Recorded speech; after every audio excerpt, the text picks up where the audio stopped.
Well, beep freaking boop. Hobbity bobbity. I think it's time to start. What do you guys think? Yeah? Yeah. Let's go.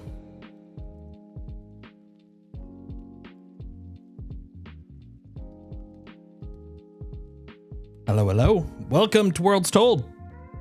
My name is Jason, aka Solstice, and I'm online. Yeah, this is a channel dedicated to the things I love: tabletop gaming, video games, pop culture, storytelling. Hopefully these are things you like as well. If so, well, then you're in luck. You are in the right place. Good friends. Let's see, 1 second here. The old tweakerima here. Set that. Set that. Let's see if this will actually work. I got a good feeling, but we won't know until we know, you know? All right. Well, hold on. I guess there is one thing I got to do first. Tweak a little here, a little there. Yeah, right? Right? That's exactly it. Oh. Now 1 sec. The Indycam is off. It's been a long time since that thing's actually been off. It's probably tired. It's like, dude, I'm always on. What the hell? There we go. Put in secret passwords. Press magic camera buttons. A lot of stuff to do.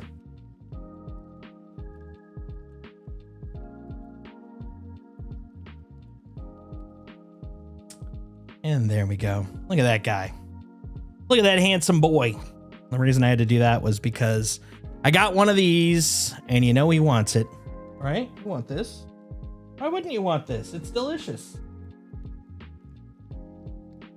Ow. He didn't go very far. Happy Black Friday. Hope people got some good deals on whatever it is that they were interested in getting today. I didn't get anything, which is kind of nice. I've been buying too much garbage, let me tell you. I can't say that I regret not spending money today. Can't believe the ship talk. Oh, what? What ship talk is this? Is this talk about ships or talk on the ship?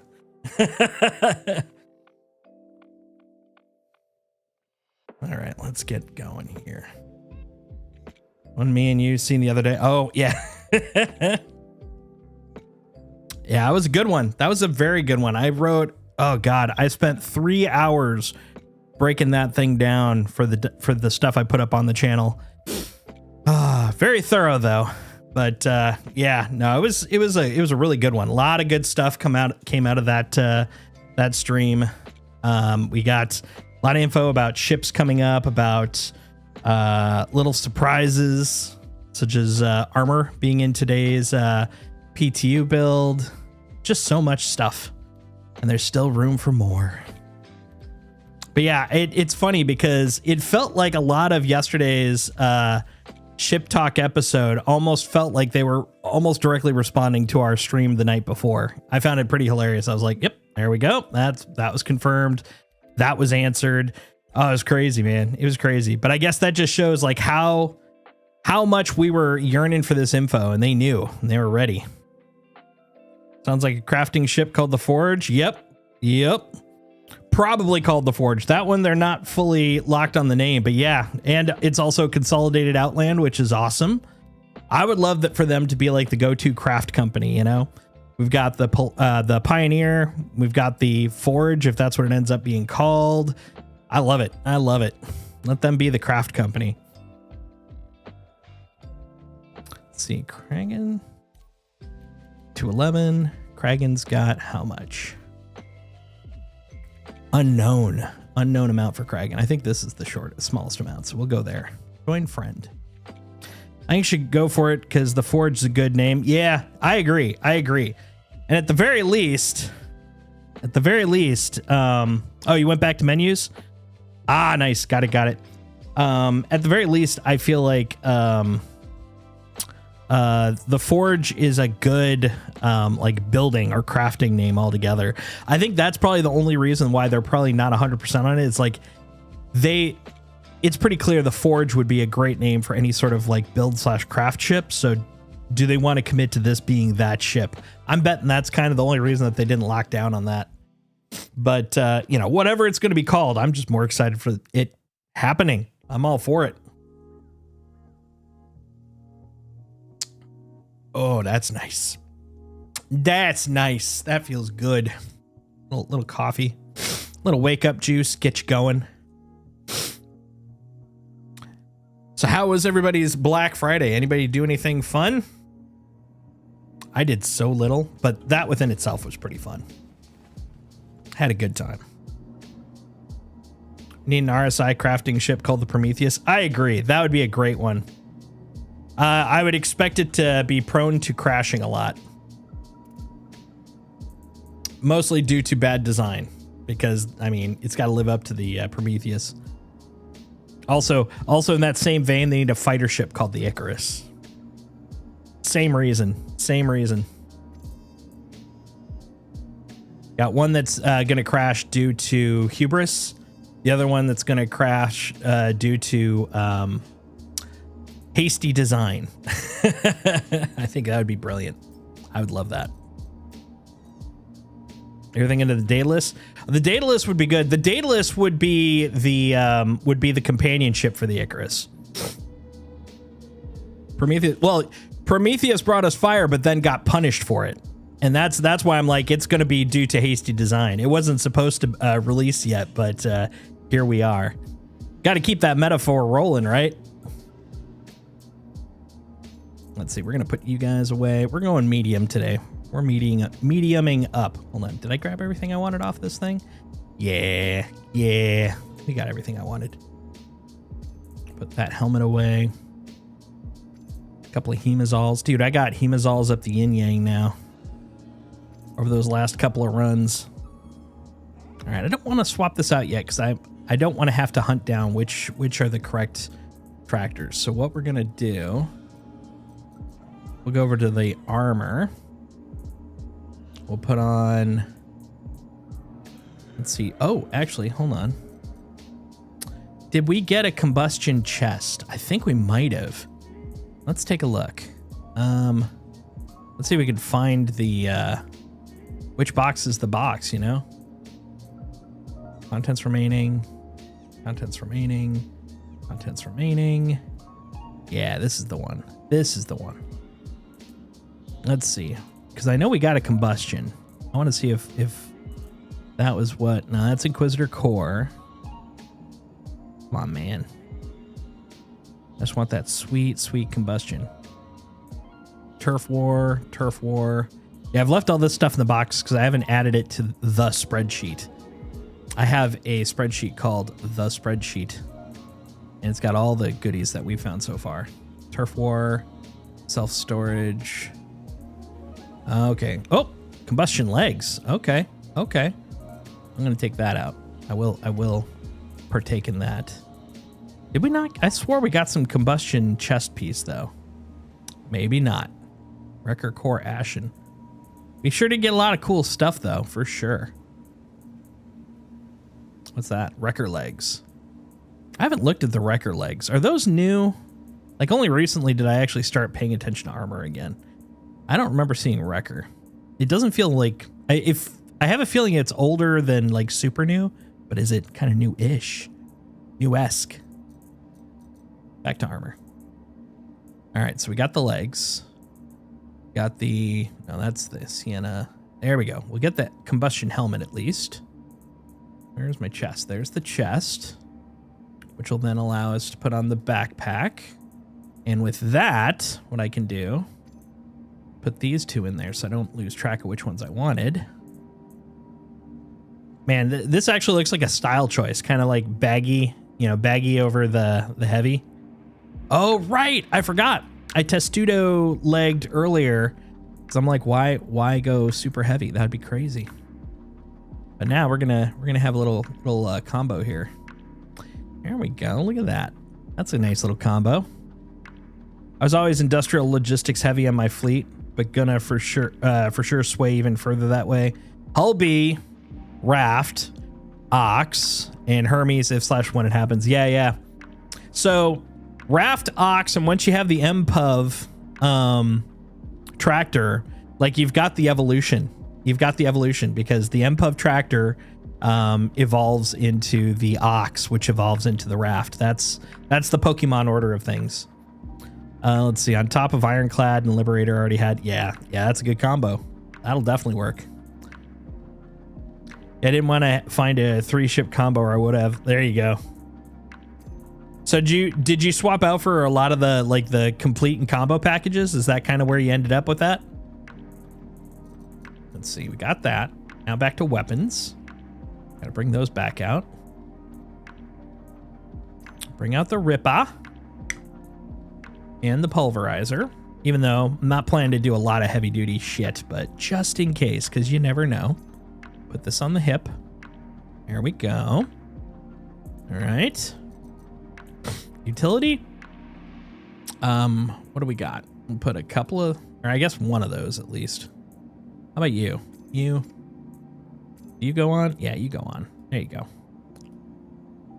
Are you on the pouch? Where'd you go? Where did you go? Where did you go now?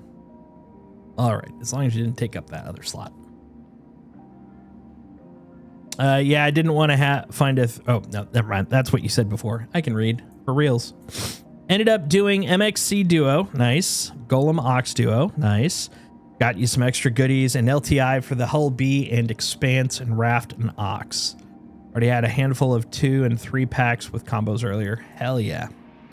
Hell yeah. That's pretty good. Pretty good. All right, now for this stuff. Bring a little bit of this. Just in case, because you never know. We'll bring a few of these. I guess I'll put those over here for the moment. And then, my goodness, look at that, 2, 46, there we go. We'll bring, let's say about 10 of those. We don't need, at least in the outfitting I'm doing right now, we don't need all of those. Boom. Send you home. All right, and then a little bit of the plugs. That's what they look like, right? These guys look like little like fuse plugs, you know? Let's see. These can go up to here. Just trying to merge some of these 6060s. There we go. Over there. Hi, Indy. Getting booped in the leg by a certain dog.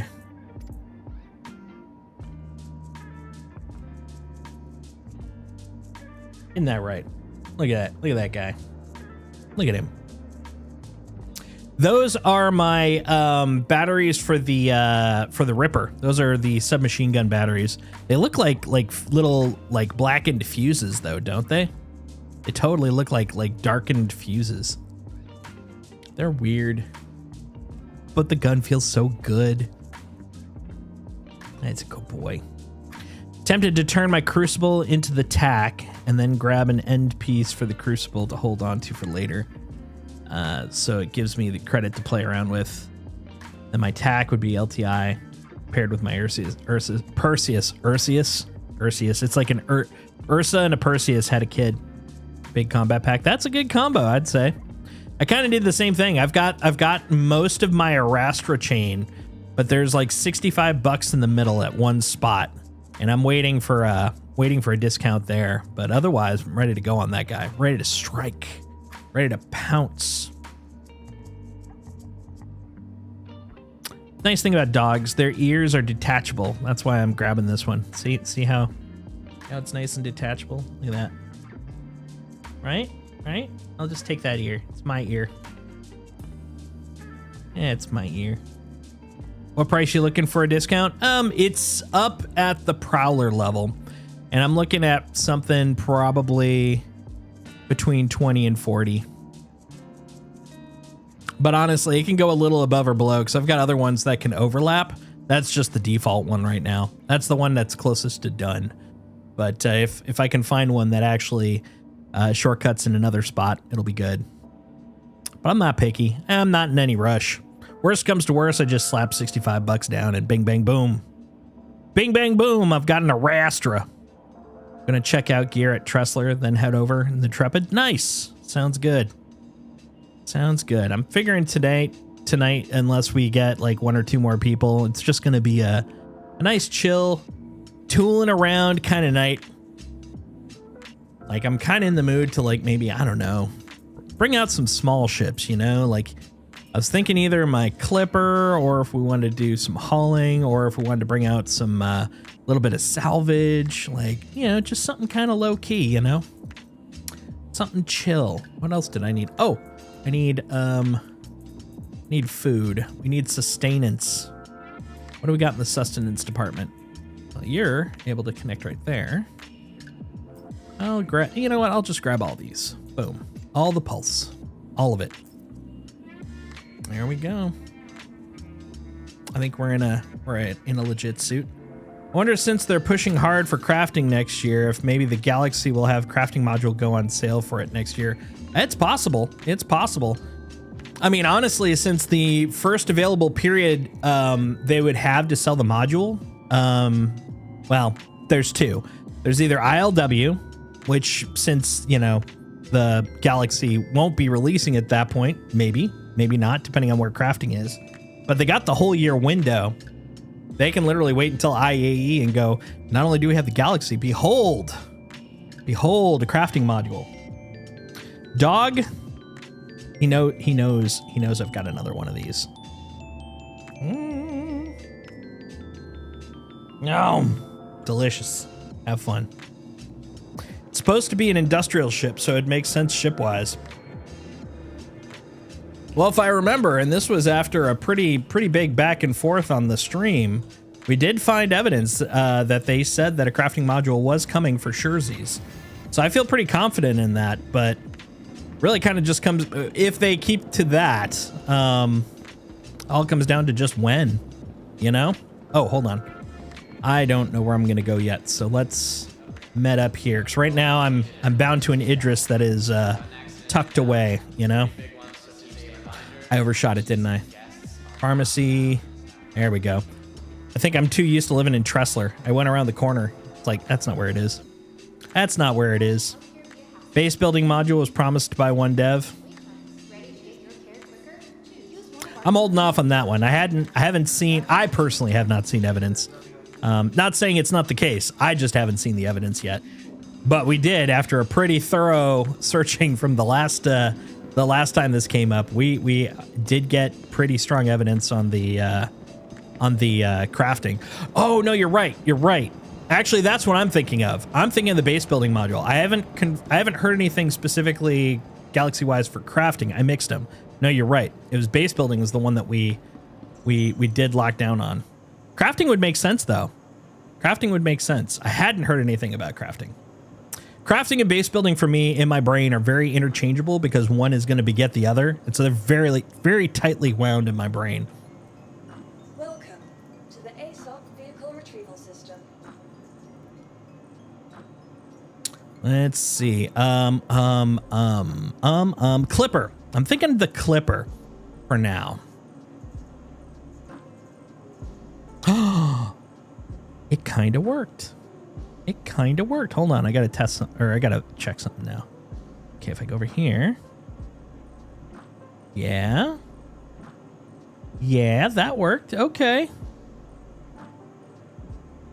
That's cool. Okay. Do you want to do, that's the Explorer. Uh-huh. Okay. That's neat. Okay. Sorry, I'm babbling. I tweaked how the auto texts in chat happen because what was basically happening. Oh no, but they're going down at the same pace. Interesting. We'll see in a moment. What I'm trying to get to have happen is that YouTube was getting spammed with the things, even though no one else was messaging. So I didn't want that to be the case for YouTube, because basically it's just a pile of basically click these links, which is not great for chat. So I'm like trying to make sure that doesn't happen so much, you know. Let's see, sync global, reset. And that one, yeah, both of those look good. However, what's your deal now? Oh, that one can go away. Delete. Actually, no, we'll disable that one for now. Disable. There we go. And oh, I see what my problem is. Now we'll duplicate it. Sorry, 1 second, guys. We're kind of coding on the fly here. Document YT and decrement Twitter. All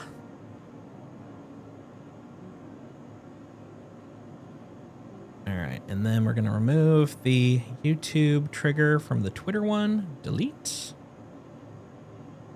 And the YouTube decrement. Delete. Then over on the YouTube one, we're going to get rid of the Twitch chat. Delete. And the Twitch decrement. Delete. It's fun to write logic, let me tell you. It's so fun. All right. So let's see. So does the Clipper. So let's see. Yep, that's why I picked me up the Clipper. That, and I just like the looks of the ship. It's so damn ugly. It's cool. I agree. I do think the Clipper should be a little faster though for all the engines it has. I'll just wait for the Forge and Auxilia for your crafting. Yeah, no, that makes sense. So this kind of goes back to the conversation we were having on, God, what is time? Today's Friday, so this would have been Wednesday. So the question I was kind of talking about, and at that point we didn't have context, so I had an open air question where it was like, I don't know what they're going to be, but now we kind of do. I'm assuming. The question was, with the crafting patch when it comes out, we hadn't heard about any major crafting vehicles coming online. But now we know about at least 2 of them. We know about the Auxilia and we know about the Forge. I have a feeling those are going to be craft patch ships. When crafting goes live, they will be the craft patch, or they will be the ships for that patch. If not both of them, at least one of them. Maybe even the MFC, which would also make sense. So we have like 3 potential ships for that thing. And we went from to ooh. So I'm very happy about that. Did they give the name of the truck? Yeah, the truck is the MFC. So we got the Auxilia, which is, let me look at my notes. It's been literally a hot second since I was recalling. So if I go to my open comms, scrolly.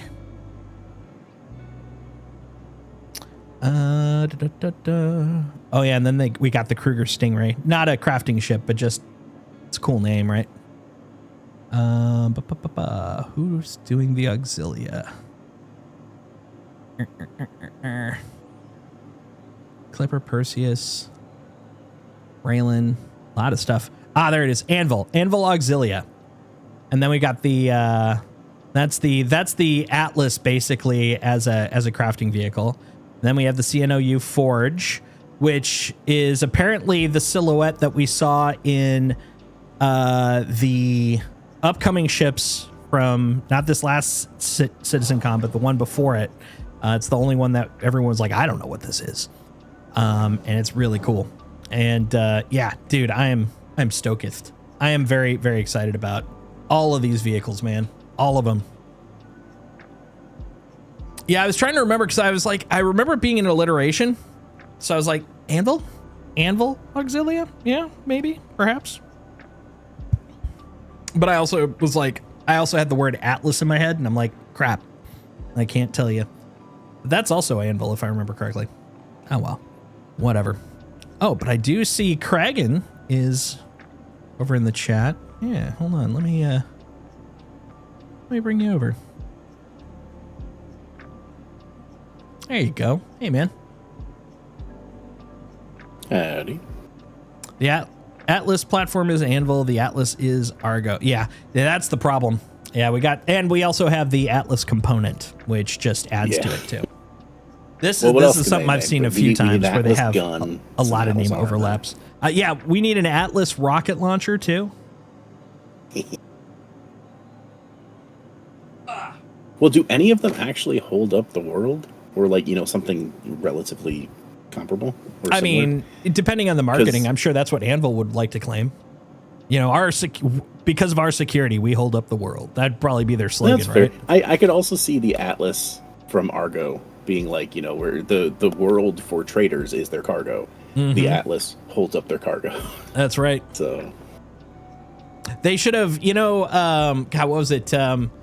Growing up, there was, God, I forgot what it was called. It was like Pepsodent or something like that. It was a denture cream, and they had an ad where they showed, basically they could use this stuff to hold up like a big old bar of metal.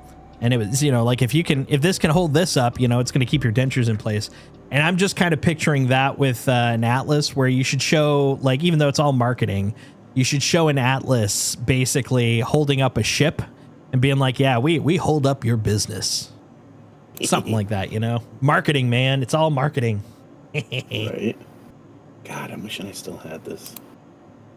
I had all the silhouettes I had them broken out. I had a whole bunch of information, but I had it in a different streamer's Discord.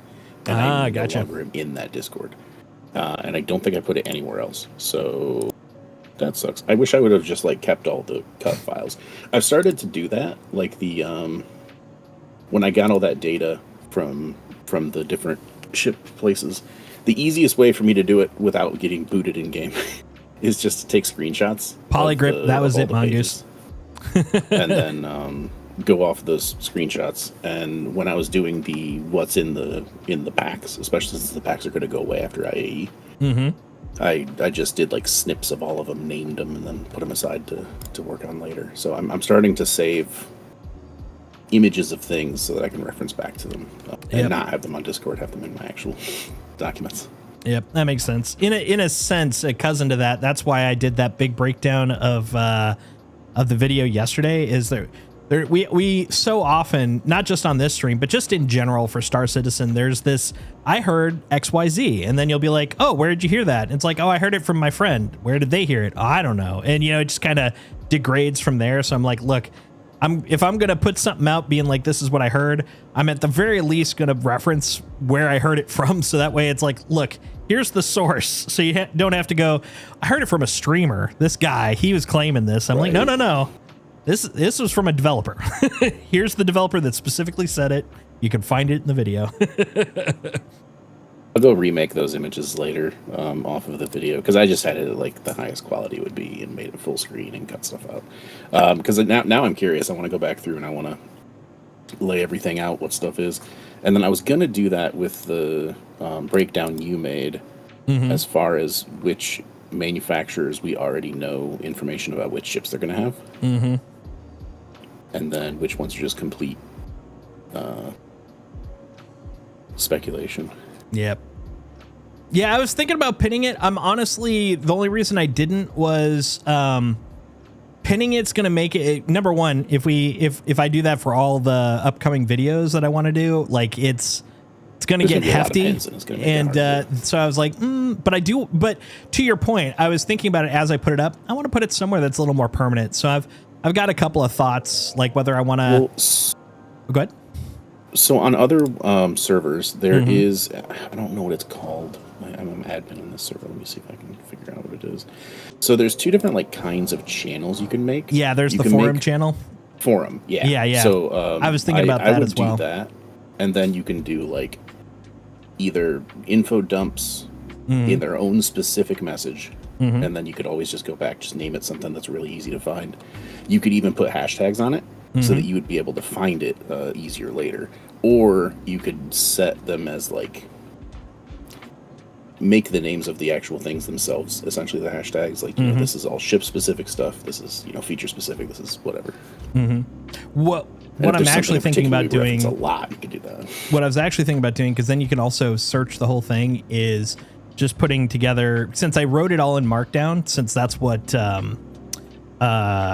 Discord uses, I was thinking about even just putting them up on GitHub. That way I can just upload them when I want, and that's also pretty easily searchable. And then I could just put a link on here.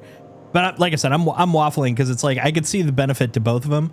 The advantage to GitHub would be also, to your point about, well, what if I decided to close this Discord? I'm not planning to, but what if I decided to? Then I have to clean it up.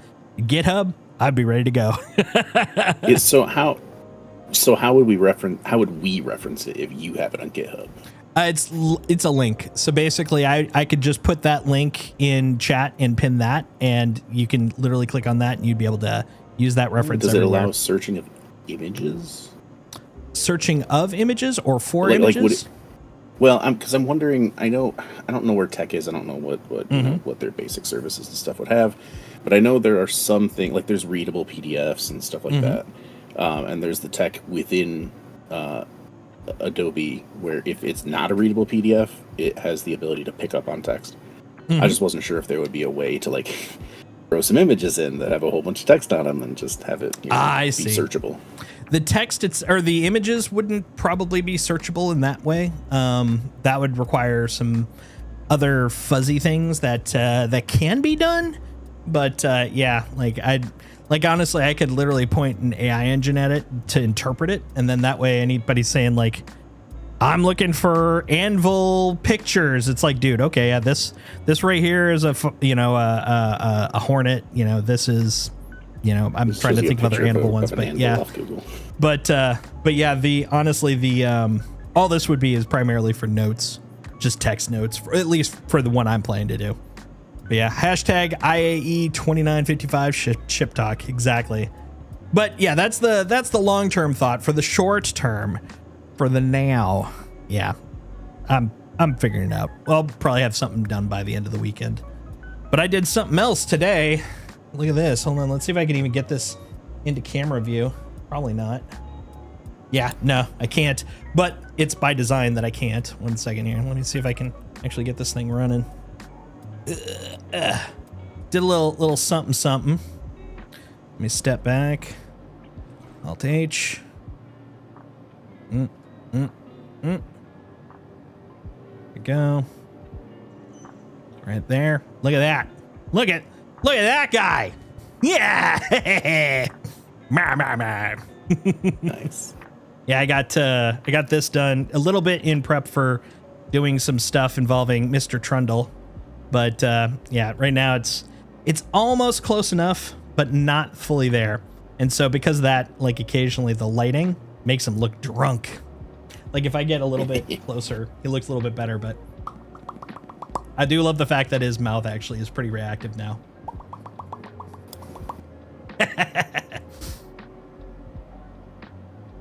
Behold! But yeah, the eyes, mostly it's because of the glasses. The glasses make it way more difficult. Hey, he's had to deal with his annoying brother IDB drunk too. So I was going through looking at the Perseus paints. Mm-hmm. And I was grabbing just a handful to try them out and then melt them again. And I came across one and I was like, oh, this is America right here.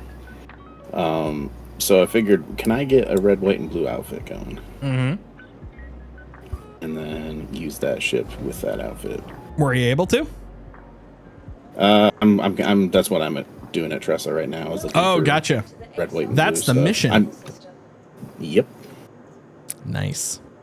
And I might just, if we're just kind of doing chill stuff, I might just fly around to a few different places and see what all nice. Do a hunt. Stuff I can get. Yeah, that makes sense. Let's see. So we got that. Command trigger. Timed actions. Active. Yeah, that part looks good. We'll see in a little bit if this worked. Best work, or else, well, or else nothing. There's nothing I can say about that, but I hope it works. We'll see. Okay. The hell is it gonna do? Clipper. Where is my clipper? I don't even know where I left my clipper. Wherever it was, it wasn't put away right.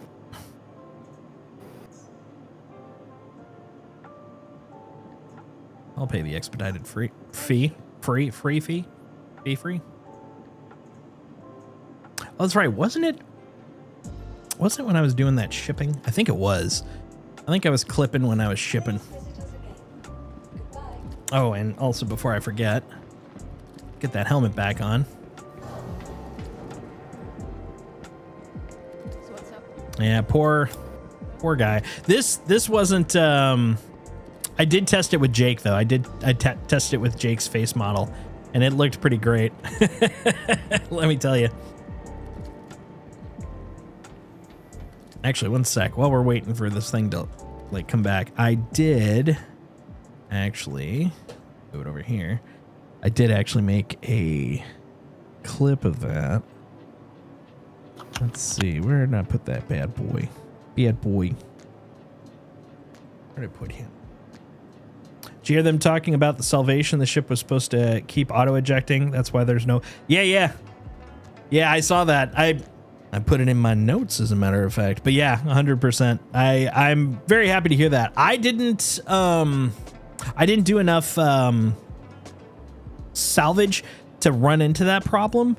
But if I had run into that, it would have driven me insane, man. Would have driven me nuts. I would have been sad. But I'm happy. I'm happy that it worked, man. I feel like the salvation is going to be really, really.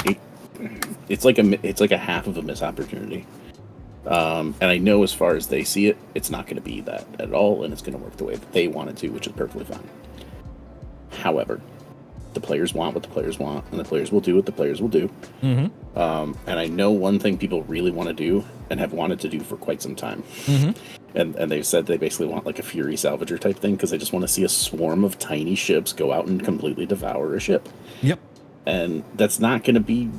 Like, you can do that as an event for fun, but it's not going to be viable because they're going to be so inefficient. Oh, absolutely. Yeah, that ship, that would not be the ship for that kind of a scenario. Not once they fix the heads, at least. You could right now. Yeah, you could, as long as everyone is bugged, because I did hear some people didn't have that bug and it worked. Oh, really? They weren't able to replace them. Mm-hmm. So it seems inconsistent. But yeah, no, I would expect that's not gonna, as you're saying, it's not for that. Yeah, and I understand that, and that's perfectly fine. Here we go. Let me pause the audio here, or mute the audio here. This is me testing this thing out earlier. Let's see if the audio even comes through.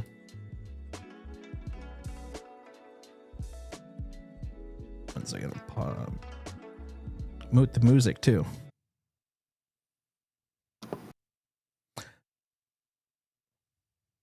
Oh, hold on. I'm actually just realizing, was the audio...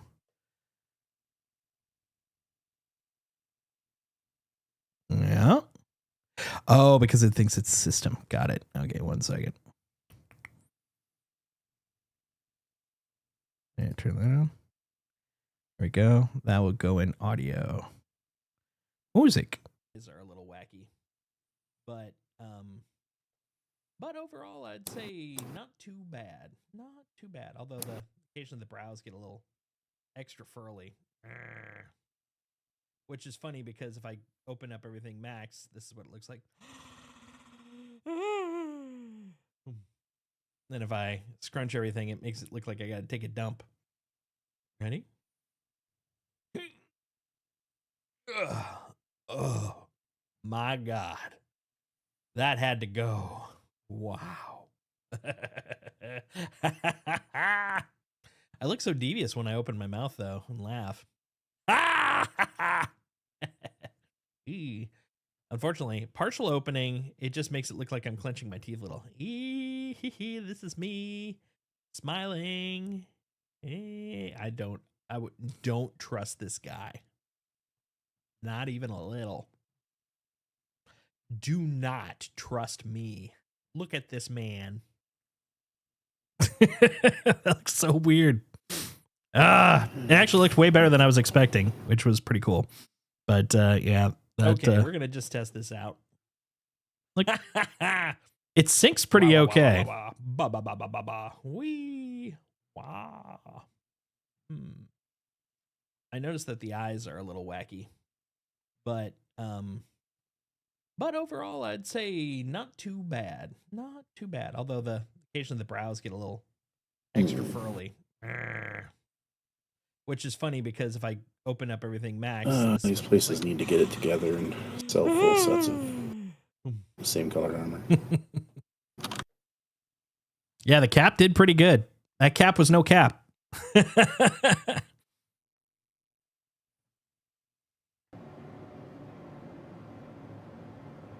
Who has to get what together? Just... vendors need to get their crap together and actually sell a full set of one color of the same armor. That's true. They always seem to have like odds and ends. I'm like, dude, I want a full suit. Give me my full classy suit. Welcome to the ASOC. Why you gotta split shit up like that? How dare you? Now, if it were there but grayed out because for whatever reason somebody just needed like 50 pairs of the same color pants. And they don't need any of the rest of the stuff. Yeah, it's cool because then it's like, okay, supply and demand, all that kind of stuff. But no, it's just haphazard. Yeah, honestly, I would love if narratively the reason that happens is because of the fact that the quantum economy stuff isn't in place. And they're like, look, we've been asking for years. We put out these requests, but no one seems to be picking up those jobs. So we just get what we get. Once it finally launches, it's like, good news. We got it all in stock finally.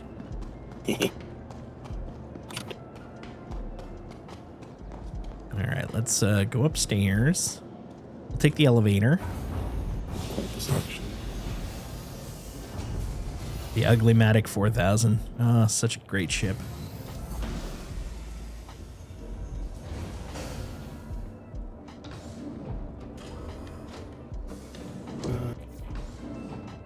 Oh, actually, I guess just in case, why don't we set up the med bed too?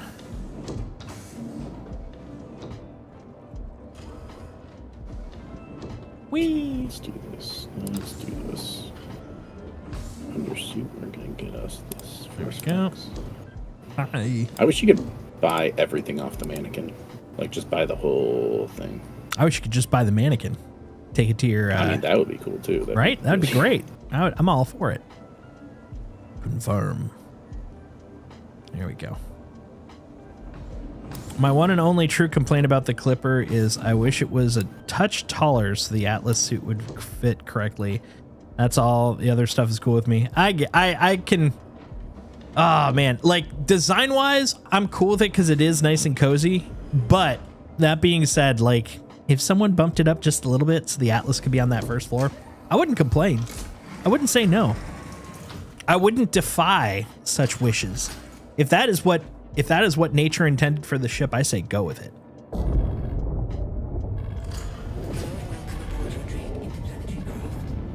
Interplanetary craft.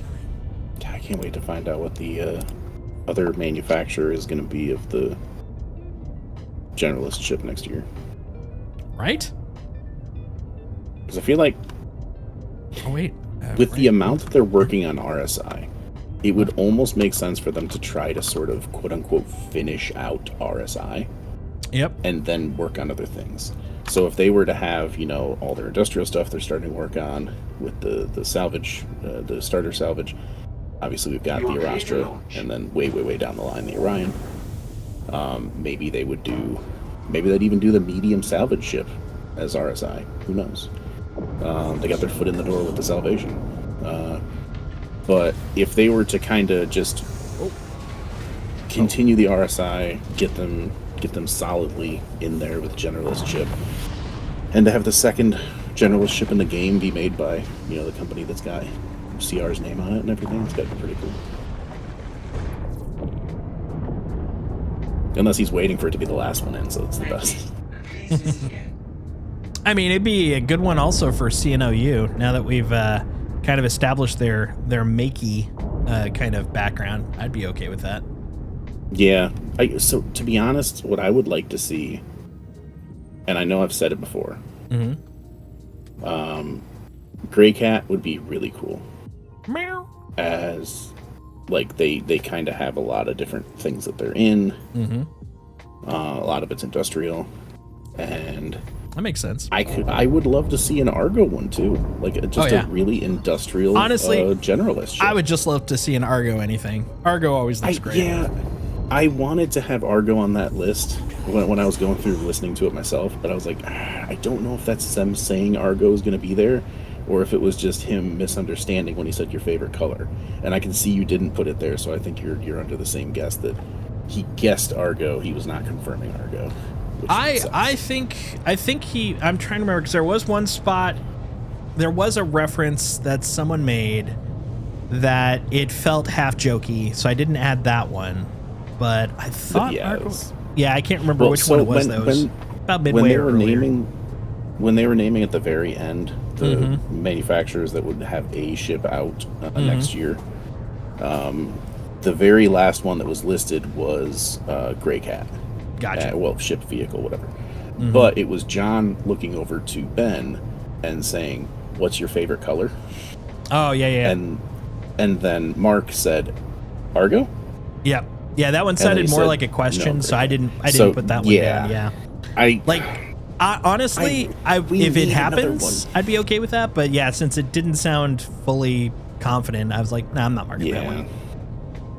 But it didn't. It also didn't sound like it was so inquisitive as if like, what do you mean Argo? We don't have any Argo we're working on. It was more of just like a, do you mean Argo? Exactly. It was like, is this what you're going for, Argo? Because yeah, it sounds like the way I would have that conversation with a friend. It's like, you know what I mean? And it'd be like, wait, are you inferring this? It's like, this. Right. No. I'm asking if that's what you meant. I'm not saying that's what we're doing. Did I see the new equipment coming in today's newsletter and the sneak peek? I saw the sneak peek, but honestly, I was trying to process what I was looking at. I could not figure out what it felt like. A cave, and there, like, it looked like a bit of a vulture, but beyond that, I couldn't really like discern what I was even looking at. It's a drill.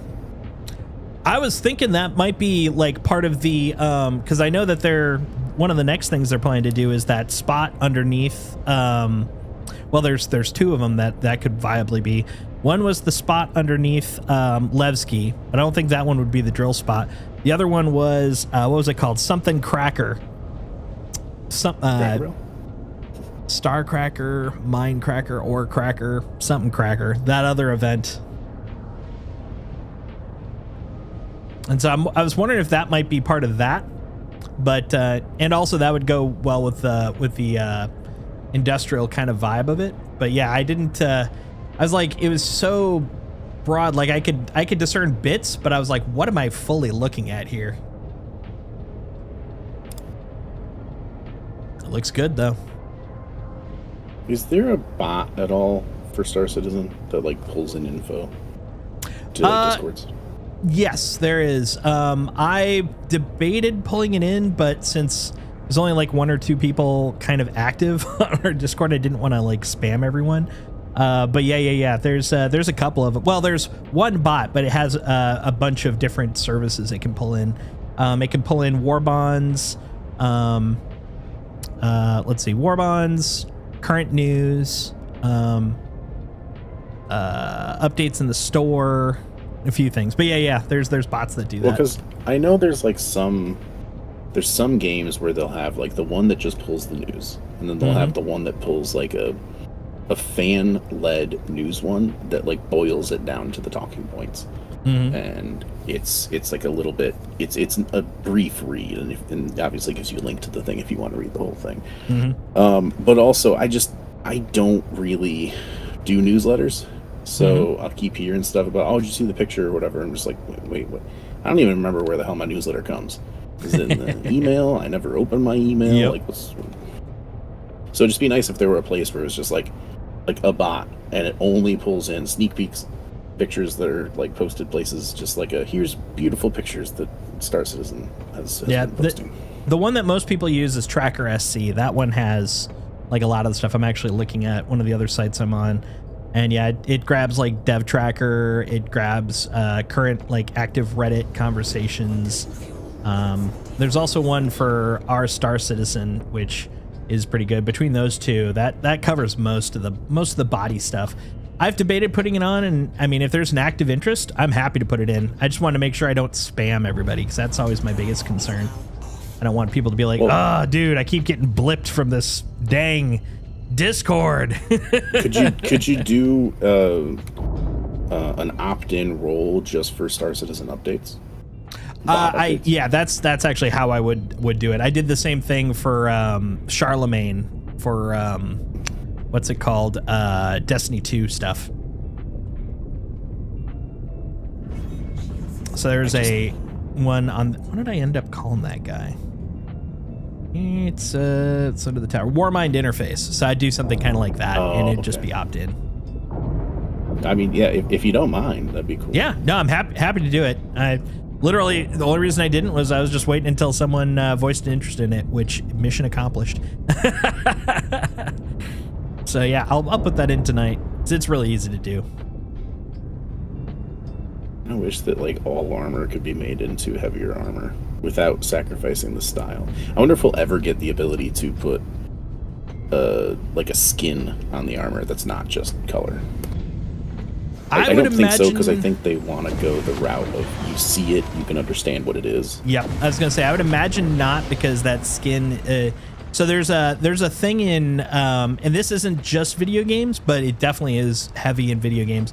There's a very important thing in art design called the silhouette, and that is designed specifically so that at shorthand you know exactly what it is you're dealing with. Really common in like a really easy way to think about it is Overwatch. Like, I don't play it, but if I was to look at Overwatch characters, they already tell their story just by the silhouette without me having to really know much about it. Like, if you see a big rectangular or giant oval like dude, like that's their overall shape, it's like I know that those guys are like tanks. You know, they're going to be either heavy, deep, you know, heavy amount of damage to take them out, or they're going to be invulnerable with their abilities. If they're super slender, I know that they're quick, and that kind of a thing tends to happen a lot in FPS games as well. Less dramatic. I use that one because it's really easy to kind of visualize that dramatic example. But in like a lot of FPSs, what the art teams will do with their silhouettes, because it's a nomenclature for them, is, you know, you got a certain amount of stockiness for your heavy armor, like a bit of a trade-off for your mediums, and like super slender for lights. So like they might give you a little bit of leeway in terms of like swapping designs in that sense, but like you'll never see in most games I've ever played like a slender looking heavy armor, because otherwise it'll, especially in a game that has PvP, which, you know, yay or nay, we do have, it gives that person kind of an unfair advantage if they're running around in heavy armor that looks really slender, because they're like, oh, cool, I'll just take out my pistol. The pistol, it does nothing, because they're in like super stocky, bulletproofy armor that looks slender. So my guess is, at the very least, at that level, like the light, medium, heavy, you probably won't be able to interchange them. Now, that isn't to say they might allow us to do cross designs for within the armor, but at that point, unless they, which they are intending to do with the role-based armor, but right now it's not as big. But if they're planning to put specific unique abilities on certain armors, like these two are heavy, but this one's like heavy with, I don't know, a stealth advantage. This one's heavy with a melee advantage or whatever. Those probably won't be interchangeable for the same reason. It's like you'll know what to expect based off of what you see. And so swapping that around will definitely cause confusion. Yeah, I come from a lot of games where there's like there's transmog, and which has limitations. Yep. And then there's costumes which don't. Yep. And you can throw on a costume and look like a cool vampire, and you know, you've got like cloth or leather, whatever the fuck they have on. Yep. But you're running around in plate, you're running around in whatever you have. So it's like it completely obscures it, but at the same time, people for the most part don't really care, because they just want to look what they want to look like. Exactly. A good example. I mean, I know it's one of the few I can directly pull from. Destiny 2 kind of has that exact, like both sides of the thing we're talking about are dealt with in Destiny 2, because you can transmog any, because they don't have light, medium, heavy. Armor is armor, asterisk. And so because of that, you can actually, any armor you get, you can basically pull out the design and actually transmog it so any of your non-exotic pieces can have that look. However,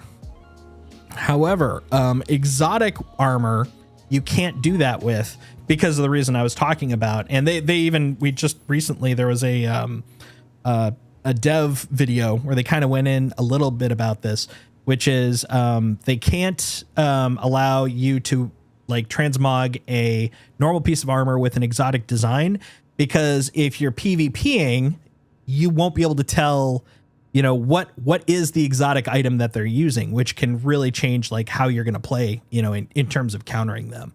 So you can do that with any other piece, because it doesn't matter. You know, all the armor has different stats, yes, but that's random rolled stuff. You don't know, and therefore you don't care, because everyone could have a random, good armor piece, random mediocre armor piece.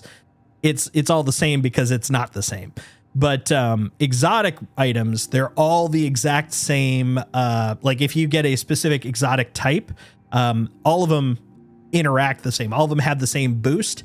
And so if you were to put a different exotic armor skin on it, that can be a dramatic like upheaval in terms of what they can do. So they've got that compromise. You can make any armor that isn't exotic look any way you want, but you can only make your exotic pieces use the exotic ornaments for that type. And they're actually changing that in Destiny 2 with the next expansion, which comes out next Tuesday, which I'll be streaming all day. So feel free to come by and watch that. That'll be fun. But they're allowing you to actually finally use exotic armor skins on any armor piece. So like if you have an exotic arm and you're using a regular legendary arm, you can actually now use the exotic skin, but only in PvP, because it doesn't matter what you look like there. But in PvP, they still hold the rule in check, because you need to know what armor piece they're actually using. It's like, fake out. I'm using a, really fancy armor. You thought I was using schlub armor. Nope. It's a trick. So they don't allow you to do it in PvP even now, but anywhere else, they're like, we don't care, whatever you want, because it's AI. It's all fake characters. So they don't care in PvE. I PvP like AI PvPs. If it's red, it's dead. Mm-hmm. I don't look at what the hell they're using. I don't look at what the things counter. What I got, abilities. I'm throwing my abilities at them. It works or it doesn't. So I definitely do not. I used to, though. I only started not doing that only when I started getting at one point really heavy into PvP, just to unlock stuff. Now I don't do any PvP. I avoid it like the plague. I actually have this season, there's like, what was it? 42 seasonal challenges to do, and I think like 12 of them are PvP, and I'm like, nope. I haven't touched them at all. I'm good. Until you hit bosses, then the rules can change. Well, except, are you talking in this game or in general, Mongoose, for the bosses part? That was also in reference to the... I guess we're still talking about they have to look like they're doing stuff. And I know exactly what he means, because, like, there's plenty of games where it's, the bosses are typically considered... Like, the boss is set apart from the rest of them by typically having abilities that no one else has. Mm-hmm. They have unique setups and stuff that don't really necessarily follow a specific convention. Maybe among bosses they would have some sort of kind of look, but they're sort of so different. Like, I know in a lot of more like fantasy type stuff, you could have a dude who's like super, super, super buff and be like, oh, he's gonna be slow. Yep. No, he's not. He's gonna be freaking fast, and he like uncharacteristically fast for the way that he looks and stuff like that. And but the nice thing is they don't need to follow the rule, because the bosses are a rule themselves. If you have to fight a boss, bosses don't change. They're always a boss. If they do change, it's an archetype that you're prepared for. Like that's the advantage of a boss. Like, say if you go on a raid, any raid boss you go up against, you may have a slender guy that's got super hit points, but the thing is, that's why everyone's going to that raid. They know that boss. They know its systems and everything. You don't know that for a generic schlub. You're like, it's just some guy I'm running. Oh God, that guy's, decked to the nines. Oh God, he's level XYZ, level 100, whatever. When it comes to PCs, they have to do the shorthand because of the fact that they don't have to be consistent, unlike in-game characters.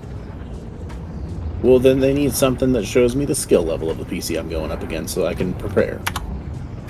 Yep, and that's the armor. That's the silhouette. No, the skill level, not the like type.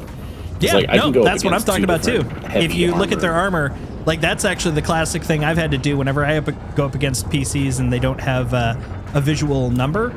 You look at, well, what kind of armor do they wear? Where did they get that from? Oh God, they're the sweats. They went and got the hard stuff. Like right now, the equivalent would probably be in this game.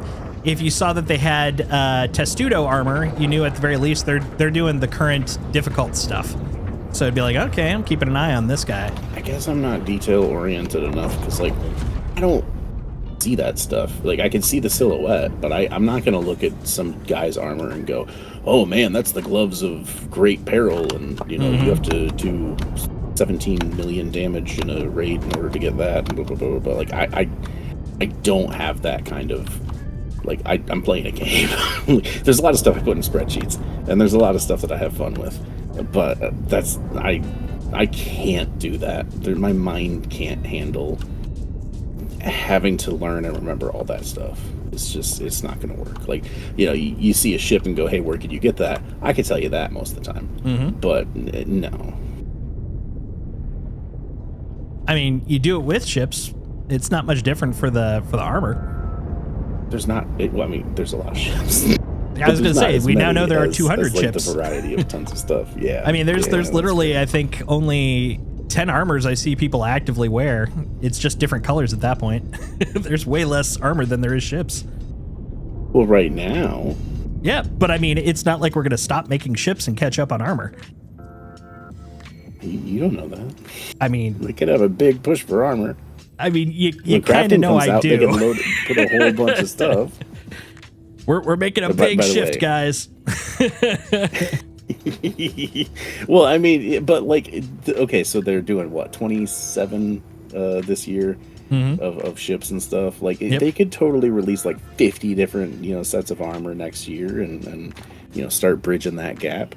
It's they also could, but 222 ships. Oh, sorry, 221 because I have the thing at the top. But that's the thing. It's like they added 1, 2, 3, I think 4 armors this year. Well, so what I'm thinking is, and I mean, obviously they're not just going to dump everything on us all at once, but like as soon as crafting unlocks, that's going to give them the ability to add in a boatload of like a ship's load of different things that we can craft and work toward. Right, but they have stated previously that the stuff you can craft is from stuff that you have learned from stuff that is in game. You're not going to learn how to add things that don't exist previously. So we won't get new armors. I mean, we might get a new armor through crafting. Like that might be how they bring it into the game. Like that might be the scenario you're talking about. But the thing is, that would be the new armor. So it's not like, for example, we would get 3 new armors. What was that? Sorry? Yeah, the 75 sets of new armor that came with crafting. 75 sets over, about 10 years they could get through crafting. At that point, they would also have, about another 200 ships at that point. My point is, like, they wouldn't have the ability to do a dense drop at one point with just armors. The team's not big enough for that.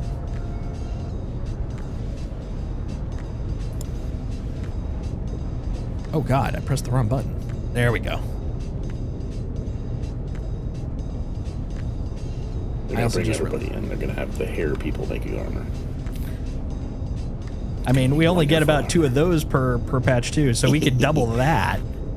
But yeah, like even if they put everybody hardcore on armor, which at some point maybe they would. I don't know why they would, honestly, but they could. Everyone from Squadron onto armor. There you go.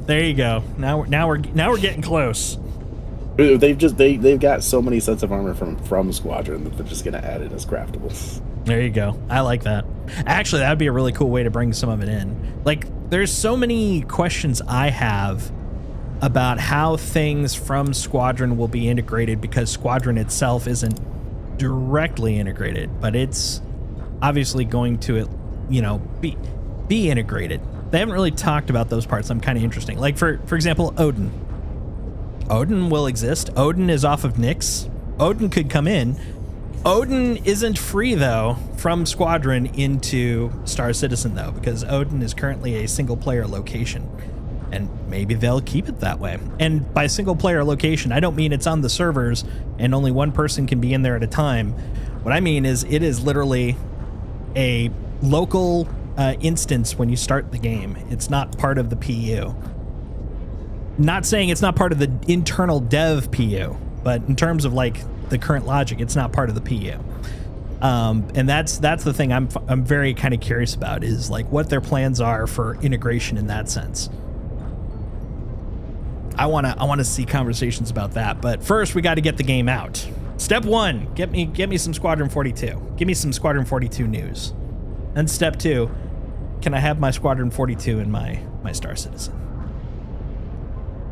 Then step 3, profit. Well, and who knows what sort of state Odin's in at the end of Squadron 42. Exactly. That is exactly my question. If they plan on making the Chapter 2 and Chapter 3, which at least one of which was on Kickstarter, then they might, if Odin is the location for that, then they might need to make sure we don't see that until the end of all of the chapters. Exactly. Like that's the kind of stuff I'm very curious about, because they could be like, you finished chapter 1, now it's unlocked here. I don't think that's the case, but I'm just saying that could be, a scenario. Or, we're not going to have it as an open place because it's, quote, in conflict. That would be the narrative excuse. Like, you can't go in because there be battles going on. But, the other part is we don't want to, ruin surprises. We also don't want to put that tech focus in yet. There's so many things in that sense I'm very curious about. It's interesting the way that, like, the way that the devs give themselves the power to restrict access, because like in this game it's very easy because you just, as long as the area you're restricting access to isn't inside the system, if it's another system, you just don't put it on there. There's no jump point, there's no way to get there. Right. In Elite, when you have a 1-to-1 of the universe, everything's there. So you have to develop a permit system. And basically, your ship will not go places you do not have a permit for. It does not matter what you could do. There's no override for it. So there are some places that are permit locked, and you just don't have access. And randomly, out in the middle of nowhere, thousands of light years away from home, there's just a permit locked system. And it's like, wait, what? It's like, who's got this permit? It's like, how did you get this? No, this is literally an unexplored space. Yes, but we could see it, and we locked that shit down. It's kind of like, those people that are like, buy a star system for like, get your name on a star system. It's like, dude, no one's going to know that when you get there. You may have called it, Charlene's dream after your wife, but when they get there, it's going to be, Upsilon Uptani 465 or something, Right. It's like, no, so that was Charlene's dream. So there's like these pockets of area where some of them are somewhat well known as like this is the devs' playing ground where they test different things out and stuff like that, far away from civilization. And then other ones are just speculation. It's like, well, maybe the bad guys are all spaced here and they own all this territory, and somebody stumbled upon it at some point and was like, oh crap, we need to not go there. Exactly. They went by and went, stamp, quarantine, you need special access. Go buy another container, because I got the Intrepid, so I don't have enough room for an 8 SCU. And all the That's armor true. I bought Yep. does not fit in the 1 SCU crate. I've been there. I forgot about. I knew my Avenger had 8 SCU, and I wasn't paying attention, and so I knew it was 8 1 SCU units, but since I didn't pay attention, boom, I have a box that don't fit. I wonder if the Castillo bomb pods will fit the Clipper. Ooh, that's a good question. What are the Castillo bomb pods? They are a attachment that you can put on for, I'm trying to remember what does it replace? What's the size on that? Is it size 1s? Size 5. Okay. I don't think those will fit on the Clipper. But yeah, Gladius has some swap outs where you can make them into a bomber now instead of just a pew pew. But also, now I'm thinking about it, if I remember, those swap outs are ship based, if I remember. Rocket pods are size 3. I mean, I'm curious. Maybe after this little expedition over to Fyro, go take a look, go find out. I just wanted to see the Red Sea of Fyro.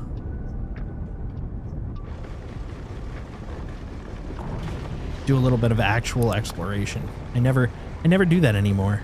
I remember the days.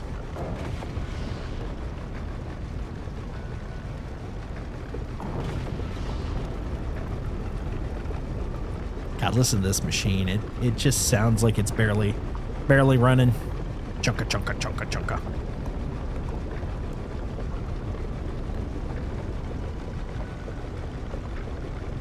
I'm gonna head to the mountain. He said that, but all I could hear was ooga chunka, chunka, ooga chunka.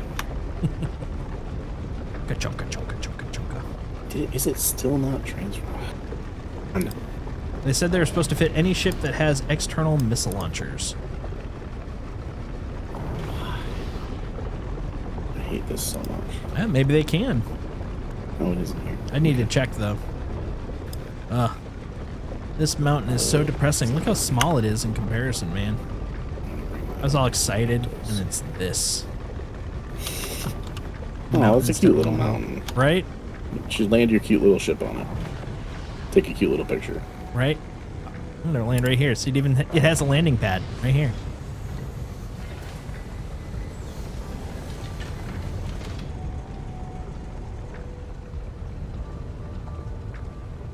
Gonna have nothing in it. I really hope they fix this before too long. He hears ooga chonka, and I hear chitty chitty bang bang. Don't forget Okay. whoop whoop. They fixed part of it. What did they fix?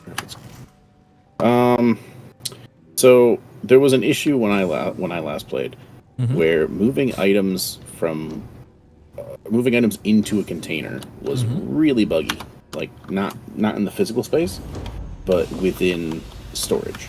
So if you have a container in storage and you're moving items from the general storage into the container, it wouldn't always remember those items were there. And then when you brought it up on the lift, it would have a handful of those items and everything else would be back in the general storage.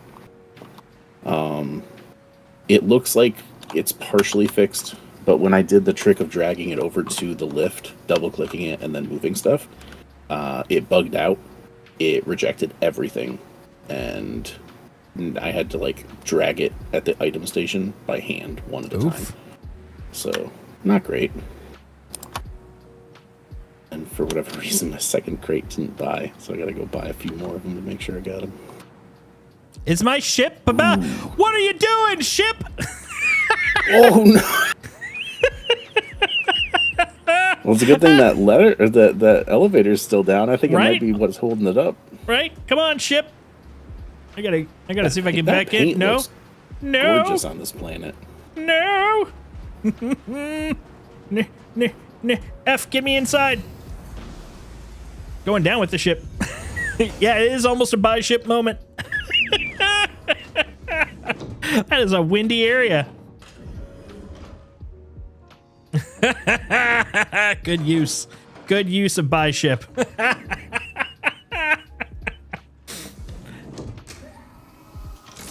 Oh, I got it in time. Ah! Let's see where I end up. Whee! Whee! Oh, no way. No way. Am I going to land perfectly upside down? Oh, look at that. This is why I was happy to at least get in the ship. Let's see. This way? Yeah. Okay. Okay. How did I do? Did I take any? I'm fine. I'm fine. I'm fine. I'm fine. Dude, that was ridiculous. Okay, you know what? This is the other reason I wanted to come over here. Look at these quasi-grazers. Oh, clip it! Exclamation mark clip!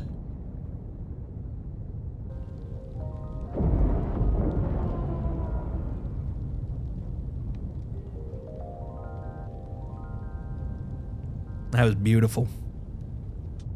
Beautiful. All right, you little wild beasts.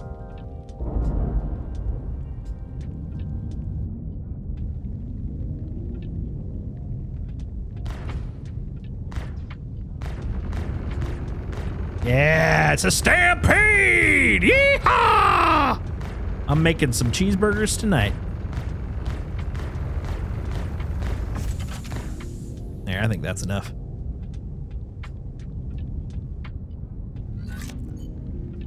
We're making cheeseburgers, guys.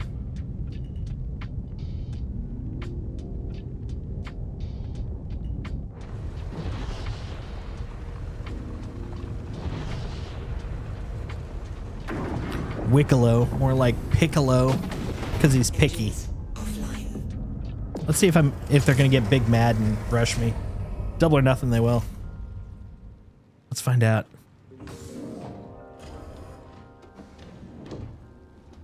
Hey, get down there. Get down.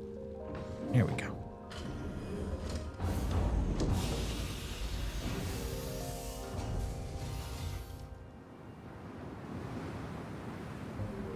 Don't look at my feet. Gotta pay for my feet. All right, you gonna fly off? No? You good? All right. Let's grab some quasi-gunk. What do you got on you? I'm gonna take one of those. My egg now. I'm gonna take all these eggs. They're my eggs.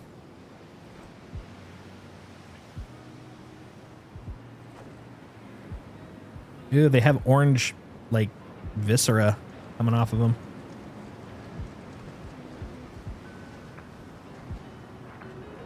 I'm just gonna study the egg? I guess so. I'm like, this egg is for looking at. Right? I'd love to sell these at a restaurant. Or start my own. Start doing some cooking.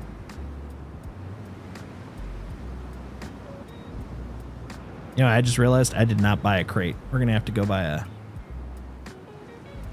a station to crate up. Okay, you also in there. 11 eggs.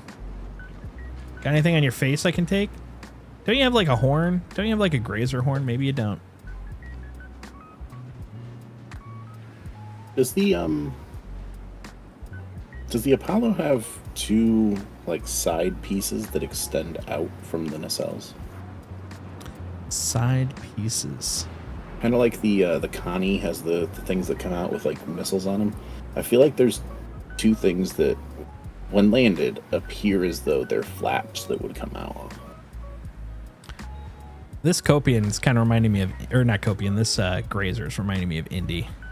When he's trying to get belly rubs, he does the same thing with his arm. He's like, I want you to pet me. And then he's like, don't. And then I'm like, okay, I won't. And then he's like, continue petting me.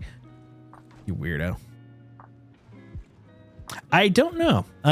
I did not have an Apollo, so I could not tell you from experience. I technically had an Apollo CCU, but it was literally just for CC reasons. Check it out at some point. Oh, gross. Now it's got flies. It's decaying. So nasty. Look at that. Look at all the egg pockets. The egg pockets are the grossest part for me. Ugh. Ugh, look at those egg pockets. Look at them nasty egg pockets.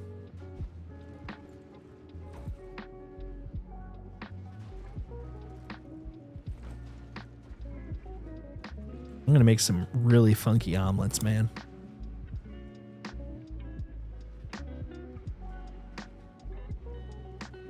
Come on, you. There we go.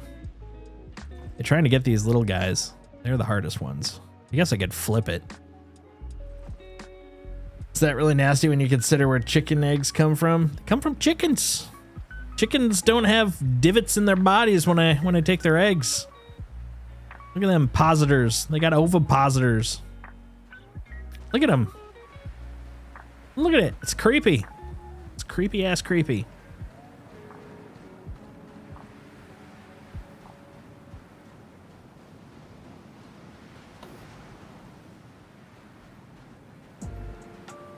You know what? Chickens do a lot from one hole.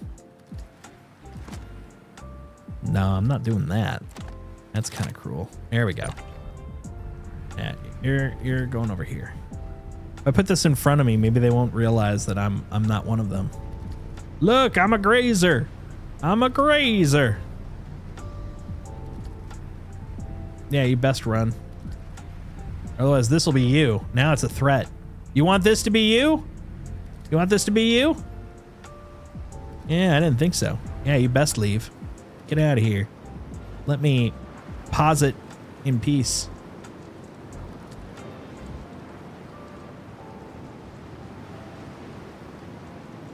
I just want to steal eggs in peace. I don't think that that's too much to ask.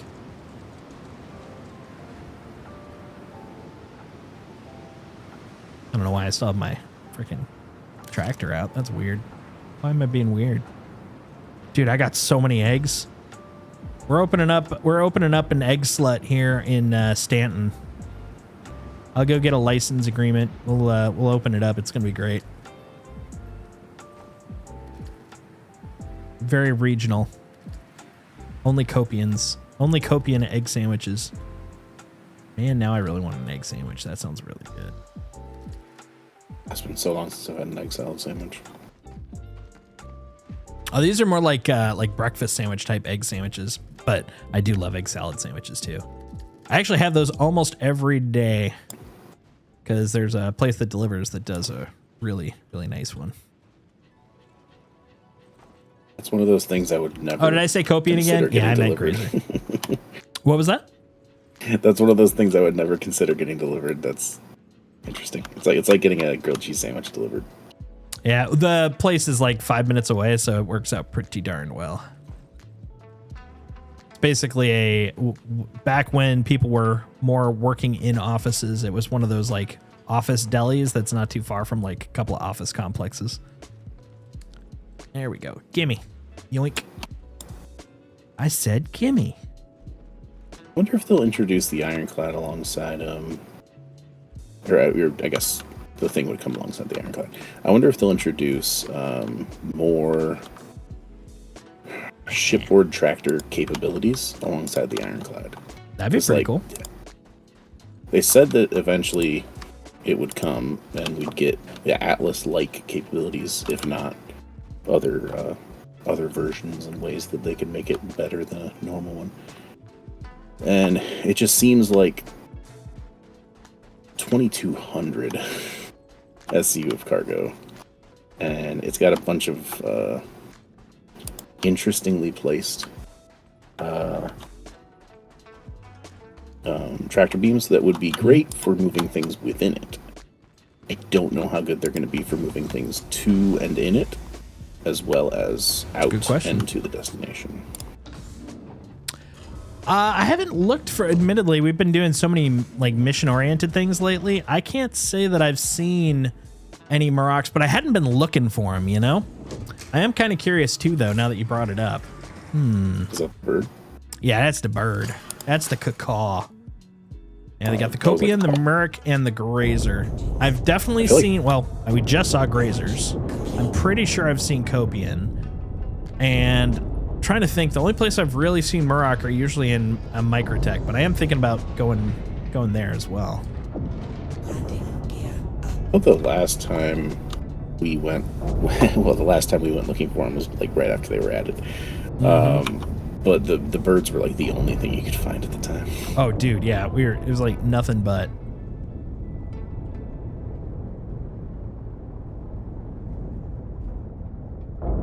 More Grazers. This is a very Grazer-friendly moon.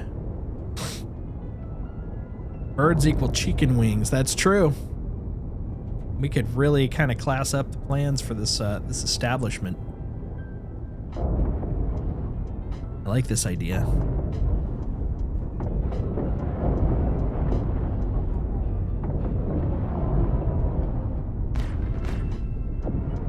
There we go. Wow, my fingers were having problems figuring out where my turbo button was. But I figured it out using math and interpretation. Wonder how well the testing is going. Oh, for 4 or 5? Yeah, I'm kind of curious too. Yeah, if it shows up for either tomorrow or the day after, because it sounds like they originally were like, if it's good, we'll do it on Saturday. And then I noticed they shifted it to Saturday and Sunday. So if it's good enough by the time we stream on Sunday, that's the plan. We're gonna go engineer. They renamed it. That's nice. This could be my home.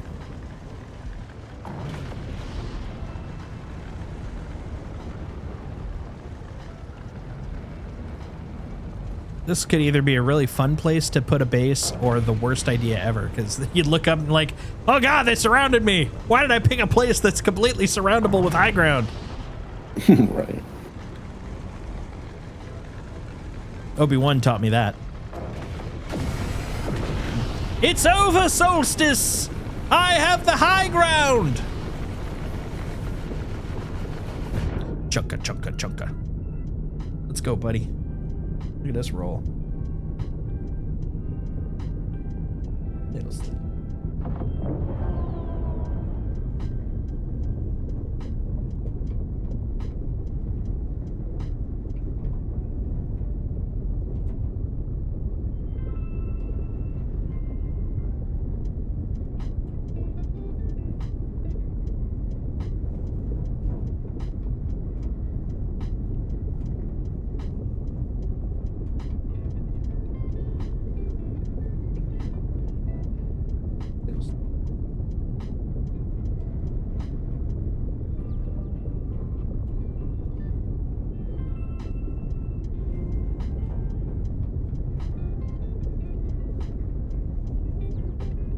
I wonder how people are trying the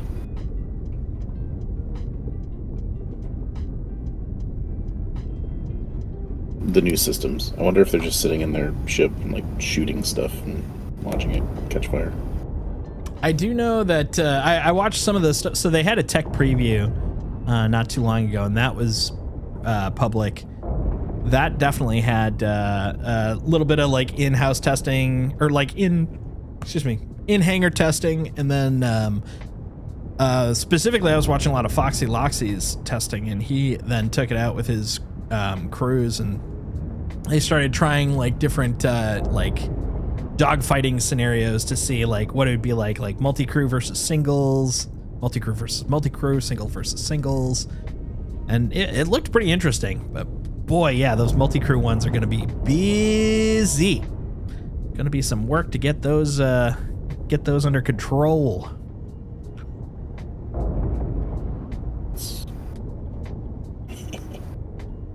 I'm very excited to see how it evens things out, so to speak. Yeah, I'm wondering how we're going to be able to make do, or what we'll be able to make do with, I guess I should say. Because if we've got what's the manageable two level most of the time, and then a third or fourth filtering in from time to time, we might be limited to like Paladin and under kind of a level. Yeah, and Paladin might even be cutting it close. That might be one to bring out when we have somebody else. I do like it though. It's gonna really kind of make multi-crew an achievement of cooperation and coordination. Actually, coordination I think will be the big thing. See, I don't know. I hope they strike a good balance, because like something that is fun to do with multiple people in a ship that you paid a lot of money for, which I know they shouldn't necessarily build it based on you paying real money for it, because in the future hopefully a lot of people won't be doing that. But regardless, we did pay a lot of money for these ships. It shouldn't be a feat of achievement that we're able to have 3 people operate a 3-person ship. Or I would agree with that. So, well, granted, I should say a 28-person ship, like the Idris or something like that. Yes, that should definitely be that. That should definitely be that. But like the like mid-size, mid to large, the not subcap necessarily and stuff like that, but like the most of the medium and large ships should hopefully be relatively easy to an extent if you have the right amount of people. Like it shouldn't be a pain in the ass to run when you've got 8 people in an 8-person ship. It should be, oh cool, we have enough people for all the roles. The people are doing the things. It's great. And I hope doing the things doesn't just mean, oh, the engineers are running around putting fires out all the fucking time. I hope it's like I'm actually doing things with the components. I'm actually monitoring energy. I'm actually doing more than just a fire broke out, because that's not an engineer. That's a firefighter. Well, the stuff I saw, it definitely didn't look like firefighting is going to be the only thing. Like also, I don't know if you had a chance to read through the patch notes that they put in for the Evo one. Like they've increased cooling and reduced fire because they thought that was a bit more than should be. And there will be, of course, more refinements, but at least as a stepping stone, it sounds good. But no, the bigger parts that it looked like from the stuff I was watching was it was more focused on management initially, and then repair. And then if it got out of hand, if you didn't manage a repair well, then the fires. Because like you left the power plant on while it had no coolers, and that thing just went... Okay, so you can help prevent them by turning them off, or exactly, or repairing the problem before it becomes okay. Well, like so you can shut off stuff, you can reroute power and everything. And they also, one thing they changed before the tech preview, which I think is cool, is originally, you know how the plan was the fuses, if the fuses in a node aren't working, like you lose that node, it's shut off. It actually now just dramatically throttles the amount of power that gets through, because they were running into problems where like if the fuses blew, there's no way to fix it because you didn't have the ability to like do the stuff you needed to bring it back online, even if you had all the tech there. So they changed how fuses work in that if they're out, you just have significantly less power going through the system as opposed to it being no power whatsoever. And I like that too. Yeah, and that's the thing. It's like to your point, I feel like they're like it's probably not like the dream situation right now, but they are iterating as we're kind of edge casing the stuff for them, which is good. I'm happy to hear that. Yeah, and I'm hopeful to. Hopefully next week with Torsten in the ISC, hopefully they will kind of give some sort of explanation.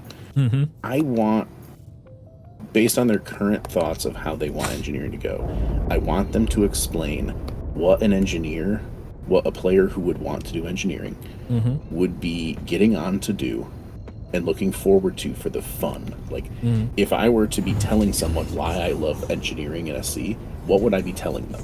Yep. I'd be like, oh man, it's so awesome to go do this and this and this and this. And there's these are the kind of tedium, but everything has tedium. Moving crates eventually gets boring, all that kind of stuff. But like, how would I describe to someone how much fun I'm having and what I'm doing and stuff like that? What's your end vision for that? Because engineering it's out of all of the things that we do and that we can do in the game, engineering is one of the more engineering science. We have zero clue what that's going to be, and medical to an extent.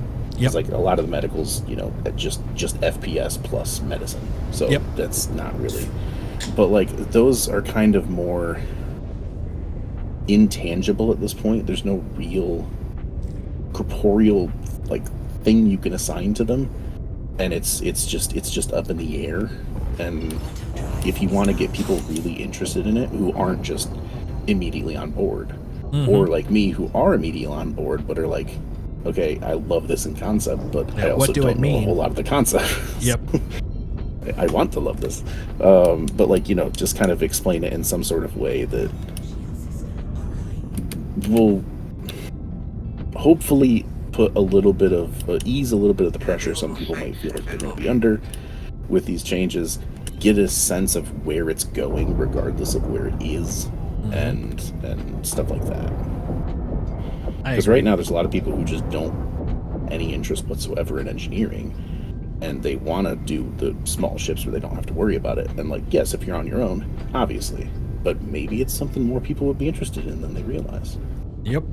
That's kind of what I'm hoping. I would love to get some more specifics. Like I know the how to put it. I know the loop on a purely mechanical current implementation sense, but it doesn't really mean I understand kind of what they want for engineering yet. It's kind of like I can see the land off in the distance. Give me some info about what to expect once I gets there. Forgot how this works. Look at this little guy.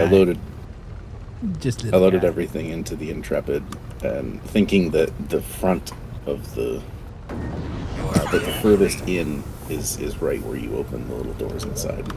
I Oh, massively can't access this. underestimated how big my ship was. I thought I was like way further back because of how big the ship was, and I just rammed my freaking pad.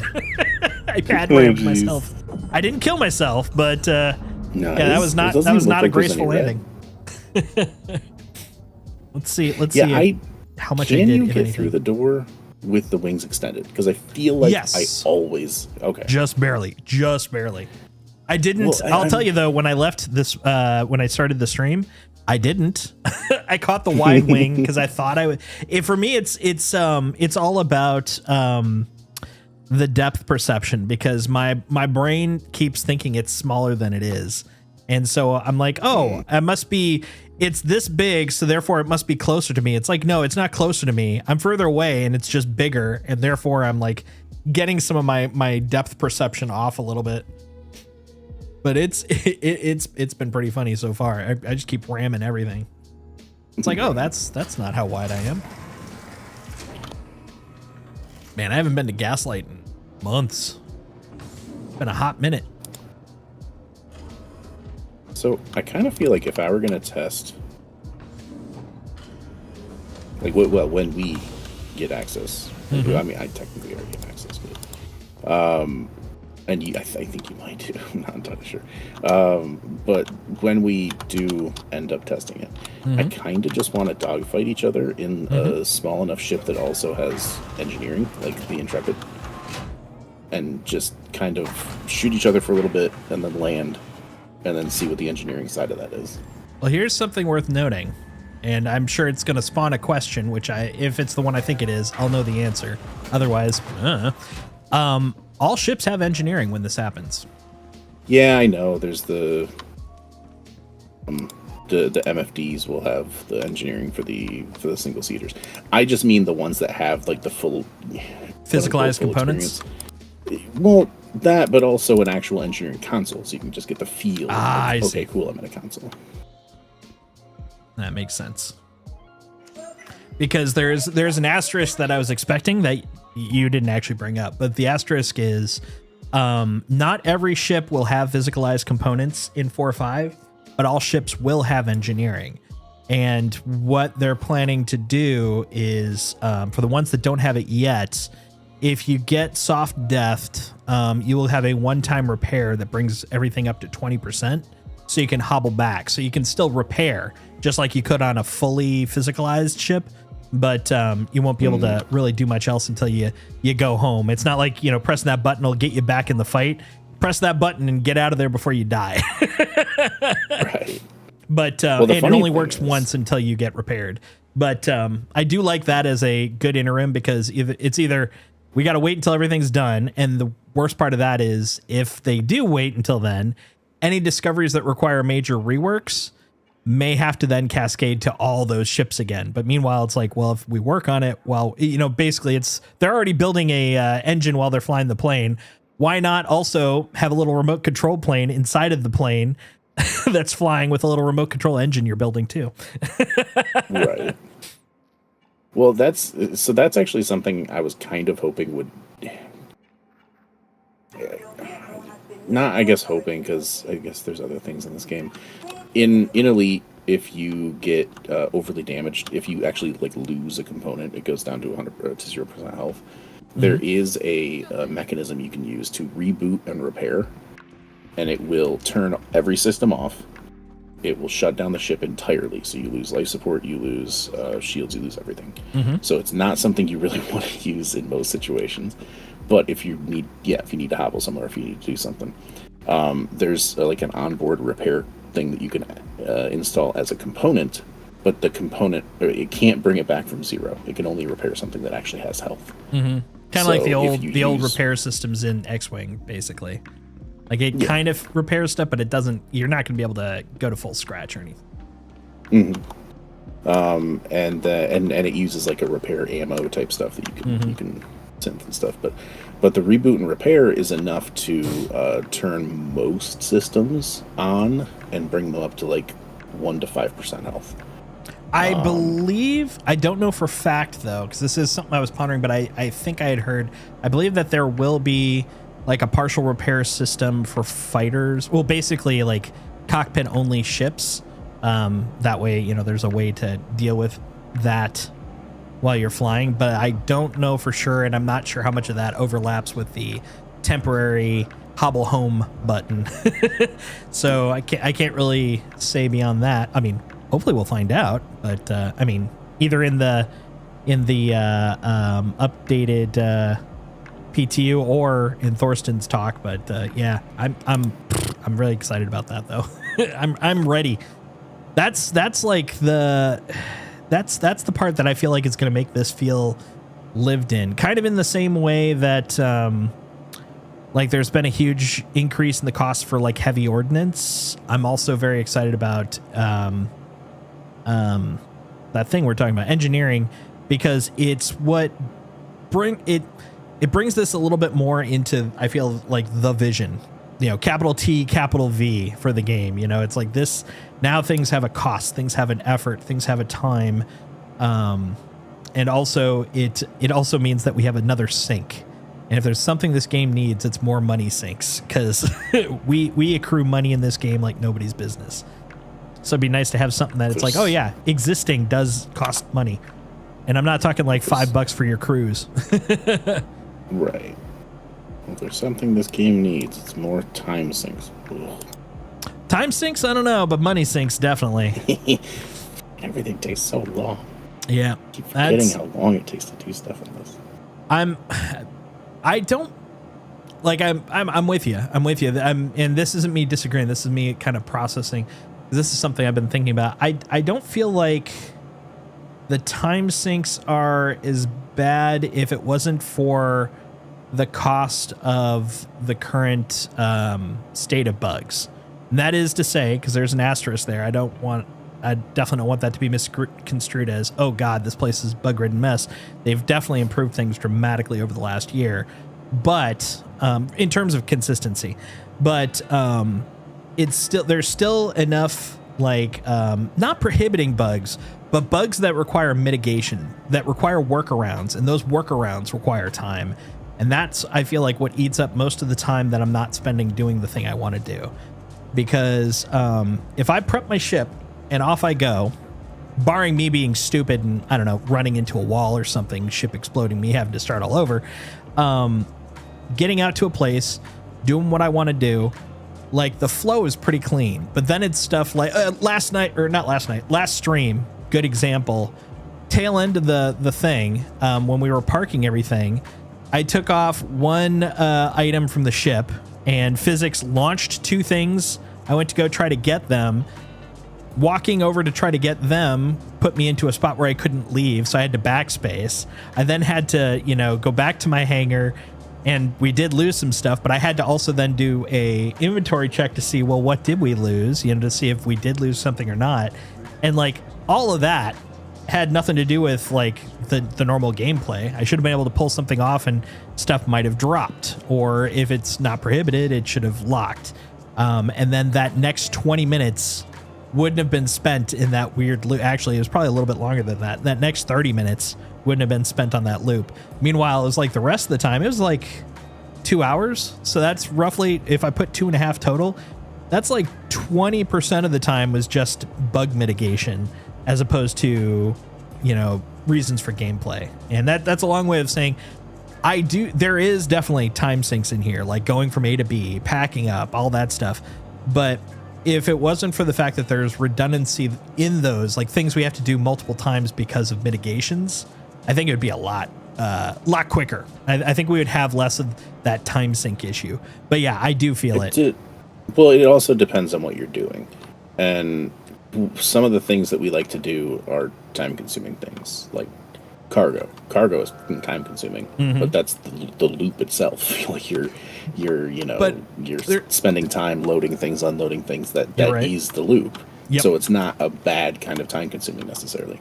There's one other thing that's missing currently on that one too, which I have no idea if/when it's going to happen. But contracts only last as long as you're online. That's the one thing that they haven't persisted yet. that I think is going to make things easier too, because imagine if you're able to start a hauling loop, play for like 30 minutes, be like, oh God, I've got to log out, have a sustainable loop where you can, safely log out holding onto your contract and then continue it when you log back in.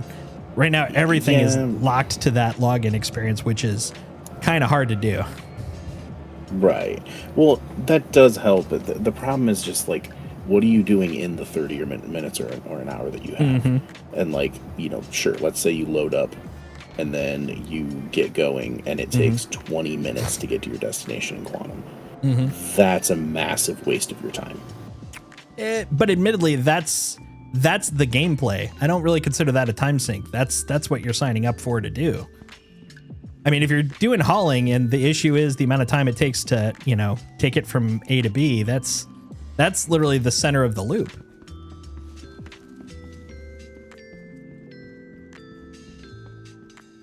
Travel time just takes way too long on this. And it's just static. There's nothing to do during it. You're not advancing the game any during it. I do agree that there's not much to do there, but I mean that is the loop for that one in particular. That one's really kind of rough for me because like I can understand it from like if you're going to go do I don't know, a ground mission, or you're going to go do some gather, plants or something, the time to get there before you can actually start on the thing, whether it's FPS combat or, analyze plants or find this missing person, I can understand that. But like the hauling part, if you remove the transport, that's literally the core of that job. I mean, otherwise you're more of a trader than you are a hauler. You're just asking, like, actually that might be the promotion. That's the promotion, when you get enough people under you where you're like, look, my job is to create the contract and then other people do the hauling for me. But at that point, it's really more of a background thing. But like hauling, the whole point is to get it from A to B. If you take out the A to B part, you're not really hauling at that point. Well, sure, the takeoff, the landing, the atmospheric stuff, cool. Mm-hmm. But like when you're in space and when you're doing your quantum stuff, everyone has to play by the same quantum rules, and it's going to take really long time for everyone to get from A to B, depending on their components they choose, all that kind of stuff. Yep. But at the same time, if you want to use the drives that are going to let you go further, it's going to take longer because they need to be efficient and they're going to be slow. Yep. So it's like you're just being punished, and it's kind of annoying. But I mean, I don't know, like, quantum is just one of the more frustrating things in this game. I guess I can kind of understand that. Like, if maybe the travel speeds were a little bit shorter, but I mean, the travel is the core of hauling. I mean, like it's like doing a trucking simulator. If you were complaining about the fact that you had to do this part on the highway, like that's the trucking simulator. Okay, you know what I mean? So here's the thing, though. You're driving on the highway. You're paying attention to things. You're looking at things. You're checking your mirror. You're doing all this kind of stuff. There's the feel of driving the truck. There's no feel of flying the ship when you're just in quantum. In quantum, that's a good point. However, and this kind of comes back to my mitigation problem. I mean, there's so many other things you could do while you're in quantum. Like you could be crafting, you could be maybe, talking to someone. Like the thing, going back to the mitigation thing for me, I never leave my seat because I don't trust if I walk around on my ship, I'll still be on my ship. True. Yes. Well, but that's the thing is I'm curious. What are we not supposed to be, because obviously you do what you want, but like, what are the ideas for what they would like us to have available to us, depending on the ship? And obviously the smaller the ship, the less, facilities, the less things you're going to be able to do while you're in quantum. But, and when you go super, super high, you've got like a pool table and stuff. So like if you're hauling in the Starlancer Max, yeah, you can play pool people, that's cool. But like if you're hauling in something smaller, and you're doing a long trip, which I guess that also brings it back to, technically along their lines, the ships are designed to fit certain scales, so you shouldn't technically be taking a raft very long distances. You should be taking it to I don't remember which one they are. I don't know if it's planet to the stations above it and to the moons around it. or if it's surface station to surface station. But I know they have ideas in their head of the small ships are meant to do surface to surface, medium ships or whatever bracket they have is meant to do surface to station, and then there's station to station or planet to planet, and then there's interstellar or whatever it is where you go between, or intersolar, I don't remember what it's called, but either way, where you go between the two the systems. That's where like the whole sea and stuff like that comes in. So with that taken into account, the ones that are going the furthest distance would have the most facilities to keep you kind of busy. Yep. And then if you were doing the small enough things, you theoretically wouldn't even necessarily be in quantum, depending on what you're doing, or for a very short period of time. So like that, assuming you subscribe to that and you actually do it that way, okay. But then once you get to the bigger ships, like, is that pool table going to work? Are they going to make that work for me? And then like, is there other stuff I could do, or do I have to play pool? See, I think think is the key word, because you do have a point. Like what do they envision us as doing in that time? But like the things I can think of, and this is active as of 4.5, not stuff they've talked about for the future. Because a good example of future stuff is, well, in theory, we're supposed to have like be able to view stuff on like the screens, like choose like an active network that you can watch on Spectrum, stuff like that. You could do that, but that doesn't exist, and who knows if it ever will exist. But like a good example, if we were like trying to pretend like this was a quote real world shipping operation, while you're flying, go check those components, go repair, stuff that's a little low, that kind of stuff, like right off the bat. Like that's just the right off the bat stuff. But I'd love to hear more of like, do you have leisure time? One concern I would have though, to that point, because I was thinking about this when you're talking about the time in between. In EverQuest, you had to manually, not manually, but you had to, in real world time, accrue mana by meditating. And that means you would open up a book, and to simulate an opened up book, you would literally have a full screen of a book. You couldn't see anything around you. And you had to have that open because you're meditating on what you want to, the spells you want to learn basically for the day. And, it's boring. And so people would AFK, and if they were out in the wilderness, they would die because they're AFK meditating, trying to get their spells back. And it wasn't fun. And so the way they mitigated it, a way they mitigated it is they actually effectively added Tetris to the page, to that screen. So you could actually play a Tetris game while you're waiting. That doesn't solve the problem. That just gives you a distraction so you don't have to deal with the problem. That's the thing I'd be kind of worried about, is like if they're coming up with ways to distract you from the fact that you're stuck, I'm not a fan of that. But if they come up with in-game things to do that are actually useful, I am so very on board with that. Like the maintenance thing I was talking about, the reason I brought that up first is that was the exact thought process I was going through. I'm like, what can you do that actually makes sense in that world? I'm like, oh, maintenance would make sense. It's like that. I would imagine if you're going between, like, imagine like being a container ship, a real live container ship. Like while you're going across the ocean, it's not like you're, shopping. I mean, maybe you're shopping online, but it's not like you're, going out to shops or anything. It's probably a lot of watching TV and then checking the ship, make sure like the engine's not boiling over or whatever shippy things they got to do. And I'm like, do they have that, for example? That'd be kind of interesting. Yeah. Well, so yeah, it depends. Well, first of all, one thing, if they do end up adding Tetris onto one of the screens, then I'm gonna go ahead and say that person played EverQuest. Yeah. But, it really comes down to a few different things. One, how much does somebody need to stay at the helm? Yep. Like, ideally, you would have someone at least in the cockpit or on the bridge, to just kind of keep an eye on stuff. Yeah. Like, what if you get jumped? You won't know until you start getting shot at. 100%. So you'd want to have someone there, but like you could switch off. So like that's not that big a deal. And then obviously you'd be chatting with each other while the other people are doing their thing. But like, I feel like there's typically an engineer, and then maybe like a assistant engineer or whatever who's doing gunnery or something like that could help out and stuff. So they're doing their own thing. They've got their checklist. They're going through all that kind of stuff. So that's what one person's doing for sure on the bigger ships, and then maybe one person's, they're the engineers at the console, and they're sending their buddy away to check on certain things for him and stuff like that. But I don't know. Like, obviously, eventually we'll have weapons we'll have to take care of. You can clean them. You can do stuff like that. Maybe you can clean and keep the armor and stuff. I'm also curious how much maintenance is needed on components that are in use, and how much stuff would need to be like taken out and turned off, or turned off and taken out to actually be able to affect. I agree. Repair, tuning, stuff like that. And I'm also curious if it's a big enough ship and you do have some internal storage specifically for supplies and components and stuff.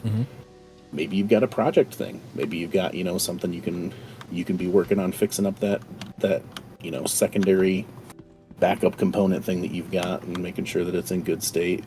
If they get to the point where there's tuning you can do in any ship, and then that the crafting thing, that's cool, but can your ship craft?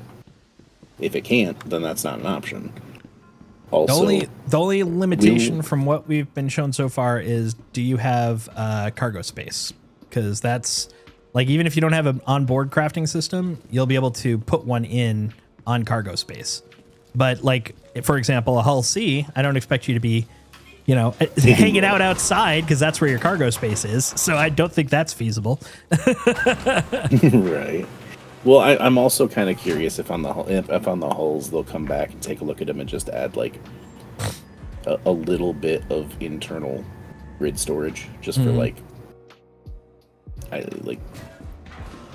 however big the thing is, enough room for that, and then enough room for a crate or two next to it, unless it just pulls from the full grid. But it depends if they want to future proof it and eventually it doesn't pull from the grid, you need to grab it from actual storage, then they'd want to have room for it. But yep, I don't know. Yeah, that would be cool. Yeah, bye. Hi, Andy. Sneezes. I know there's some people like the idea of having a flight checklist too, to make sure that everything's good on the ship before taking off and all that.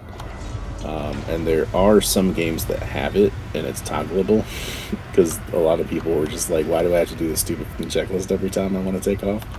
So there are some people who have it toggled on still, and they just love it for the RP. I could see that towards launch for sure. Just be like, here's an option. Put it in maybe your journal or something. And be like, okay, hold on, let me bring up the flight checklist. Actually, I would like to have an RP checklist for depending on what you're doing. Just to have like the one thing you always make sure, like, all right, everybody got their. Are we stocked on this? Are we stocked on that? Do we have this? Do you have your helmet on? Stuff like that. Well, yep, which obviously in the ship you typically wouldn't want to have it on when you're in the bridge and stuff like that, but still. Yeah, I think once we have more stuff where not always being decked out in armor in space equipment, having a checklist is going to be really very close, really useful at that point, because then it'll be like, okay, do you have a spacesuit on, not a jacket and shorts? Remember, space has problems with bodies. Correction, bodies have problems with space. Right. You in the 3-piece suit. You wearing a flight suit under that? Yeah, I would love that. But yeah, and I think we're just missing so many things that we can't even really, like, we can speculate at what maybe it'll be like, but who knows how those things all like stack up on top of each other and stuff. Absolutely, and that's always the fun line for, well, I quasi sarcastically, but generally true, the fun line for trying to discuss this stuff, because there's points where it's like, this is fun to posit 100%, and then on the other side it's like, yes, but is that going to happen? Oh, I don't know. Right. Maybe.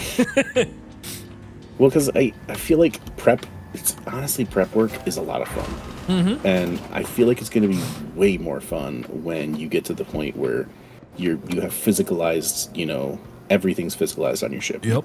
You're loading up all of the space suits into the suit lockers. You're loading up, suits for all the different types of things you're going to need. Yeah. And you actually have a fridge that works the way it's supposed to work, and you can, make sure you got food. You're making sure there's resources for any of the crafting you need to do. You're making, you know, all this kind of stuff that, Well, like, some of which we can right kind now- of pseudo do. Right now at this exact point, I just went up to cargo bay, grabbed a 1SU box at the store. I'm now lifting it up on my freight elevator, and like, that's prep work. I mean, it's just me putting a crate inside of my clipper, but like, that's fun to me. I like that because it's like, Yeah. oh, look at me, I'm getting ready for a journey, for an adventure, you know?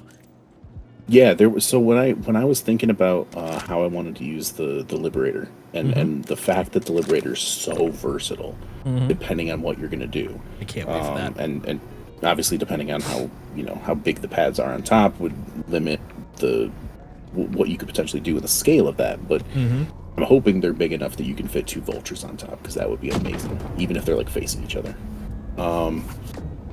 So I was thinking about it though, and I was like, okay, well, you could do salvage, you could do mining, you could do like all these kinds of things, and what do you need for all those various different kinds of supplies?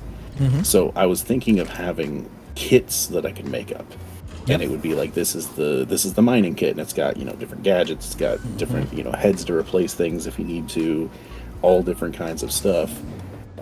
If with that 400 grid or whatever else, you know, it ends up being, I could stay in the Liberator the entire time, have my buddies out doing stuff, and I'm using the crafting station in there, you know, just like Yep. crafting or modifying things to be able to have backup stuff for you know, when they bring their rocks in, when they bring their prospectors in, when they bring whatever the hell they're using in, to replace some of their components if I need to, take their partially damaged thing, swap it with the good one, bring it back in, repair it, and, you know, put it back in the pack. So that's like, I love that, and I love the idea of just making these. Here's an 8. It probably wouldn't always be 8 SCU, but you know, here's an 8 SCU crate. That's the, and when you can name them and stuff, That's just be like, actually, this is, once crafting comes in, that's what I want to do for the org is, number one, whatever armor we're going to have is like our quote standard, even though I don't think there will be a fully standard one, but it'll be a craftable armor type, just so that we can make it easier to go, oh, you joined? Here you go. Craft. This is your armor. You know, give them like basically the quote welcome package. Here's a 1/8 SCU crate with, you know, with your armor, your base weapon, da da da da da. 8, I don't think you could fit a full suit of armor in a 1/8. Man, you don't know how tight I can pack stuff. Concealed. You'll want to open that in the right spot. It's gonna jump out at you. Exactly. I vacuum seal it. You know those plastic bags where you can attach the little vacuum cleaner thing? That's me. That's me. Ooh, look at this thing. But yeah, I wonder what kind of customization stuff we're gonna have. I wonder what. I really hope that we can put, because they showed that we would have org emblems, right? That would be able to go on the ship. Yep. I really hope they allow us to put those on crafted gear. I know you can on armor and shirts. Okay. Because they did. Oh god. Okay, I'm good. This is why you don't strafe around while you're not looking. I was literally just side strafing until I was like, that looks like an asteroid coming at me. And that's exactly what it was. It wasn't me heading into the asteroid. It was coming at me. I mean, technically, we're both coming at each other. So That's true. Physics, man. Physics. But yeah, no, I'm very excited about that. I mean, who knows when that's coming in? Like that question mark. No rush, whatever. I do know that also, when they were showing that off, that was bound to the socials panel. So that was part of two Citizen Cons ago, and it was part of the social panel. So I don't think it's coming in at least until we get more social stuff. And we didn't really hear much about socials in the last year. So, and honestly, compared to like the technical stuff we need, okay, I want it. Don't get me wrong, I want it, but like, if I was like socials versus dynamic server meshing, please. But then immediately work on socials after. Right. Well, yeah, they'll have to. I mean, so I guess we'll see. You could always say that they'll have to work on it as they head up to Squadron release, so that you can have a better social experience in the game when you come to Squadron. I know it's important, but I mean, it's important like everything else. You know what I mean? Yeah. Yeah, and it really just depends on what what time they have, how everything's allotted, how everything else is going. So. Well, actually, let's not go all the way there yet. Let's go to Bloom. No, that's Patch City. That's Monox. I'm having a real hard time That's Pyro deciding 1. what to use. Go hang out on Bloom for a little bit. You all the way over here? My goodness. You're so far. Look at all that. Look at all that SCU worth of gasahol. Man, I am... This clipper is very gassy in a good way.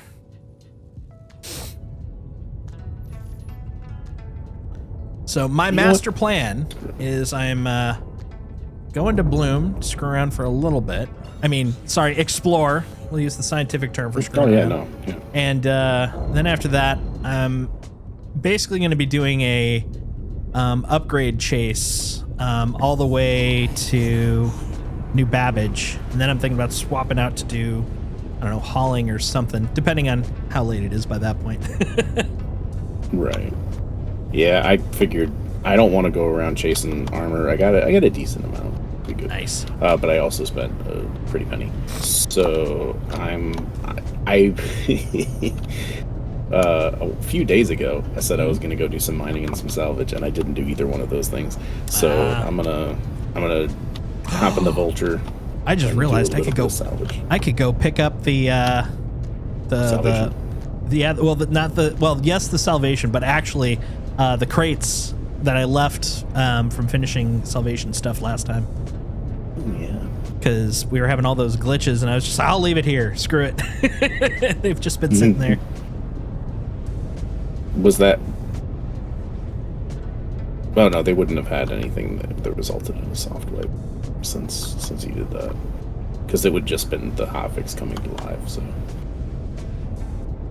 Yeah, it was post hotfix. No, I think it's there, if that was the question. I think it was just a server issue at the time.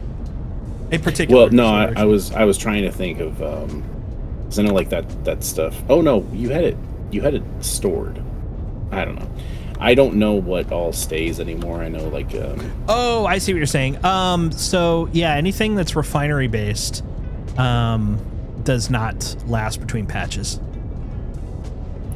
But yeah, I was just saying I was pretty sure that the only thing that would have happened between then and now is the hotfix going live, which doesn't I'm with you now. that. Yeah, that wouldn't. Yeah, I see what you're saying. That wouldn't affect it. Yeah, but I do want to get it before 4.5, which, man, they are hitting hard on that. I had a feeling they would, but they're actually beating my expectations for how quick they want to get us rolling on that. If this were the same time last year, I would have been hearing a lot of complaints about how, they gotta push it out by the end of the year. They're gonna leave it in a broken state, and then they're gonna take off. I don't know why I even brought that up. I watched someone respond to do a React video to the I watched the thing for 2 hours, and then I was like, you know what I want to do next? I want to watch someone else watch that and get their take on it. And it was not someone I necessarily agree with, but I do respect some of his opinions. Was it Salty Mike? Yes, it was. There was so much hauling stuff, and that's like his whole thing. And I was like, you know what? When it comes to hauling, this guy knows what he's talking about. The rest of the stuff, I don't know about that, but still. And his heart's in the right place. He just is very, very vocal and very mean sometimes. Mean-spirited. Yeah, that's the detractor for me for Salty, because it's like I agree, his heart's in the right place, and like he's definitely got the experience in terms of Star Citizen, but whenever he kind of starts talking about like how systems work in the background, that's usually where I have like diametric opposition to his interpretations of certain things. And then on top of it, when he gets kind of mean-spirited, I'm like, oh, that is not my vibe. And I'm like, okay, yeah, I'm good. Yeah. I was wondering about the whole stuff. So I was watching for that, and it's like, that's fair. Oh, cool. He completely understands that was an insane amount, and they're bringing it down to a more manageable thing. Although he did say 12,000 is still crazy. That's a lot. Which, Yeah. To an extent, it is, but it's a more manageable amount of crazy. Yeah, it's less crazy. That's the way I'd put it. Like we definitely need if 12. So there are two things that they stated in there that in combination still make it sound crazy to me, which is 32 SCU is going to be the max container size. They are planning for that to be the max container size. Stuff can change. We'll find out. But I mean, as far as they're planning right now, that is the max container size. And then 12,000 SCU, like 12,000 and some change, but 12,000 SCU. So if you look at, like, let's simplify the numbers, but keep them close. 12,000 SCU on 30 SCU containers. That is still like 400 containers to move. That's a lot. That's a lot in one sitting. I'll put it that way. I won't even load the whole C after the one time I did it. So I'm definitely not going to do something that's 4 times that. Yeah, and so like there's a couple of things I can see. One is they continue to allow magic unhauling at a cost. Like that's just the drones, unhauling or whatever you want to call it. Number 2, they come up with a system for people to manually haul more. Like maybe they'll have the Atlas EX or something, and it's a space-based mover, and it can move like 4 at a time or something like that. I don't know. Or that is literally, that is group play. And I'm not talking hauling. I'm literally talking loading. Oh, yeah, no, for sure. Loading would, by requirement at that point, have to be group play. I think that's what it's going to come down to, at least as one of the options. Yeah. I think what it's going to come down to is you're going to have your security detail is going to be lending some of their people from their multi-crew ships to, because you're going to want a security detail no matter what when you're carrying 12,000 SCU around. So you've got, unless you're really good with that one gun you got on the Hull C. Right. So like you've got, all the light fighters that are going to be with you, they're landed and they're helping move cargo. You've got a skeleton force of security outside the station. Ideally, the station's not too hard to defend around. Right. Because it might have its own defenses and stuff when people start attacking you. So all that. And then the other thing I think is I think we're underestimating how useful the Atlas's tractor beam can be. And since every other tractor beam is so relatively useless by comparison, like it's such a leap in technology compared to just point and move and everything. And that's only one of the versions of tractor beam tech they're going to bring in. So I think there's got to be something where either a ship is going to help you do it, or they're going to add something at the external loading area for you to use the onboard tractor beams, and it's going to be like the snap type thing of the Atlas, which still you've got to move 400 things.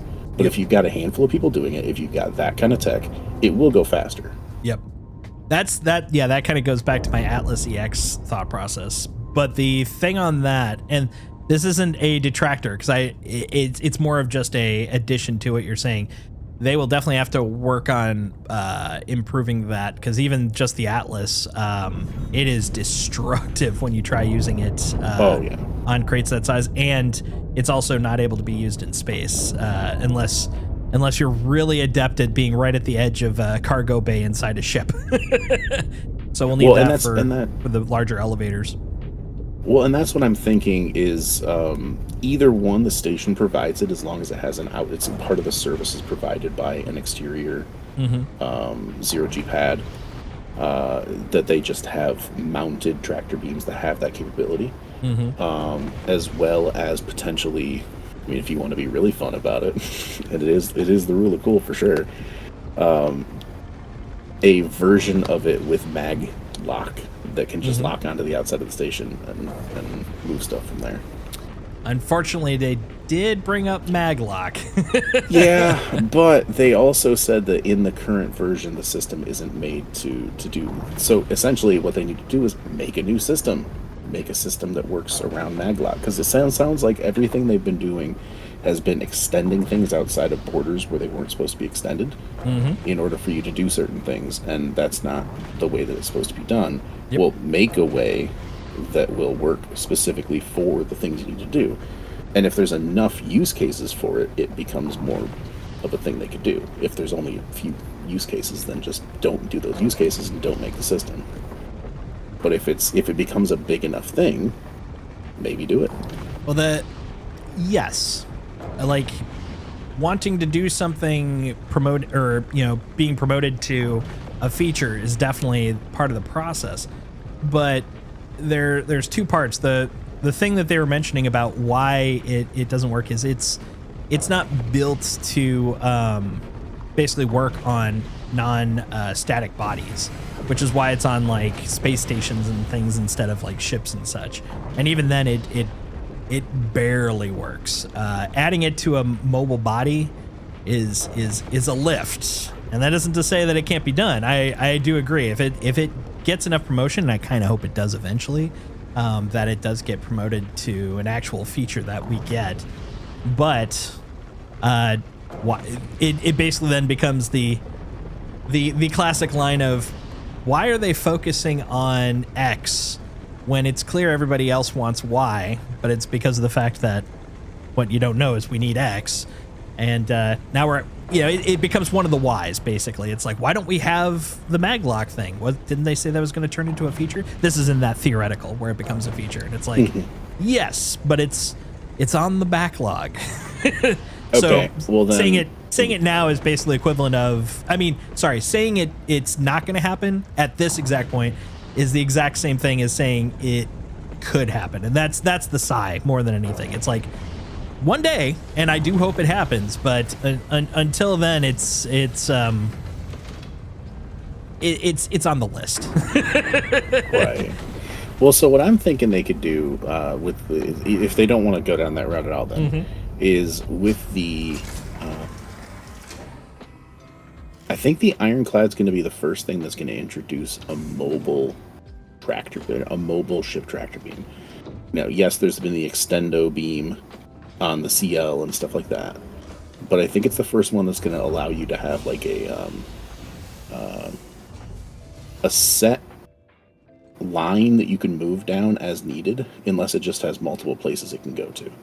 Because based on the thing, it seems like I see. You're talking mobile, like on a line. I got it. Yeah. Yeah, it runs along a specific line. So if they have that tech and they wanted to put the like ship or even call them station tractor beams and have them have special functionality along a rail that goes the length of the external thing.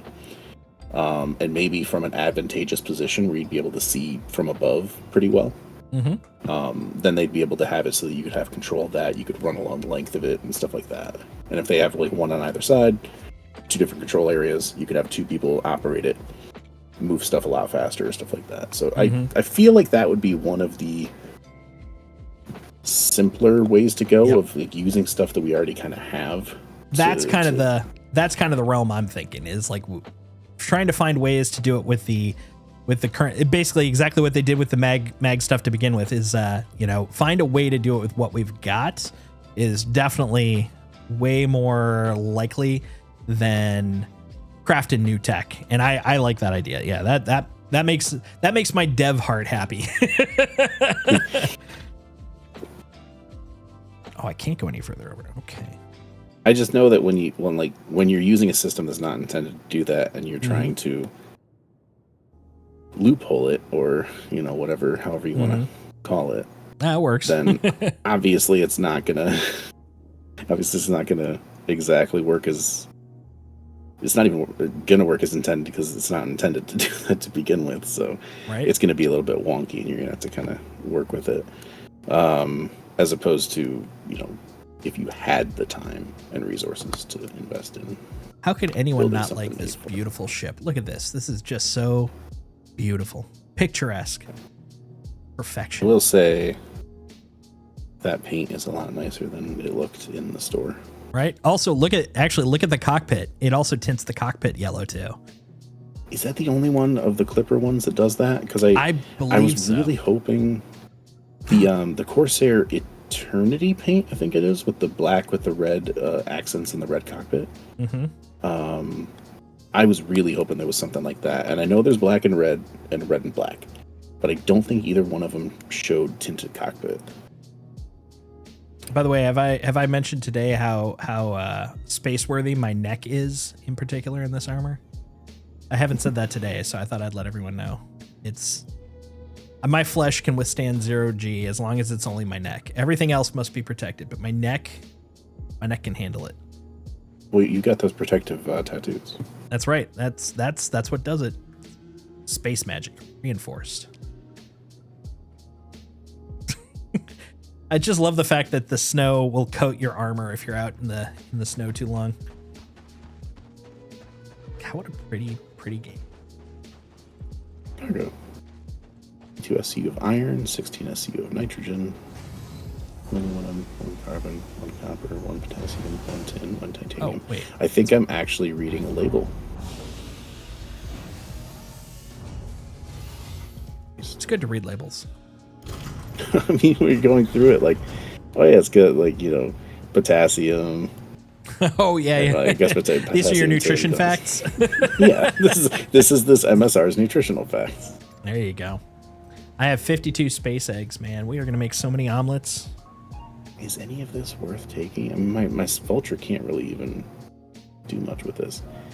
God, this is where it kind of sucks to be solo. Like, it really, because like there's I could do the salvage loop easy enough in a Vulture, no problem whatsoever.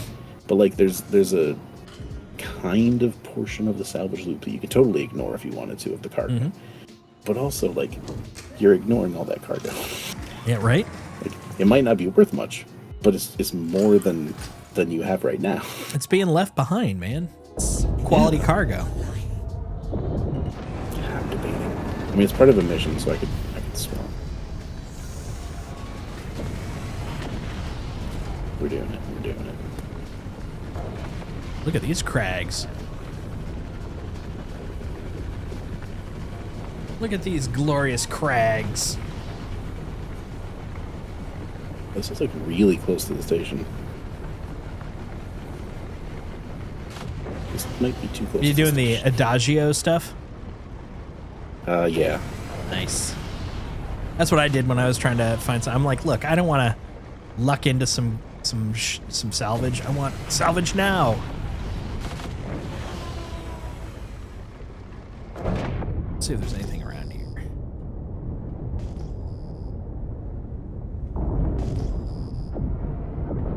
Man, there's so many like systems that we're so close to that are just really exciting me about this game. Like, just looking here, I'm like, oh man, when we have base building, when we have crafting, when we have the ability to like kind of ship build, like there's like just I could land here, like forge some stuff, go craft some stuff. Maybe see a little outpost that someone has, and they tie things together. Exactly. And that's something that we're severely lacking right now. Yep. Right now it's just rando missions. And I mean, don't get me wrong, I enjoy my rando missions, and I enjoy my player generated missions, you know, where I'm like, I'm going to go do some mining. But like, if I could tether it into, I'm going to do some mining because I know my friend has a place over here and I can, you know, maybe, you know, refine this stuff or, you know, sell it to him or, you know, whatever. Like, those are like the just another couple of steps and we're there kind of stuff that really excites me. Yeah. Yeah, I think I've given up on the idea of making my own place. I guess it was always going to be my place with my two buddies. But unless one of them gets a crafting ship, I'm gonna stick with the org. I'm just gonna be like, we're definitely gonna be building something with that. Hell yeah. Because I don't really want to. I mean, I've built up a system. Not at the beginning, entirely by myself. I had a lot of help. But I built one tier 3, which is the highest ground facility in Elite, and I transported so much fucking material. I don't want to have to do that again.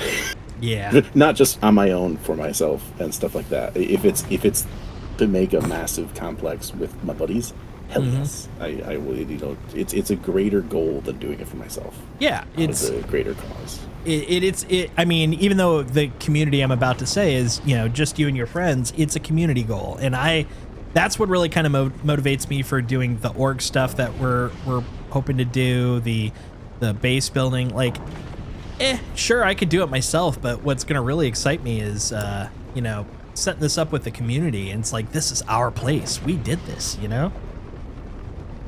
God, look at this. Yeah. Look at this picture. Look at this stream shot here.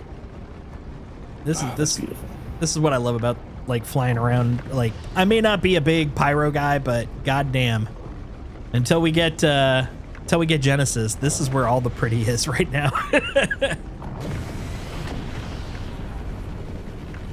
So I was talking to a buddy. I was kind of curious what your thoughts were. I got some. So he was talking about Genesis and how they're going to roll stuff out and everything. And I was even saying at one point I could kind of see them going a route where for a period of time, let's say they add in the planets into Nyx, Right. and then we get the first Genesis one and everything, and then they started making the planets for Castra, and they released that, so we have a new place that has multiple planets, multiple, you know, systems and stuff going on in it that can be a new home, more so than necessarily Pyro and Nyx could be on their own. To the point where if they wanted to do an overhaul of Stanton, it would be easier for them to do so, potentially taking it offline. And then connect the gates up the way that they would need to basically just kind of reroute them away from Stanton, have an event where Stanton gets closed for quarantine or something like that for a while or something, and then bring it back online when they have Genesis in place, when they get a chance to kind of beautify it, gold standard Stanton, and then reintroduce it, as opposed to piecemeal doing it like they did when they initially put it in, and stuff like that, because there's going to be so much they're going to have to overhaul. And probably not even the things that we would necessarily think of. There's probably a lot of back-end stuff that they might need to do in the system. Oh, yeah. Just thrown together. And I have a feeling the back-end part probably isn't as much a concern, because what we've got now, it's when it comes to the system infrastructure, I mean, unless they did something drastically different, which is possible, but I find it kind of unlikely just due to the way that this is usually how I've seen systematic software written. One is N, which means that in terms of the back end, how Stanton works is how Nyx works, which is how Pyro works. The only major difference should be, with a few probable minor exceptions, should basically be content. I mean, content does have programming, it does have actual software engineering in it, but it's within the scope of gameplay and level design engineering, as opposed to systemic engineering. I would, to your buddy's thought, I mean, since you're asking kind of from my thought on it, I don't think they would do that. I think it's definitely an interesting way to approach it, and it would be kind of a nice clean way to kind of be like, okay, off limits. You know, it's like this floor is under construction. You'll have to go around it, kind of a thing, for like a building. But there's a couple of things, and it's mostly just how to put it, situational evidence, as opposed to any technical reason why or why not. First off, one of the reasons that they're doing Nyx this way is that one of the things they learned from doing Pyro as a hold off until we're ready and then drop it all is that it is guaranteed to have issues throughout the entirety of the system. Like, for example, when Pyro first came on, people kept falling through it as an example. And so that just basically meant they had to spend a lot of time, after spending a lot of time fixing Pyro when they'd already spent so much time working on Pyro.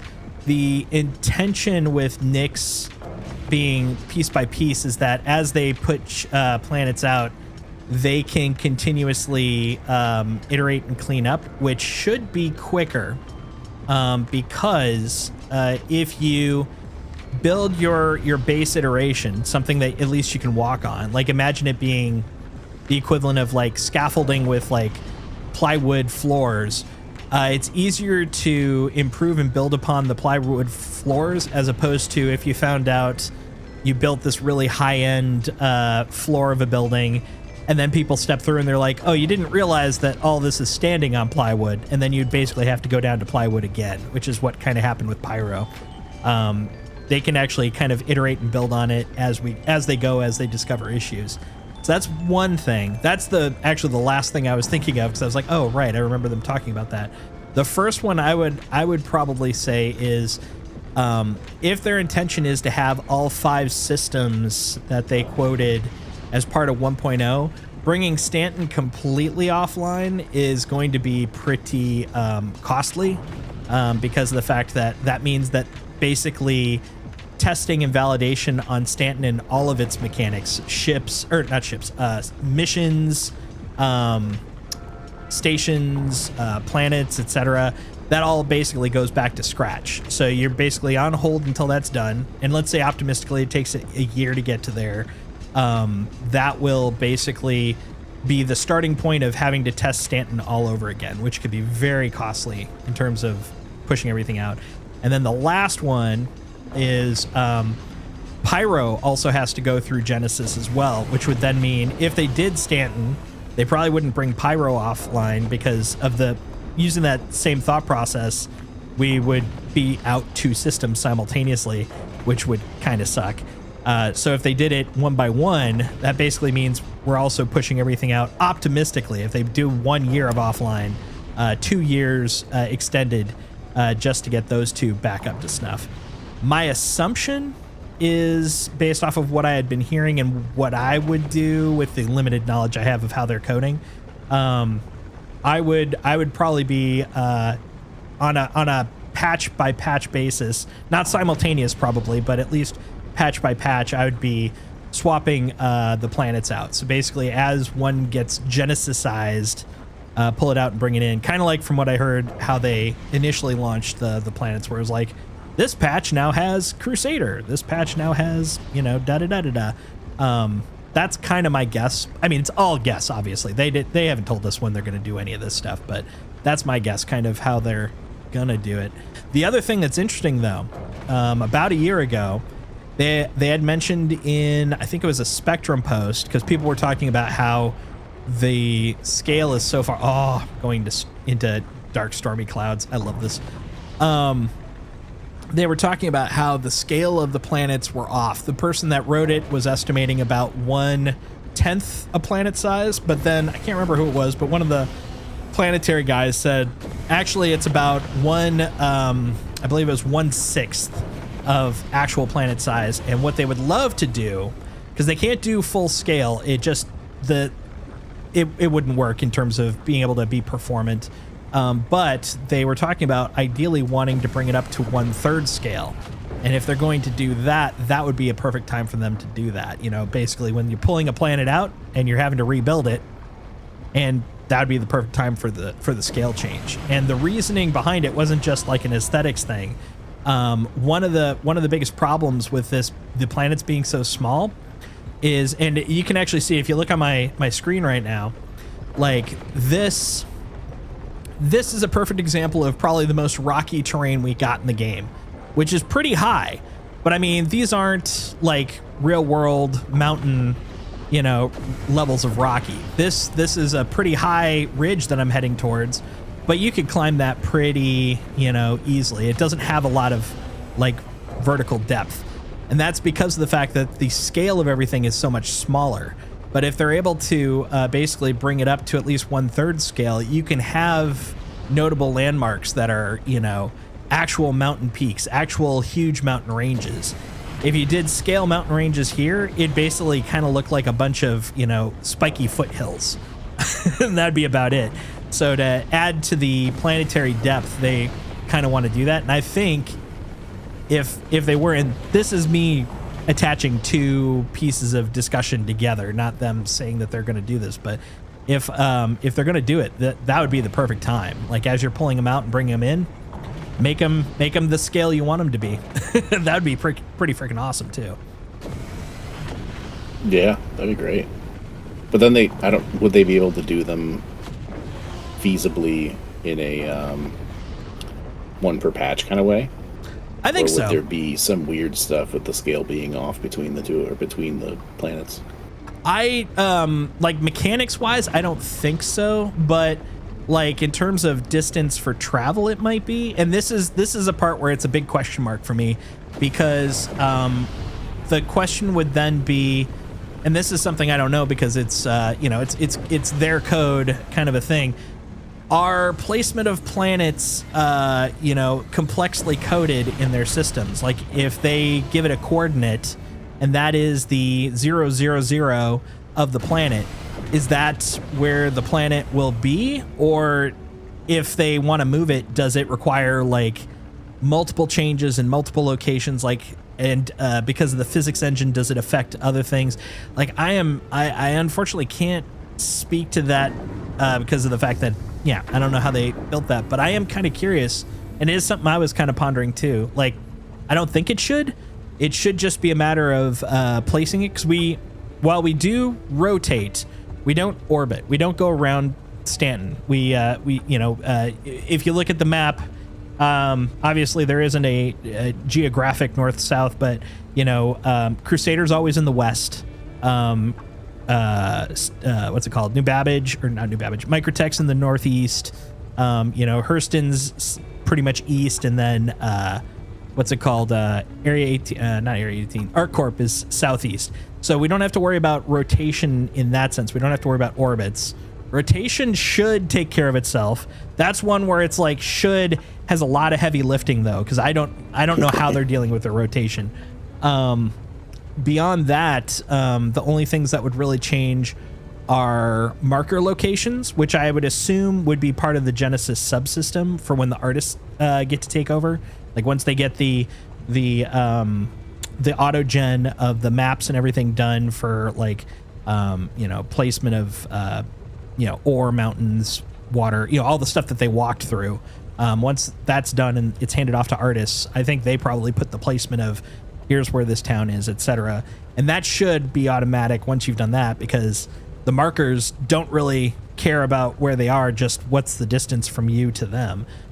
So I think those should be good. Like I'm trying to think of scenarios where it could get a little messy, and I'm pretty sure there are a few bespoke quasi messy things in there, but nothing I can think of that would really break that off the top of my head, at least.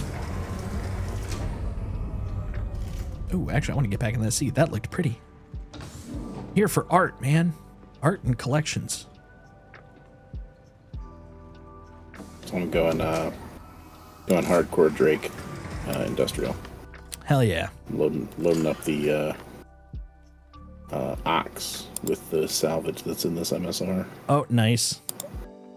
I like my Ox. The Ox is great. Yeah. Forgot to extend the deploy the turret first. So I was like, man, this thing's got a really terrible angle. Ooh, can I zoom? No, can't. No zooms. Not enough zooms.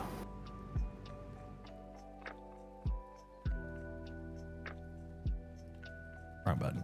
There we go.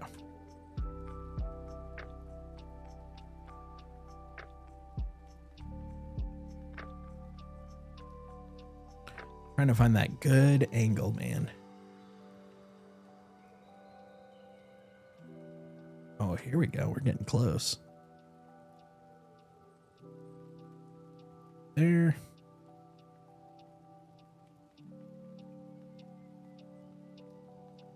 Need precision targeting for the tractor turret. Gotta make sure it works, man. Well, like I keep accidentally moving the MSR itself. Oh.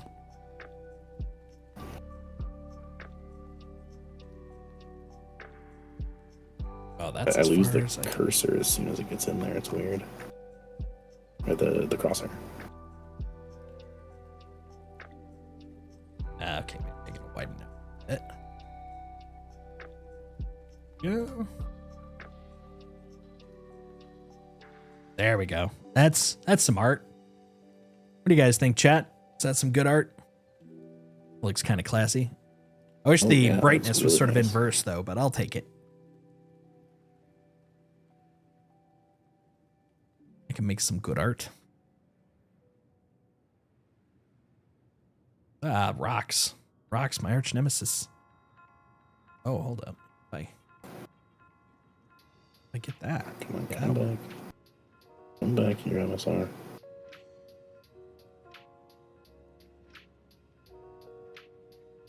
Oh, yeah, hold up. That's even better. So then I even have a foreground. Look at me. Foregrounding it up, guys. That's pretty nice. Okay. Now we'll get out. Take a look.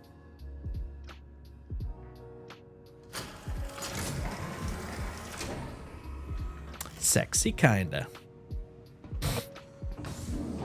All right, down the stairs. Whee! Or ladder.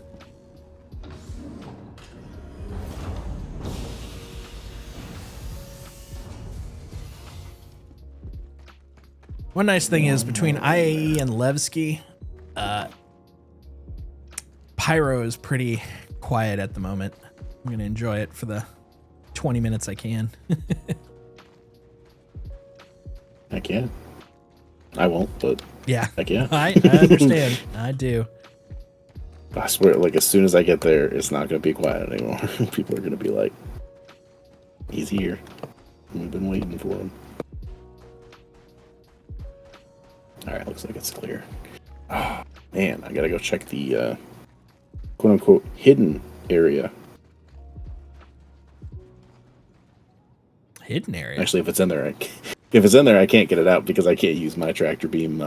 It's in Armistice, I think, around the station.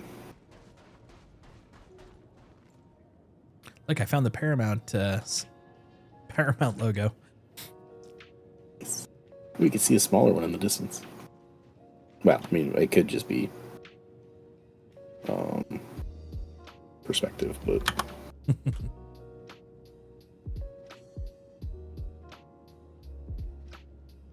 Actually, let's see. Up a little. There we go. wonder what they're gonna do about, like, are some ships just gonna be like, if they're gonna do anything to make it so that you can't just buy salvage rights to a ship and then recover the ship and repair it, or if Like, they're you fine with talking it. like at launch type of level? Yeah, Let's see. because theoretically it would have a serial number. Mm-hmm. You would have to, like, scrub the serial number kind of stuff because you bought salvage rights. You didn't buy the rights to, get it and repair it. Mm-hmm. So theoretically it could be considered an illegal move and all that kind of stuff. Like, that ship was supposed to be salvaged. Why do you have it? Yada yada. I believe if I'm following the missions currently, which is the only thing I have for interpretation there, because that is kind of outside. I was going to say the purchasing loop, they have that pretty well described. Like if you steal it, what would happen? But salvage isn't really covered in that classic chain. But they do have missions already for, illicit cargo, or not cargo, illicit salvage. And in those, they have you go after cargo with wiped serial numbers, which I'm going to take a little bit of interpretation there because this is definitely not confirmed, but I could see it using that as the jumping board. I'm wondering if salvage by right, like if you go through the legal routes, has to have like a chain of ownership. So it's like you have to, like, and this is all done magic narrative, magic. When you actually salvage, it's tracking like where it gets it from. And that way, when you go to sell the salvage, kind of like contracted stuff, it's like, oh, this came from a legit source because when you did it, you logged the serial number. If you don't, then you don't have legal or maybe legit, I don't know what magic word you want to use, salvage. And if that's the case, then you could do it, but you'll have to sell it through, black market areas. So you might be able to commit that insurance fraud, but it might have a cost to it, Like you're gonna not get as much because you're going through like a black market instead of legit or something like that. But all guesswork. I don't know for sure. So that brings up a whole nother question, as often these things do. So at that point, theoretically speaking, if they wanted to buy if they had salvage and it was like we need to know where the salvage is from, especially if it's a significant amount, and you were able to, here's the rights, this came from this, all this kind of stuff. Then that could mean you would be able to bring a ship black box in and be like, yeah, I destroyed this guy because he, attacked me. And I was defending myself, and then I salvaged a ship. Here's the black box. Here's all the info in it and all that kind of stuff. Yep. And then be like, this was my right by galactic law, whatever, to, he forfeit his ship when I made him regenerate or whatever, or when he limped away or something like that. But I also don't know if that's even going to be part of the law, or if it's just going to be like, nope, you don't have rights to this. You're going to have to buy those. Exactly. And then there's the other thing where like you don't need to report it if you're not selling it. Yeah. If you're trying to get into something else, if you're crafting. Yeah, you don't need to tell them that where you got it from. I mean, you're just putting it into your crafting machine. Where did I get the material for these shoes? Why would you even ask? Exactly. Then the question becomes, how did you get it from a spaceship? We don't ask those questions.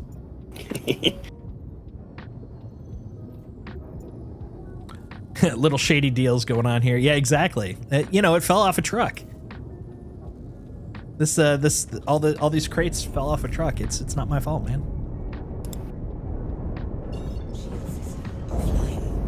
Spooling. Fell off a Hull C. The guy was like, I can't take it anymore. Quantum time takes too long. I'm in my ship all alone. I don't have a pool table. He was about to land, and then his ship went over a space speed bump, and a couple of 32 SU crates fell off. What? I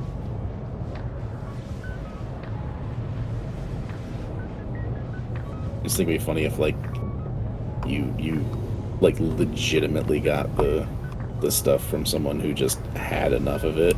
It's like, exactly. I can't take this anymore. This is just insane. This isn't what I signed up for. Oh, there you go. When I ran away from home to do, whatever, and I bought that ship with my parents' money. I like Mongoose's comment. Hey, what do you mean this gun looks like a Gemini LH86, but has no serial numbers? Right. Exactly. I want to see that with the shoes. We were talking about shoes coming off of this. It's like, why are these shoes all metal? And why do they look like an Intrepid? We don't ask these questions.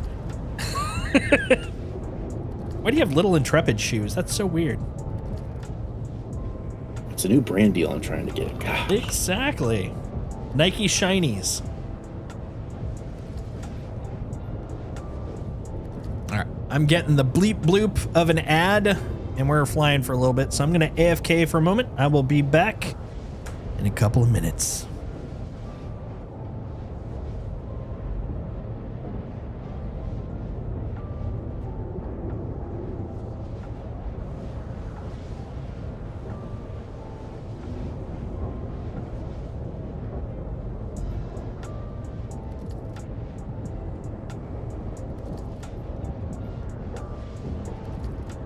It just don't add up, lol.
All right, I'm back.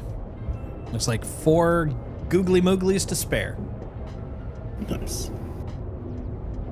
Oh, I'm realizing I didn't set up my sticks for the salvage stuff yet, so I gotta figure out how I want to do.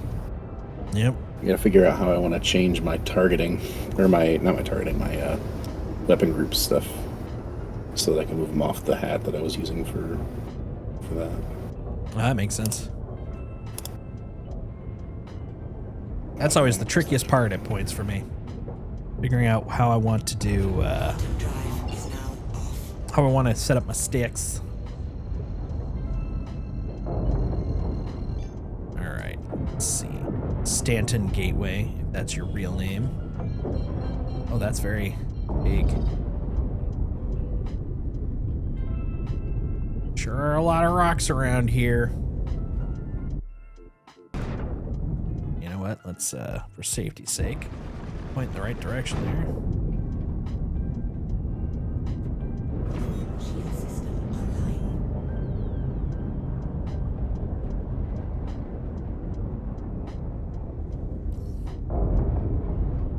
Where are you gonna put it? Vehicle storage request approved.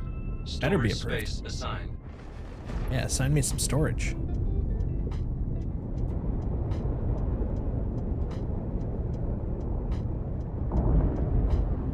Ah, all right. Hello. There a So next to overflow, so weapon presets next overflow versus next. Does that mean that it will cycle back to the beginning? For weapon, I don't know. I don't know if I've used the overflow one. Sign that. Let's see, because I just want a weapon thing cycle. I want it to fully cycle it, and it seems like okay. Yeah. Overflow means that it will, when it hits the top one, it will reset back to the bottom one. Connection terminated. I love how angry this looks when I land it. Oh, so one thing I've been meaning to ask. Did Hey, they Chewie. add something? Did they add something at some point where, like, when you're going into and out of hangars, there's like a pulling force kind of thing that could make your head shake or something like that? Kinda, yeah. There's a bit of a force shift that happens when you go from inside the hangar outside. It's basically has to do with because if you imagine these are 2 separate zones, so to speak, like there's the hangar, which is an instance, and then you've got space. Both of those, in terms of like how the physics engine is handling it, are considered like 2 separate rooms. And there are points when you transition between them where, because of the fact that you're going at a certain speed, space has a slightly different, I'll just call it a configuration, but it's all like the permutations in there in terms of like physics, in terms of atmospheric density, et cetera, they're different there. And so you'll end up with, once you transition across there, as it's trying to transition your vector, basically your direction and speed, it doesn't do it so well. So sometimes you can go across that threshold and all of a sudden you're like, God, I'm like a rocket now. What the hell's happening? So always try to go in gentle with that. It is a known issue. And it's like the fact that you do change like, your space between the two, that part is correct. How you transition, that is currently not the way they want it to be, but it's being figured out. I'll put it that way. I can't say it's being worked on, but I know at the very least it's being figured out. It makes me not able to tell if I've hit something on the way out or not, because sometimes it's more violent than others. And yes, it makes it hard to tell if like the Clipper's wings hit something on the way out or not. So.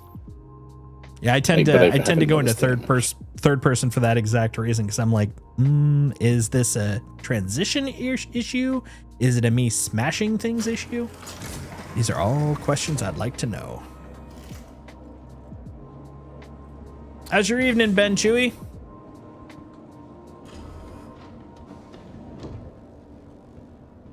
What shenanigans have you gotten up to? wait. It's not here. It is... Ugh, I was trying to remember. Where's the... Ladder down from here. That's the elevator.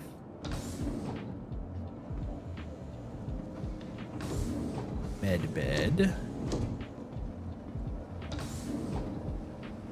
Oh, right there.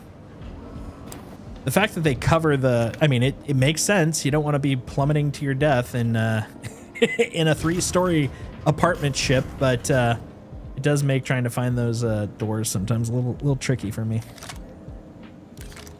Okay, we're going to take this out here.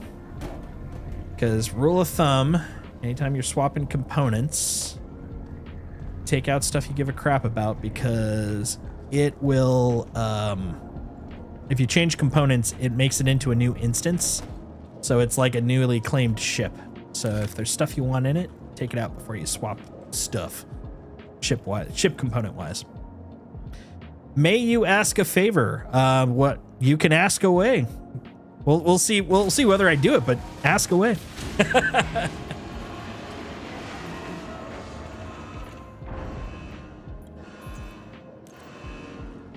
I just started streaming. Would you mind giving a follow? I can do that. I can definitely do that. Actually, I thought I was following you. Let me take a look.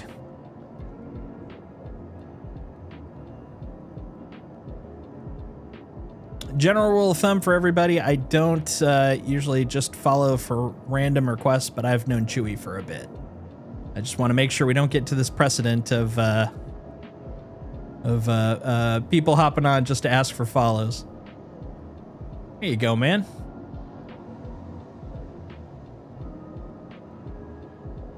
Welcome to the Streamosphere.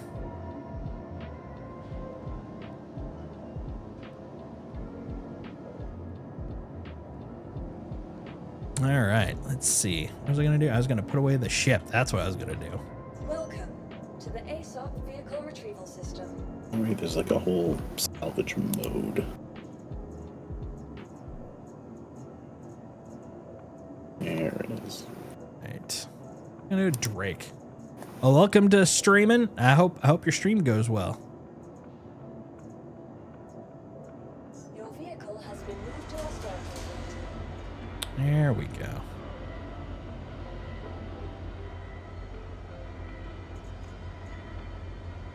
Please visit us again.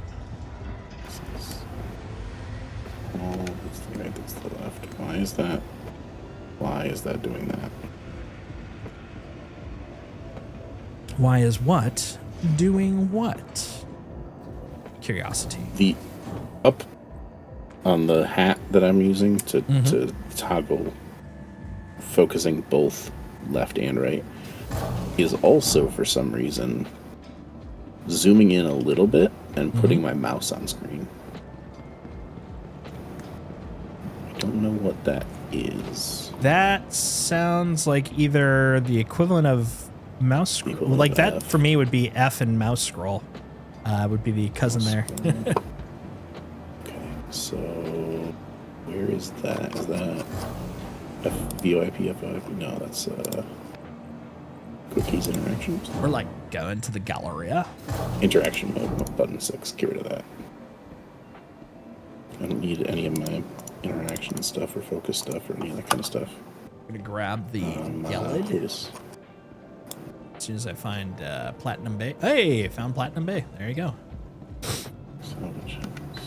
I would think that Platinum Bay is very popular at the jump point stations.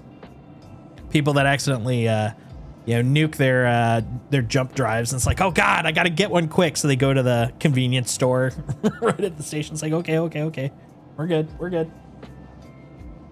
All right, bye. Oh, I think I know I did this last time.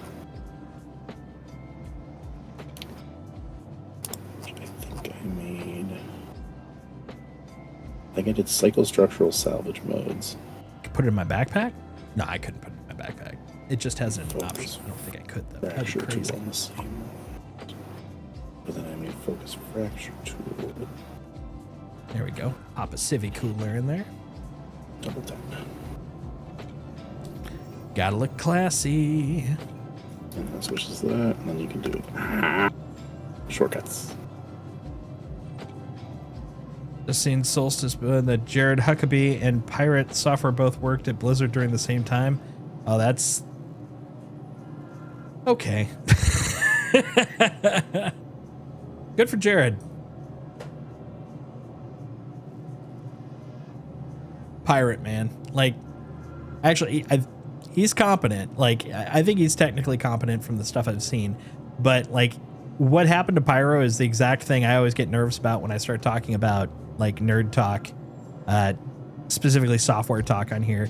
It's like, I'm definitely not, like, the best software developer out there. I'm good. I'm competent. I can do my job. But, you know, like, I definitely don't want to, like, puff myself up to make it sound like, you know, I was, you know, like, principal developer at XYZ, so that's why you should listen to me.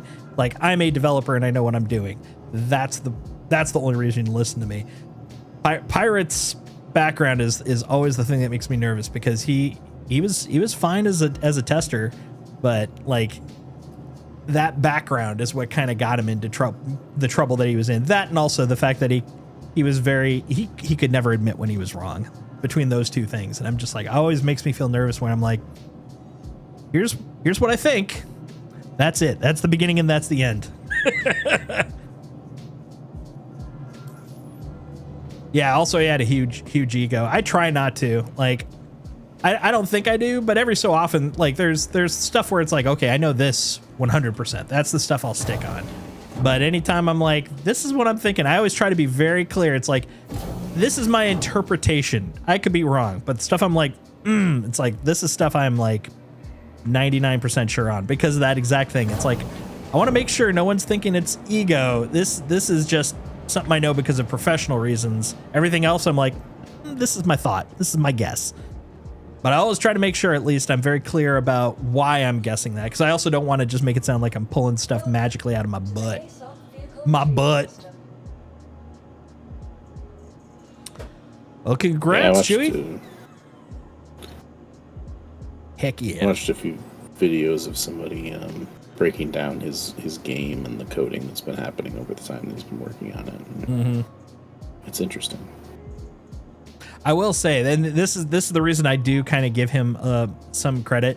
Like, there are a lot of complaints about how the code for games, that the code for his game was kind of spaghetti coded. That's the hard truth for a lot of places. Unfortunately, many games, and it's not even a measure of quality, it's just a measure of getting it out the door. So much of gaming is spaghetti code. It is crazy because they just have enough time to get it out the door, and once they get it out the door, they never get the time that they need to actually clean it up and optimize it, because then they're like, okay, now on to the next expansion or on to the next game. Meanwhile, it just kills the devs a little bit on the inside, because they're like, can we just have, like, I don't know, like 2 to 4 sprints so we can, you know, tighten this up. And then it'll bite them in the butt later on when it's like, look, remember that thing I told you might turn into a bug? Look at that. It's the big bug right now.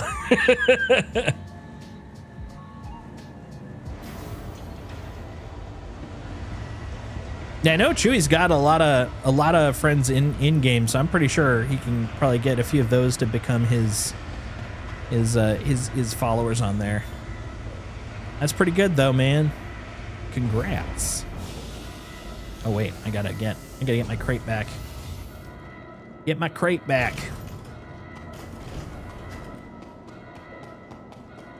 Those quasi eggs won't go anywhere unless I take them with me.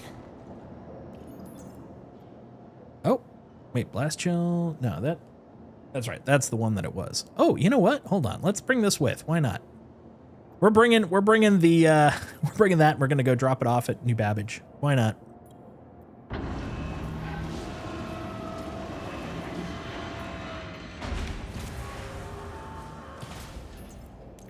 Perfection. Did we find a buyer for eggs? No, not yet. I forgot that's the put them up. Put them up. Put up your dukes.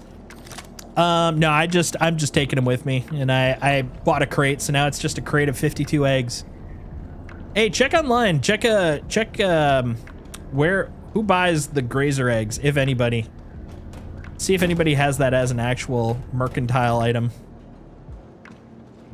Maybe we can send this somewhere before we call it for today. Make a little quasi-grazer money on this little ridiculous expedition. Okay, we're gonna put you right there. There we go. And then grab. Wait a minute, where are you? Ah, there you are. Levels of detail. Come on, buddy. Let's go blast chill. We're gonna blast chill you inside here.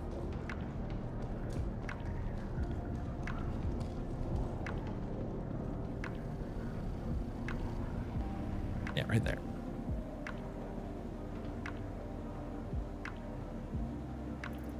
Okay, let's see if I can. This would be swell if I could. I can't. Hold on, let's see if I pick it up. Can I pick it up? Is it pick upable? We've never actually tried picking it. No, okay. Can only drag it. All right, you'll just stay there then. Stay there for all I care. Harumph. Okay. You. And you. All right, we got one part. Let's see, what's the other thing we're... Now we got Area 18. Wait a minute. Let me change that. Oh, I need a drink. Shop terminal at the yard. Oh my goodness. I'm gonna get my ass handed to me. My little baby. Or Shepherd's Rest. Of course it can't just be a nice chill place. It's gotta be Murder Central. Harumph. Take out my bottle. Little sippy sippy.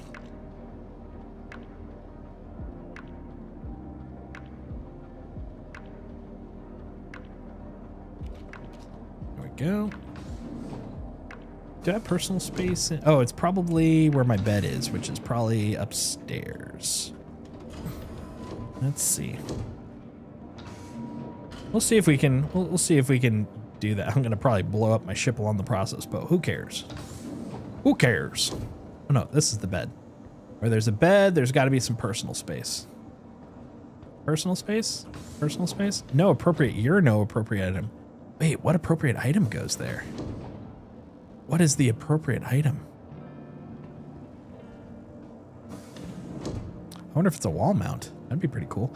Oh, posters. Thank you. Yeah. That makes sense. There we go. That's what I wanted. I keep forgetting about the posters. Speaking of which, tomorrow we should be getting our posters.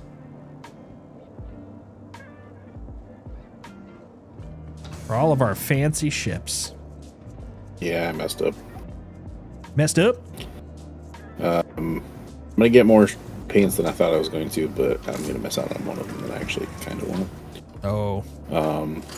Because I forgot I have the Asgard right now, just for testing purposes. And I was like, oh hey, I guess that means I'm gonna get the Asgard paint. And then the other one is I'd like to get the Gladiator paint because it looks so good. Right. But I made all my moves today. Oh, you won't have it in time. Of stuff. Yeah. And yeah, I'll need to wait until a certain time to melt a bunch of the crap that I grabbed just for shits and giggles and trying stuff out. Melt it later. So that's too bad. Or maybe I'll take a look and see if there's anything I'm not taking into account that I could just melt down real quick. Service complete. Service is Connection complete. terminating. UEX has the prices for those eggs and where to sell. Yeah, that's kind of what I figured. Appreciate you looking it up for me.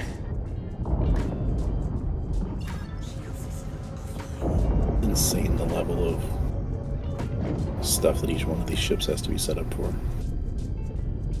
Look, I'm just a poor little explorer with some quasi-grazer eggs. 7 billion credits worth of quasi. Yeah, right. I'm gonna corner the quasi-grazer market.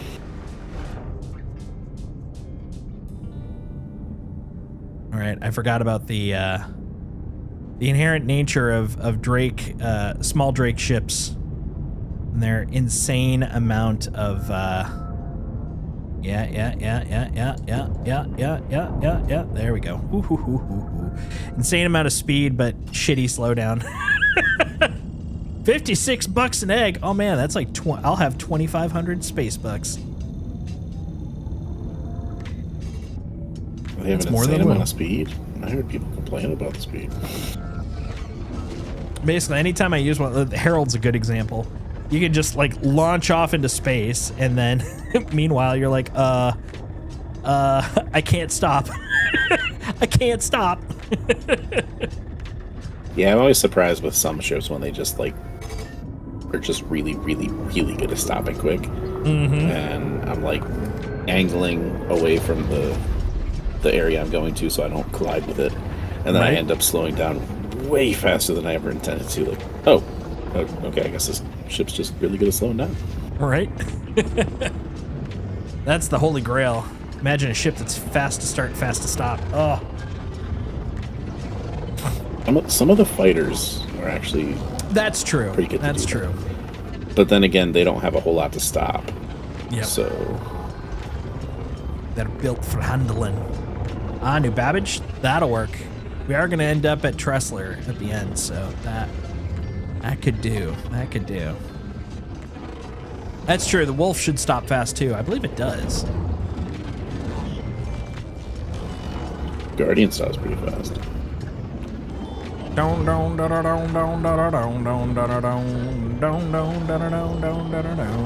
Ooh. Going through this frickin' jump gate sometimes gives me like TARDIS vibes. Hobby. Was that Weezer you were singing? That was just the old Doctor Who soundtrack. Okay, yeah. Doctor Whom. Now when I heard that, I was like, ooh, just a Buddy Holly. Yeah, Buddy Holly, good song.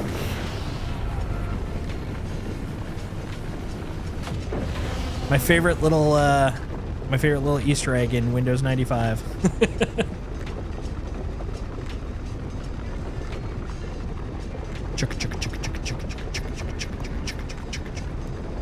Let's do it. Yeah, I really like Doctor Who and how they've changed the music over the years to kind of it's the same music, but it's not.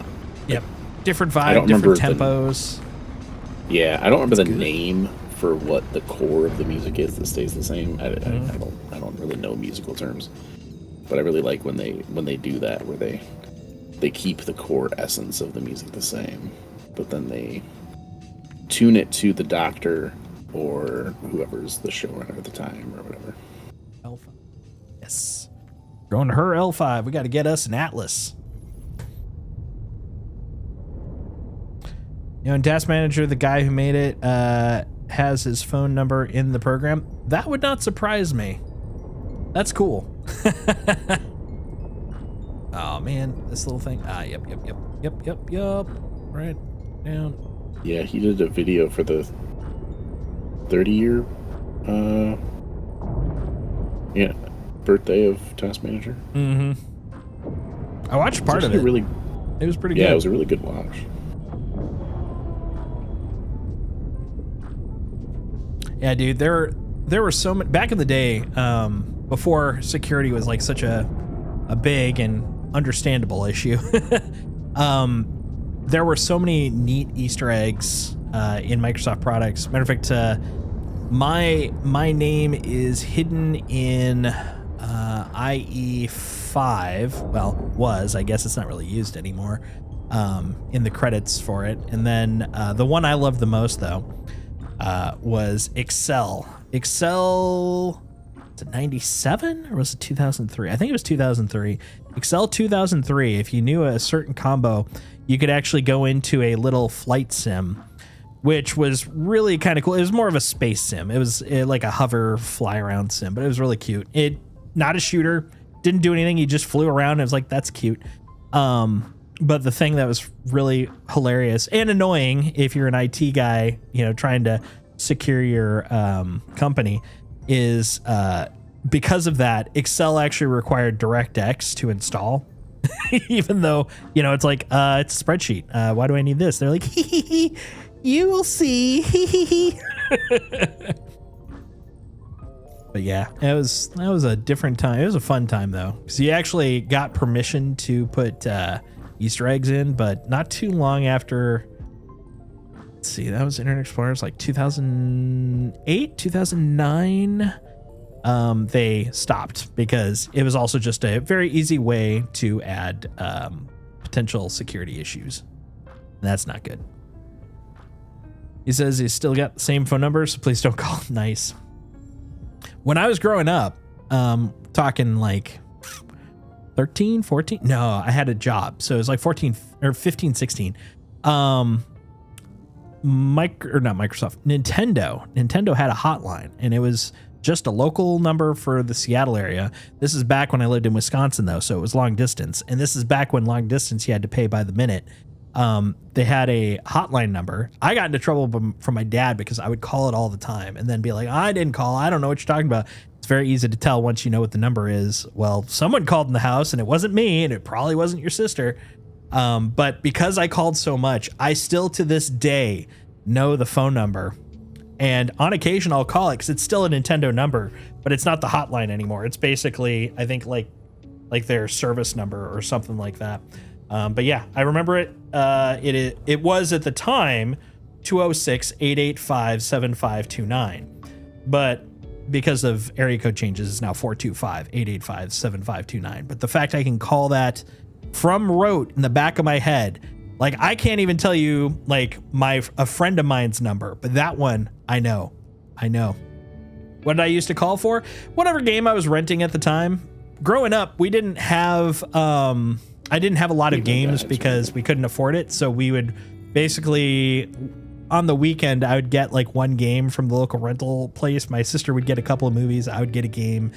Dad then had us distracted so he could go back to work or not have to deal with us.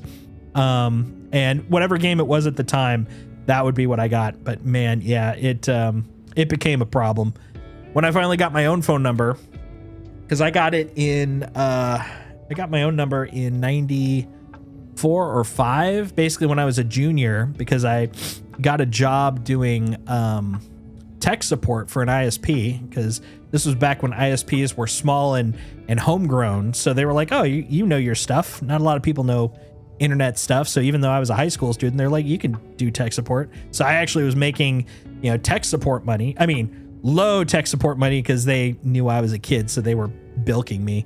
I didn't know. But because of that, I was able to get my own line, which I then used for my own dial-up because it was that era. And then because of that, I also had my own phone bill.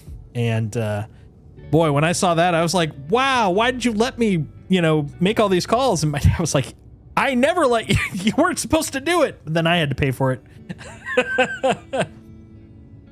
Yeah, exactly. It was small homegrown ISP. That's what it was for me. It was called, oh God, what was that? That was AthenaNet in Wisconsin. And then because I had that when I moved out here, I worked for a couple of ISPs because I had the background. And I worked for one called Brigadoon.com, which was kind of funny by name because of the fact that, sure enough, similar to Brigadoon, one day it just literally, I went to go to work and it didn't exist anymore. Jeez. Yeah, I mean, it was a lot of us theorized it was a Taipei money laundering scheme because it was owned by a company in Taipei. And like, we would never see anybody that worked for the company. We'd just go into work, do our thing, and then money just trickled down to us. So we didn't know anything much about it. KC Online. Okay, that sounds familiar. Why does that sound familiar? There were a few that I knew. I wonder if it was regional. I mean, I don't know if it was regional, but I wonder if I knew about it because I was in the same general region. ISP got bought out by an end user agreement. Gotcha. But yeah, because the fact I worked at the ISP, I knew a lot of like the local major relative to their size ISPs. I'm wondering if that's why I knew it. Since you and I were not that far, I mean, we were a few states away, but we weren't that far apart. Oh, I think I know. I was very social on the internet back then. I was on a lot of Telnet servers, and I think some people I knew were from KC Online. I think that's where I got it from. So, Man, that was back when the internet was, felt super huge because you could talk to someone in Phoenix. Now it's like, dude, I work every day with a guy from Phoenix. That's just down the street, even though it's like 4, states away. You were gonna say how close he is to Phoenix, but I do work with a guy from from around that area too. It's just kind of weird the direction the conversation's taken, because we went from talking about the task manager thing, which is a video that I've seen very recently, to talking about a Windows, or no, sorry, not a Windows, a Nintendo hotline, which I just watched a short for very recently of a very, very, very old Nintendo support call being fielded for someone who had a question about Legend of Zelda. And it was just hilarious watching the guy sit there with the binders. Did they show the binders? No, he was playing the game. He was playing a game himself while talking on the phone, and he just rattled it off from memory.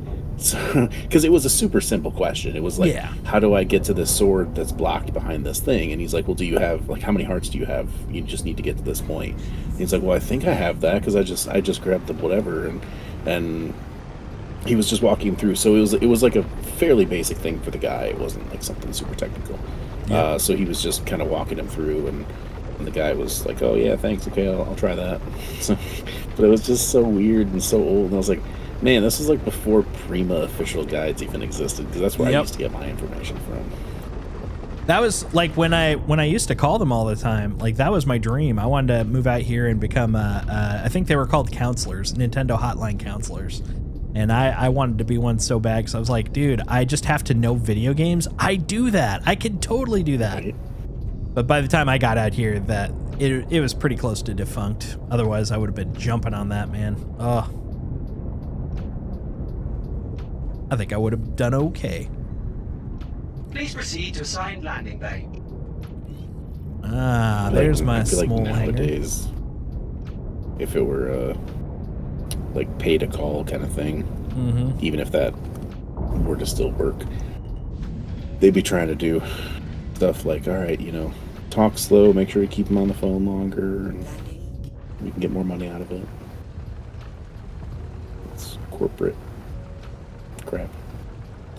The nice thing, well, kind of, it was still pay per minute, but the one nice thing about the Nintendo ones, they since it was a regular number and not an actual like 800 or 899, etc., they didn't get money off of any of them, because it was just a local phone number. It was just literally a service that Nintendo did, which I loved that. Oh, so the fee was just like a phone bill thing. It wasn't like a... Yep. Yeah, it wasn't. Okay. It wasn't like a paper call, like the 1-900 numbers, etc. of the day. It was basically like just calling down the street. But unfortunately, since I wasn't in Redmond, it was a little further, so I had to pay the old, long distance fees.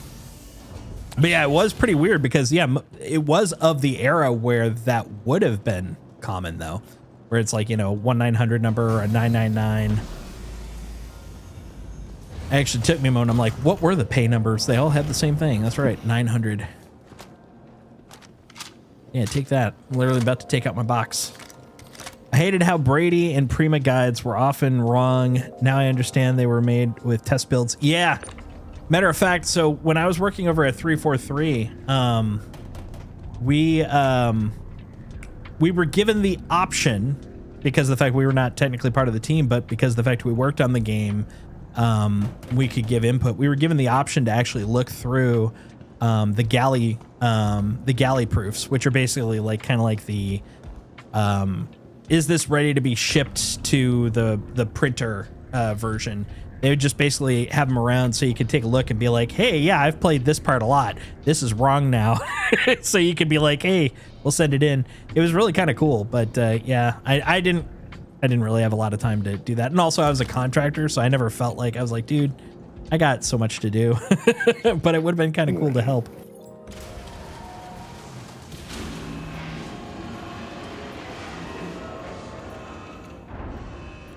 Ran all the way up to 2010. Yeah, it did. It did go for a freaking long ass time. I remember calling it a couple of times. I wasn't playing Nintendo games at the time, but I did call it a couple of times when I first moved up here because I was like, hey, now it's a local number. That was the only reason I found out that it, which makes sense that it changed to 425. So for those of you guys not in the, or have not been in the Seattle neck of the woods, 206 used to be pretty much all of like the Seattle area, like even the east side, which is where like Redmond, aka Nintendo, is. But God, what was it? I think it was like not too long after I moved here, so it would have been like 90, somewhere between 96 and 98. They split it, so 206 was the west side, which is like Seattle proper, and then all the east side became 425. That's where all the yuppies are. All the hoity-toities, all the fancy boys. Let's see, what am I looking for? Drake. Ours was split some years back. I honestly don't know the breakout of where one begins and the other ends, though. Clipper.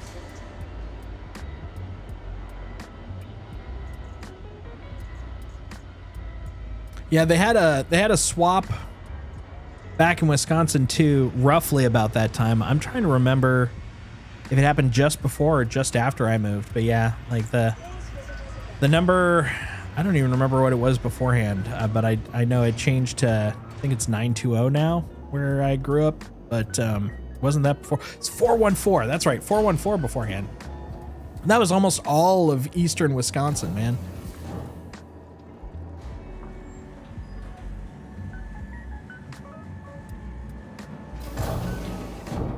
Yeah, I spent way too much money on that, man. I think the first debt that I had to pay off when I kind of started living on my own was my really huge phone bill. Because I didn't realize like how credit worked. And so when I moved, I was like, well, I'll get around to paying it whenever. It's no big deal. It's like, oh yeah, no, it's a big deal. That's on your record. It took me forever to clear that thing. The thing about being a dumb kid. I don't think it's over here. Is it over here? Maybe it's over here. It's not over there. I feel like things have changed so much, and like in many different ways. Yeah, I was like, I would agree, but I mean that's very easy to agree with. Things have changed. Yeah. Yes. Well, it's so weird to think that in my lifetime, it went from being like.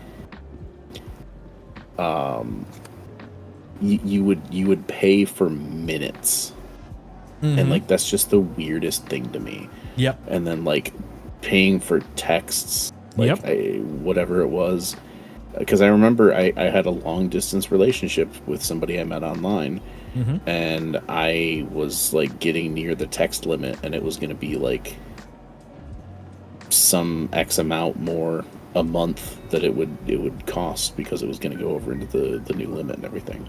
And it was just, it seemed normal at the time, I guess, but it's so weird now because it's like almost any package that I ever look at nowadays will have all of that stuff included, no problem whatsoever. Yep. It's like internet is the big thing. Do you have hotspot? Do you have like the really good package?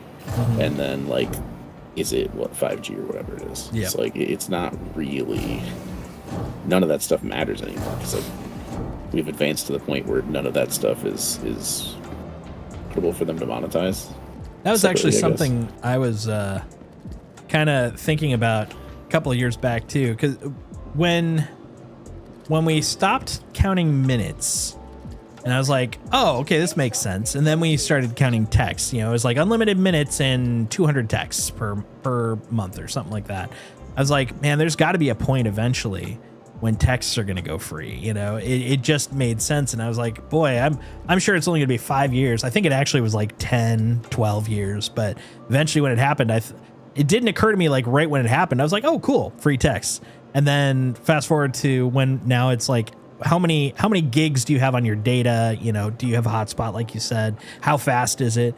And then I was like, wait, remember texts? It's like, it's this chain. And then pretty soon it'll be like, oh, data will come with it. Maybe it'll be, like speed. It's like, I don't know what the next thing will be that they chop up. But yeah, it's like as this stuff becomes more common and easier, like almost a non-cost to them, it becomes like, well, what's the next thing that they can chip you on? What that they can chip you away on? Right. Which, I mean, they're a corporate machine. I understand it, and it's just part of life, but I don't like it. Give me my money back. Well, and it kind of like, it would be interesting if there were the transparency there to see like how much it cost to run all the lines, do all like the damn it, infrastructure costs for them to maintain their network that they have you on. And all I that just kind of realized stuff, I and took just this see- out, and I got to put it away because I didn't put the new goodie in. Your vehicle has been moved to our storage. Please visit us again. But yeah, it'd just be kind of interesting to see how much that cost them. Mm-hmm. Because like they do have a very, very, very large network, some of them to maintain. Right. But still, they have a lot of people on that network paying a lot of money. Yep. Yeah, got to add that component before we pull it up there. Go away, ship. Go away. There we go. All right. So here's Jason's pro tip, not because it's happened to him a billion times, but just because I happen to know it. Yep, that's the story. Always unequip your jump drive first, then swap out your quantum drive. Then put your jump drive back. Otherwise, you'll be out of jump drive and you'll have to go back upstairs and buy one from the store. Did you hear now AT&T is doing away with all landlines? Yes. Yeah, I'm kind of okay with that. Like, landlines can go. I mean, I know there's still some hold-ons, and that's totally understandable. But yeah, like, I'm not saying that tethered communication isn't useful. It is 100%. But we've got data for that. We can landline other ways. Look at that. Oh, so proud. Is there a way they can do non-landline? Like, how does a corporate office that needs numbers to call into work?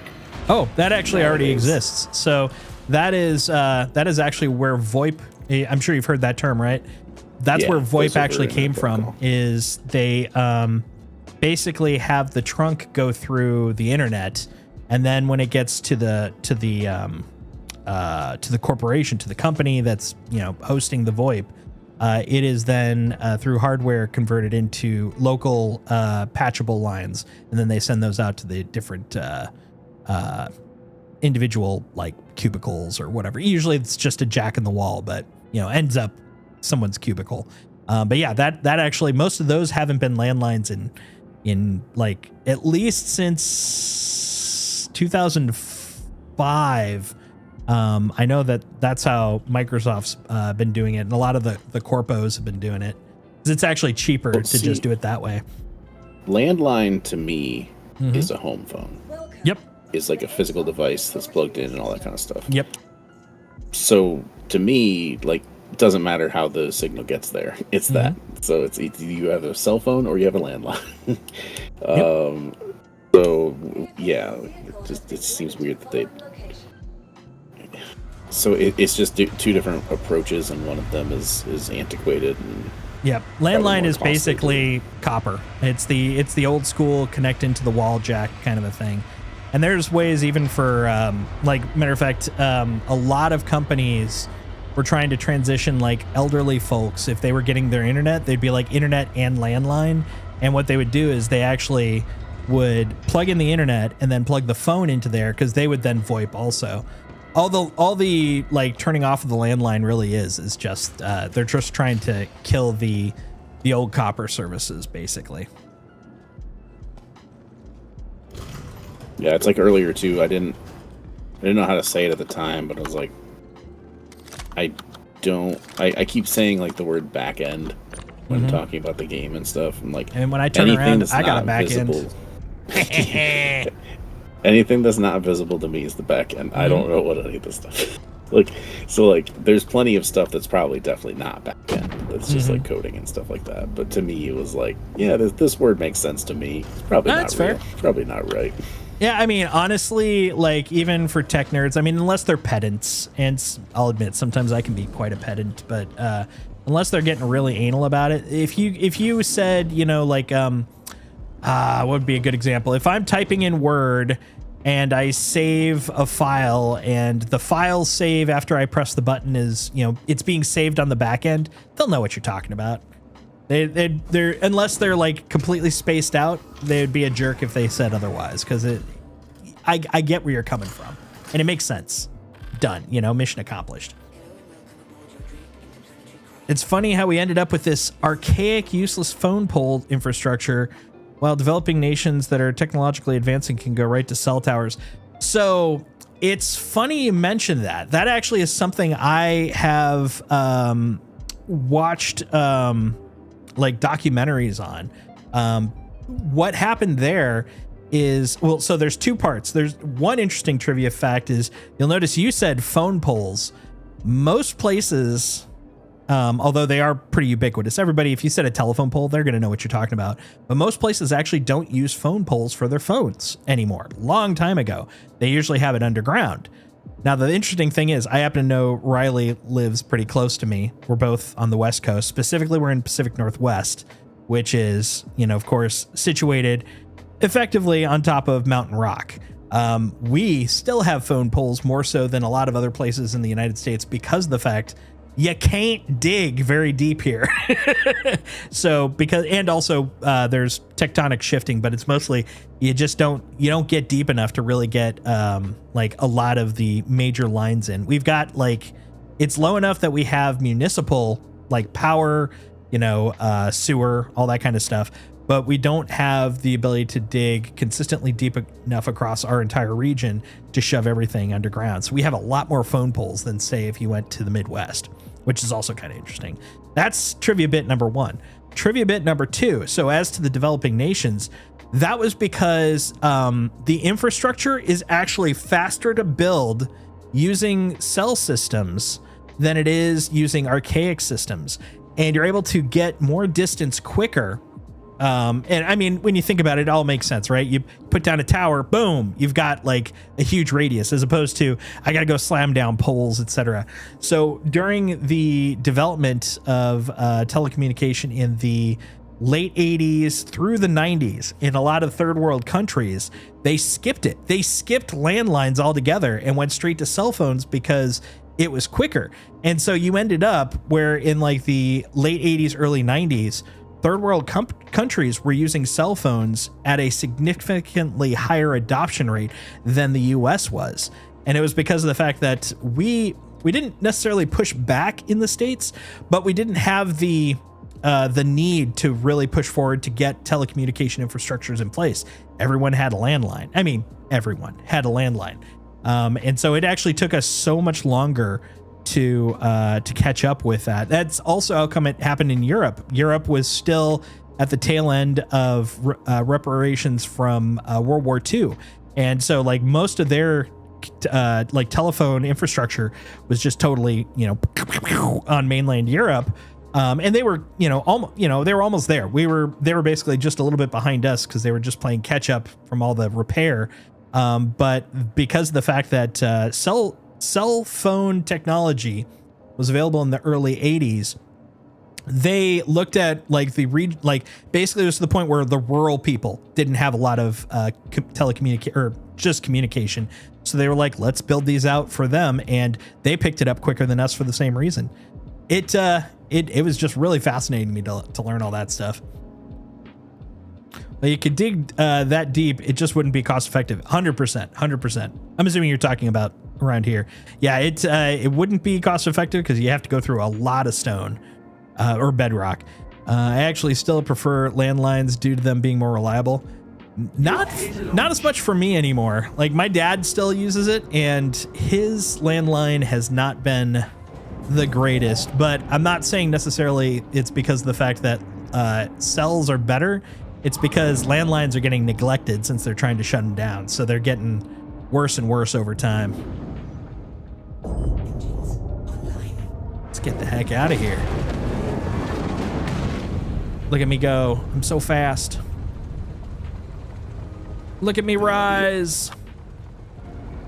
The only ship that I'm okay having cargo off grid is the Vulture. That's fair. Please visit again. Dude, that sucker can hold 40 SCU easy. Yeah, and since there's another way into the ship, and it's a solo ship, I'm the only one who has to deal with it. Right? It's, yeah. Where the hell am I But going now? any other ship. Tressler. We're Tressler. Tressler time, guys. We're going to Trestle. Where are you at currently? Where are you adventuring? Something L3 or L3. Nice. It's Yeah, a half regional. of this MSR salvaged. It was super slow going at the beginning because I completely forgot that I have the two different size scrapers on the right one.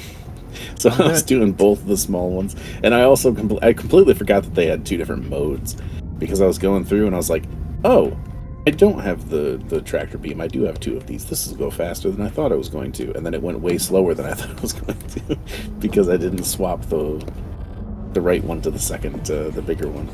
And then I finally found it when I accidentally swapped, and I was like, oh, I'm just dumb. Did the same thing I did with my last upgrade. I keep trying to click on shield because my brain keeps thinking it's quantum. And then I'm like, wait, it's one more over, you dingbat. Oh, I want a cooler. Give me my cooler. My cooler keeps me cool, man. That's how efficient this ship is. I haven't had my cooler on since I swapped it. And I didn't burn. That's pretty impressive.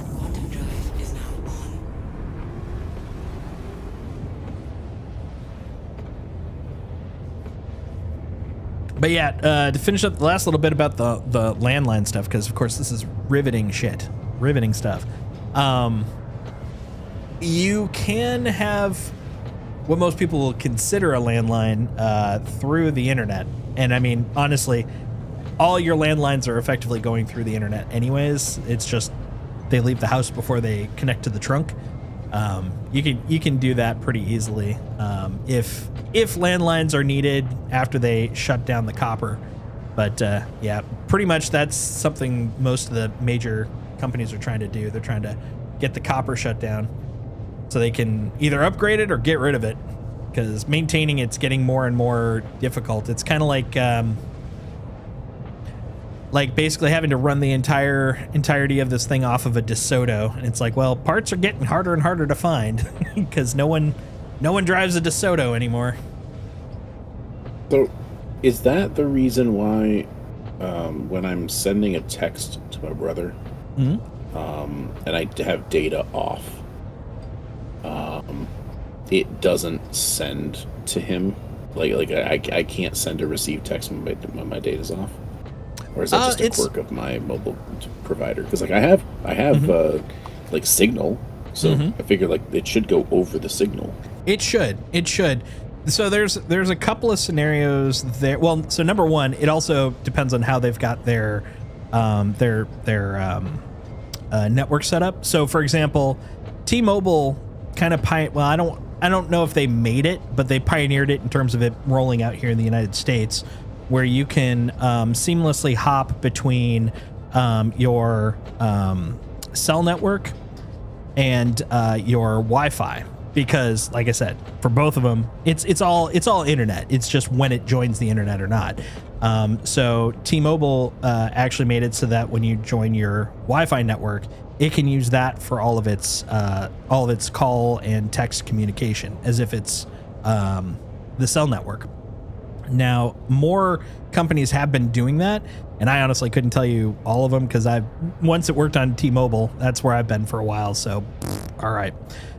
So that's the setup. So now, as to your specific question, There's a few things that I'm aware of. So one is if you have that ability and it's transitioning between networks.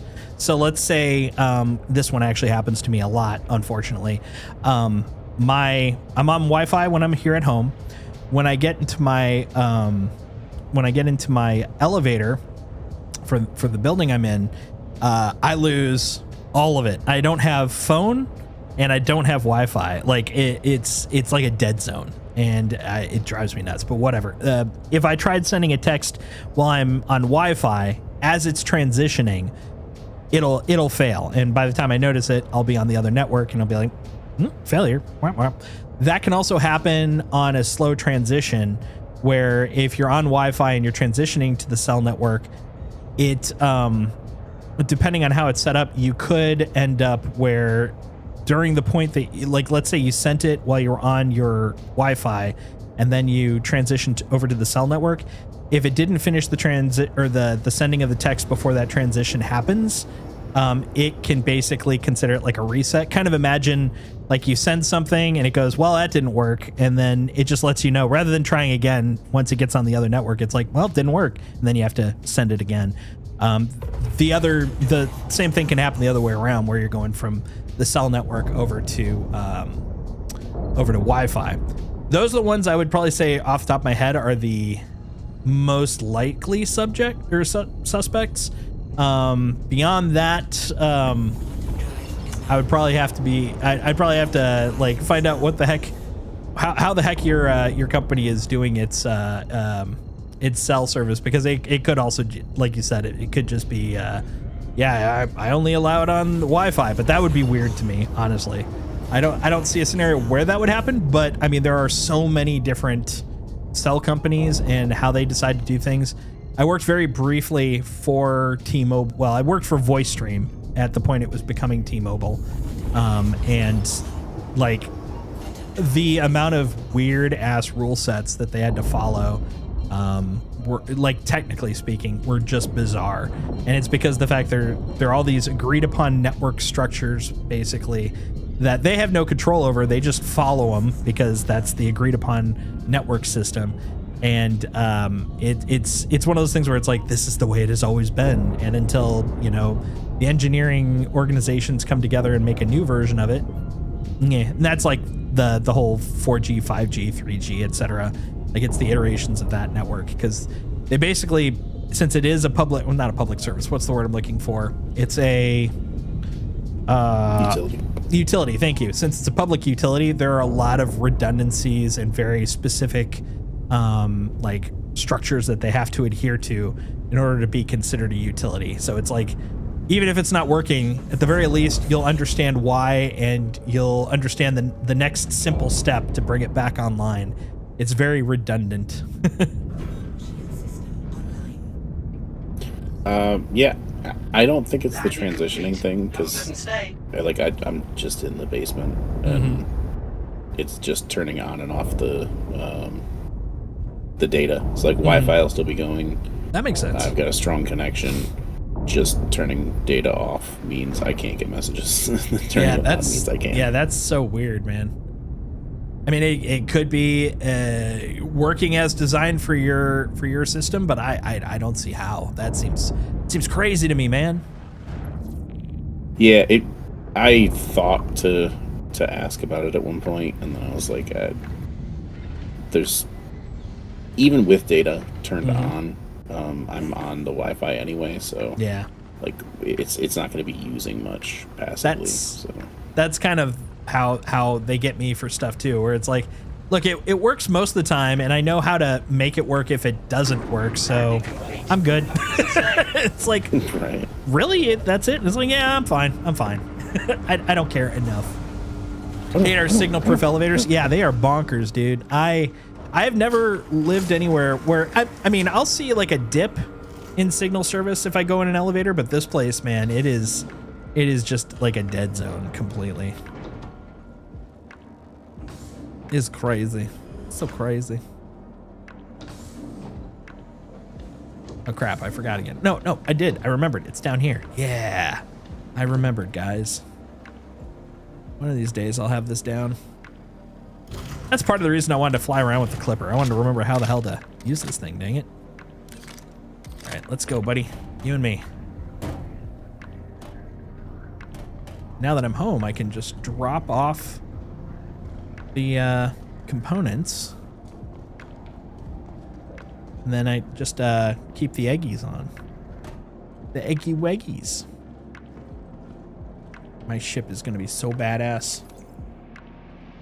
It's going to be the best ship, guys. Best ship ever. Come on. Open up. Open up. What's wrong with you? Wait, the eye? No. I know I've been able to open it. Oh, maybe I... Hold on. I know why. We got to send it down first. Can't open up something if it ain't down there to open up. Know what I'm saying?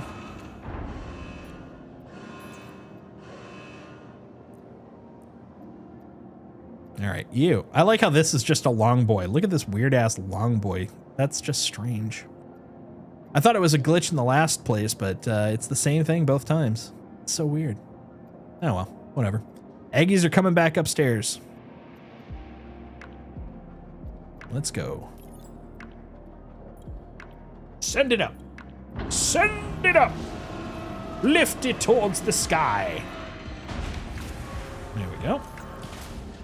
Beautiful. We'll put you on the ship. Wait. Yeah. Okay, my bad. I was like, why is that not going to the right place? Because I'm not going to the right place. There we go.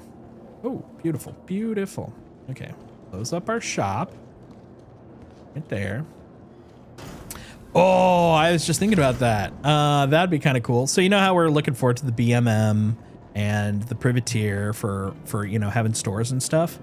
When we get closer to actually having shops, imagine a variant of the Clipper that is just when you land, you can open up like a little singular stall.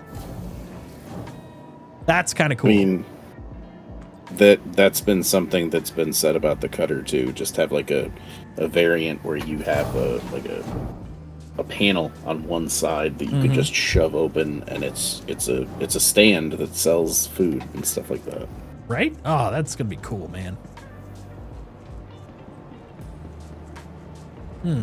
Clipper or Cutter? I kind of want a Cutter one, but I wouldn't be mad if they made it a Clipper one.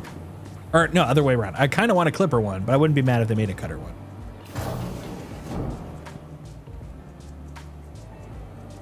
Well, I feel like As long as it looks like a big junky bazaar, this is finally something where I think Drake can excel, man. They just need to make it look like it's just like barely held together. Come to the Bazaar of Mysteries. Tour my wares. I feel like most of the ships, it's like the Corsair would be pretty good for that too. Corsair would be good too. I mean, you've got. Yeah, I was talking about like once we get to the point where like the BMM and like the privateer have the ability to like open shops. It's like, imagine on that patch when it comes out that they have like a couple of like single ship or, you know, single shop ships. So you can just fly around as a, like just a little traveling salesman with your little porta shop. I think that'd be kind of cool. Sorry, go ahead. I was just catching Mongoose up. Oh, you're good.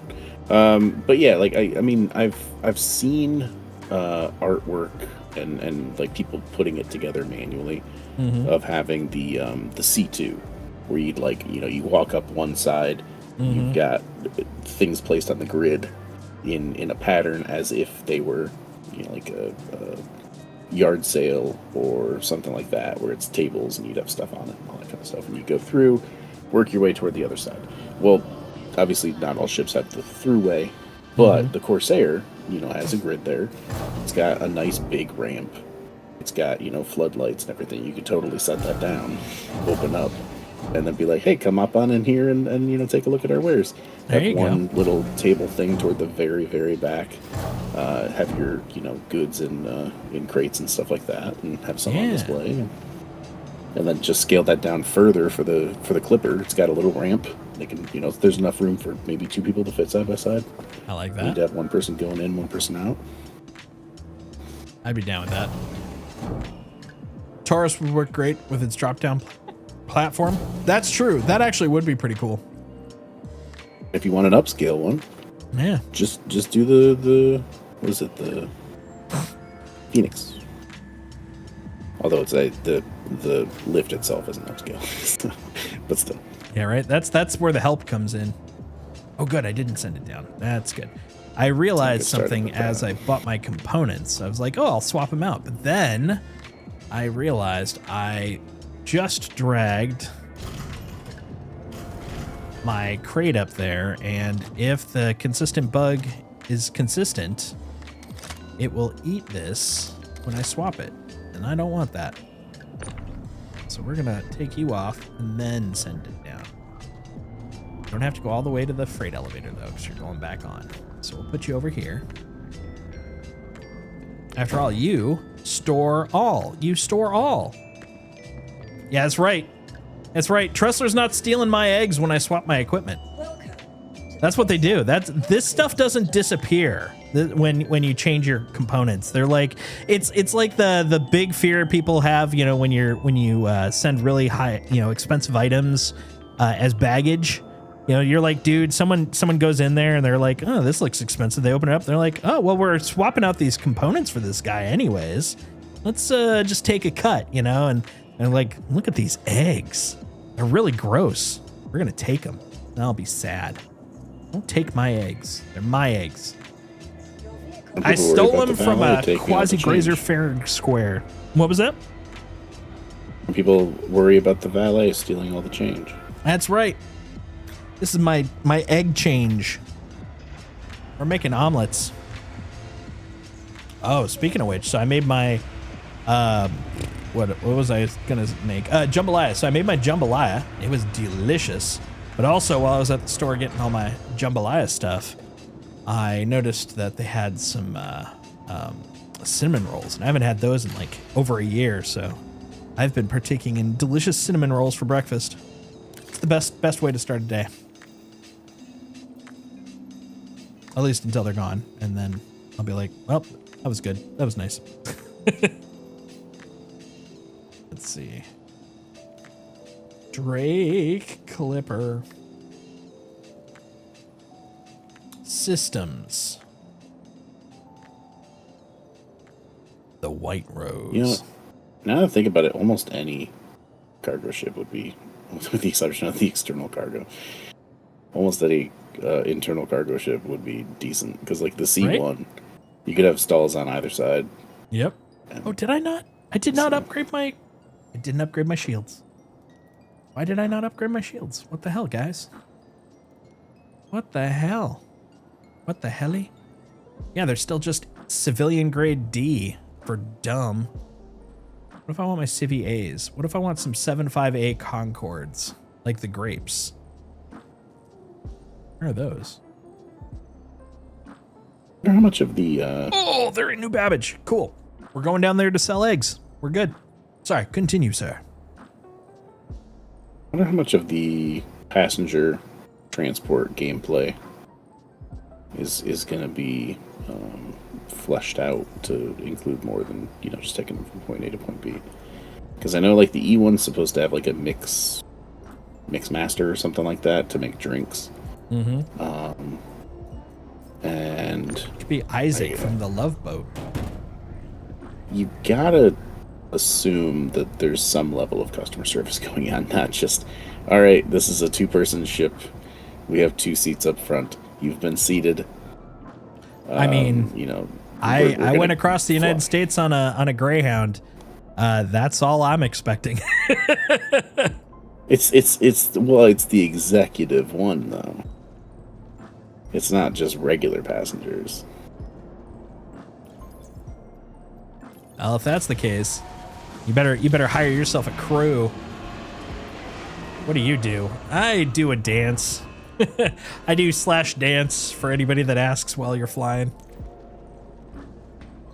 That's what I'm wondering. I'm guessing like the co-pilot would be helping people when not needed in the bridge. What was the name of that movie? Snoop Dogg was a pilot. And it was like, you know, like kind of just this like Soul plane. Yeah, there you go. Soul plane. That's basically what you got to do.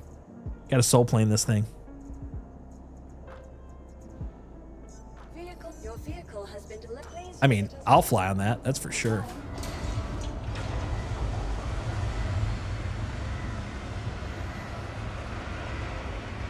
Soul plane. All right, we're gonna go sell some eggs, and we're gonna buy a couple of shields, a couple of Concords. Put this down to. Actually, I don't know what percent it cuts off at. I'm gonna put this Ramp. Got this ship to 8%. I just noticed how asymmetrical even the ramp opening is. Like that one slides open, this one folds. They are just a hot mess, and I love it. I mean, it kind of makes sense. Kinda. Kinda is the right word. You think they'll ever actually get the drink makers working on the ships? I do think so, but I don't think for a long ass time. That is. No, it'll be crafty. Actually, you know when I think they might actually get that going? When we have the ability to when food actually becomes a on-ship priority. Like we don't have our food makers, we don't have our drink mixers, we have a coffee machine, and that's only if you're fancy enough to have one. You are clear to launch. Systems are online. That's going to be the initial crafting release. That's kind of what I was thinking about. I'm like, that'd be kind of cool if this Just then all the unlocks the coffee ability to makers do the crafting of your foods. It's going to be, rough tier 0, but somehow they got every single food maker in every single ship to work. There you go. That's what they've been working on. That's the big secret that they're going to add 4 or 5 right at the end. They always like on the roadmap roundup, like there's that week, like 1 or 2 weeks before they launch, and you're like, they've already announced everything. What are they going to even talk about this time? And then it's like, what the hell is this thing? That's what it's going to be. SC's first Starbucks in space. That's right, Space Bucks.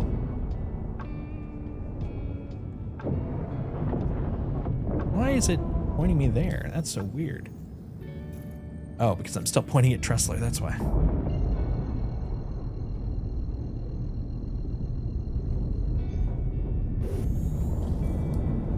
What I'm kind of looking forward to, I was thinking about this not too long ago. So once we actually have ship-based food, crafting, all that stuff in place, and crafting then implying cooking at some point, I want the refrigerated shelves in the ship to work, where it's like, because I don't know if they've officially announced it, but it would make sense, but it really feels like it has to happen. There needs to be spoilage in some form for some foods, not all foods. Like, I don't think cruise will go bad if it's not in a fridge, because, it's made of science and love. But like, if you make a souffle, I don't know, like I'm going to make an omelet with those quasi eggs, that ain't going to last long. I'm really kind of looking forward to seeing something like that online, especially if it then ties into actual power. It's like, uh-oh, the power's out, the ship's going to blow, but also our food is going bad. Save the food, leave the ship. Exactly. Quick, pack up your bags full of food. We're jumping out of here before it explodes. Whose souffle is this? Exactly. Who left it has the my burrito? name on it, Jacob. Did you blow up the ship because just the to steal my ship's leftovers? How dare you? It's like, all right, everyone. Just because the ship's blowing up doesn't mean you can take other people's food out of the fridge. Look, it didn't have their name on it. They haven't added names to labels yet. It's not my fault. They kind of did talk about spoilage when they talked about shipping containers needing certain things and packages. Exactly. That's kind of where I was interpreting it as well. Because, yeah, they had mentioned that there is a certain amount of spoilage for certain items, and that's going to be like a time factor for certain hauling missions eventually. But also, since we've got like sort of the classic survival traits of, drinky and nami and other things, radiation, etc., it's like, come on, man. Your food gonna be perfect forever? Not in the wilderness. Not out in the It's wilds. the future. They fixed that. They fixed all Genetically of engineered space. all of the food. Oh, they found the gene that makes it not go bad ever. Oh, there you go. I like that. That one seems quasi scientifically feasible. It's not feasible at all, but it's more feasible. Right. I just kind of imagine like Space Mommy going around and being like, "Oh, my dearie is going to be exploring here, so we got to make sure it's safe for you." It's like, "Thanks, Mom. I went to the farthest Delta Epsilon 9 quadrant, but the food here didn't go bad. Thanks." Oh, let's open that up. Once they implement food as a requirement and spoilage, every PvPer who... Space assigned to you has been cancelled. Wait, no, Feel not... free to wait, contact us again what? if you need any more help. What canceled?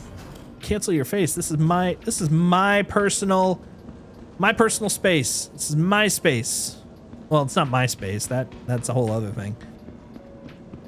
Let's see. Every PvPer who checks their victim's cargo is just gonna find pallets of non-perishable meal shakes. That's right. Most valuable. That's right. We eventually will not be using UEC. We're gonna be dealing in cruises only. That's our currency. Except MREs, they never go bad. Exactly.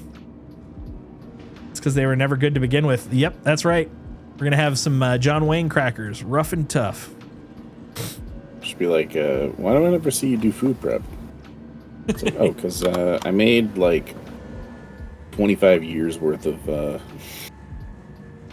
homemade peanut butter and jelly sandwiches. Yep. As soon as I started playing. Yep. Froze dried. They're gonna last forever. Actually, I had to leave the home look at that planet helmet. because the storage was full. That is a great fucking helmet. I love that. You goon. I love it. Freeze dried It hot does fit pockets. pretty well. Yes. Yes. That's what I live for, man. Hey there.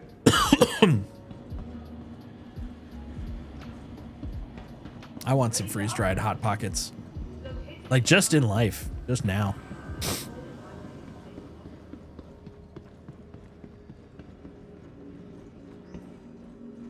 Da, da, da, da, da, da, da, da. Bonk.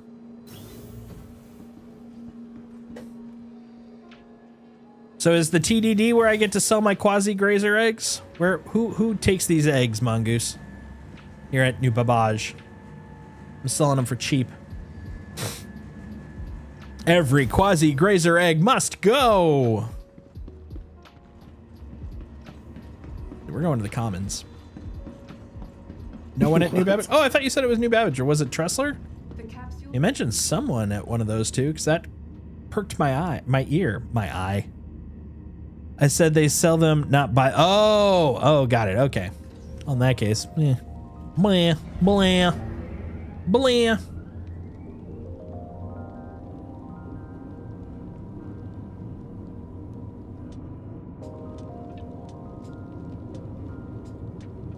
Ah, I see the part you're talking about there. Got it. Shepherd's Rest in the Yard is the only places to buy it. Yeah, they're the only dummies. I mean, do they know how easy it is to just walk up, knock out a quasi-grazer and steal their eggs from their nasty-ass ovipositors?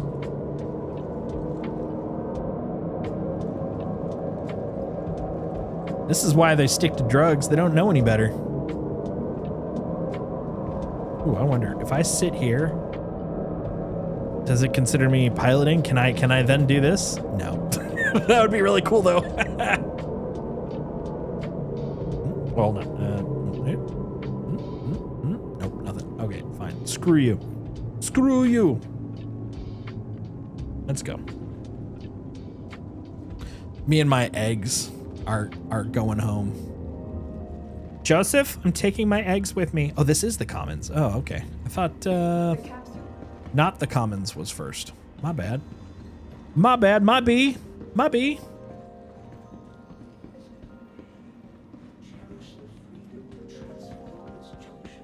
All right, we're going to Omega Pro. Not the mama. I'm the baby. Gotta love me.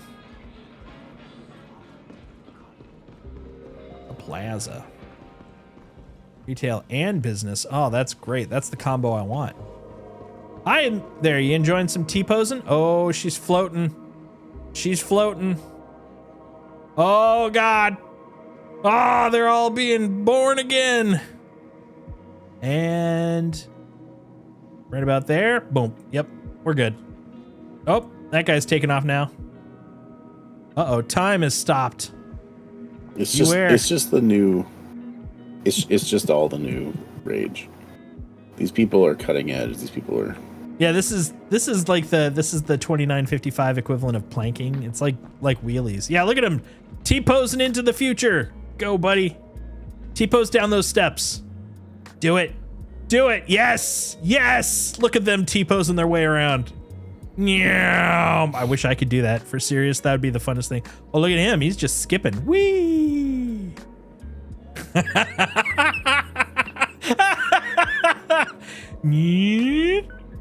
That's right, buddy. You guys are rocking it. Oh, look at that guy. Look at that guy. He kind of looks like kind of douchey. Look at that. Look at that. I think it's the coat, the jacket. Are you going downstairs? Yeah, you got to T-pose your way downstairs. I am flying back from my planet. Woo!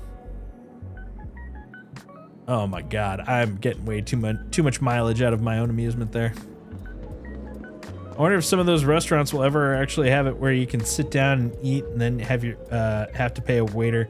It's $29.55. They should just, the moment I start eating, it boop, takes the money out of my account. Nice. I barely have to talk to a waiter now, and it's like 900 years in the past. I just go in, they're like, here's a QR code, and then you bloop, bloop, bloop, and then they walk over and give you food, and then at most they're like, here, tap your card right here, and then I'm gone. So the Lorica? I'm pretty sure it was the Lorica I needed. Sold a JS 500 for 750 mil. That's a pretty good run. Pretty good run there, I'd say. Congrats, dude.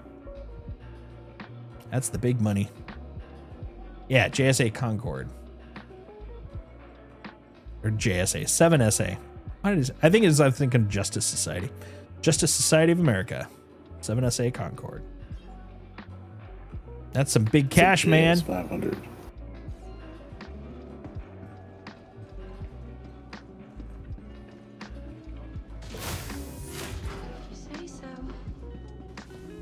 Trying to hit Jeff Bezos level at $1 billion. Nice. How close are you now?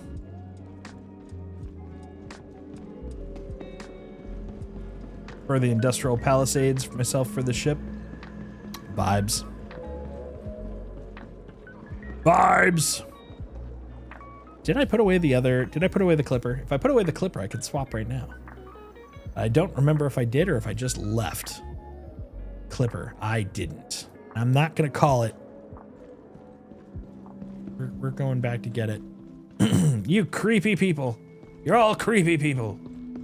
Wait, did I spun my ass around, didn't I? Yes, I did. Yes, I did. 802 million. Nice. Gotta Bezos it up. I mean, if you want to be true Bezos, that's double digits billions. Yeah, you're merely at disgustingly wealthy, but you're not at putrescently wealthy.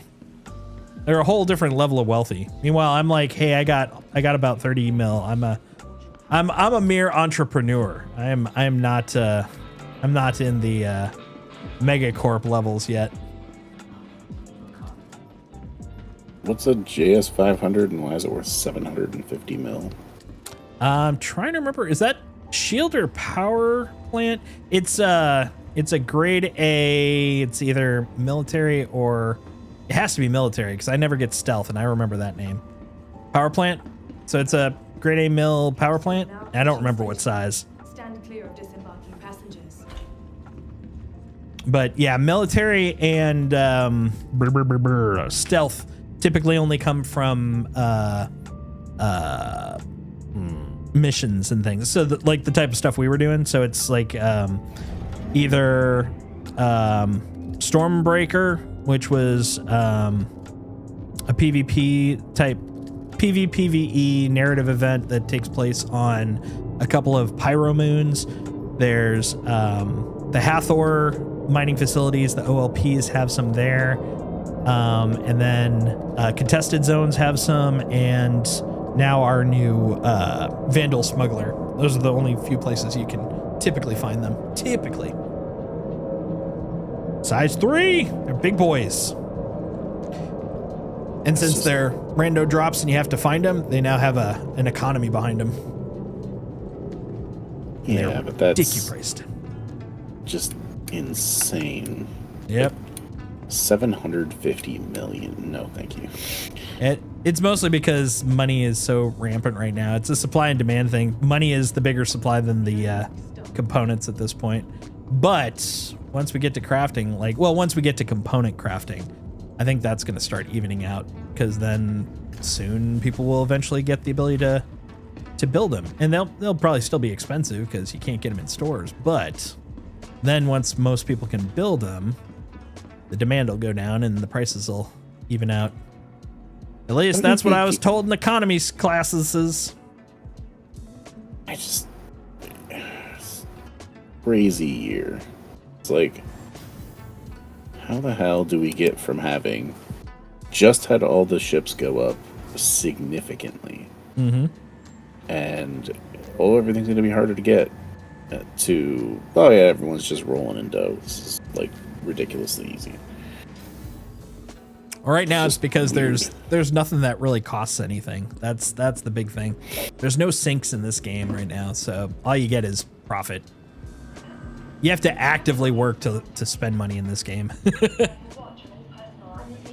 That's part of why I'm really excited about engineering. I'm excited about bumping up to T1 and T2 and getting ship insurance on.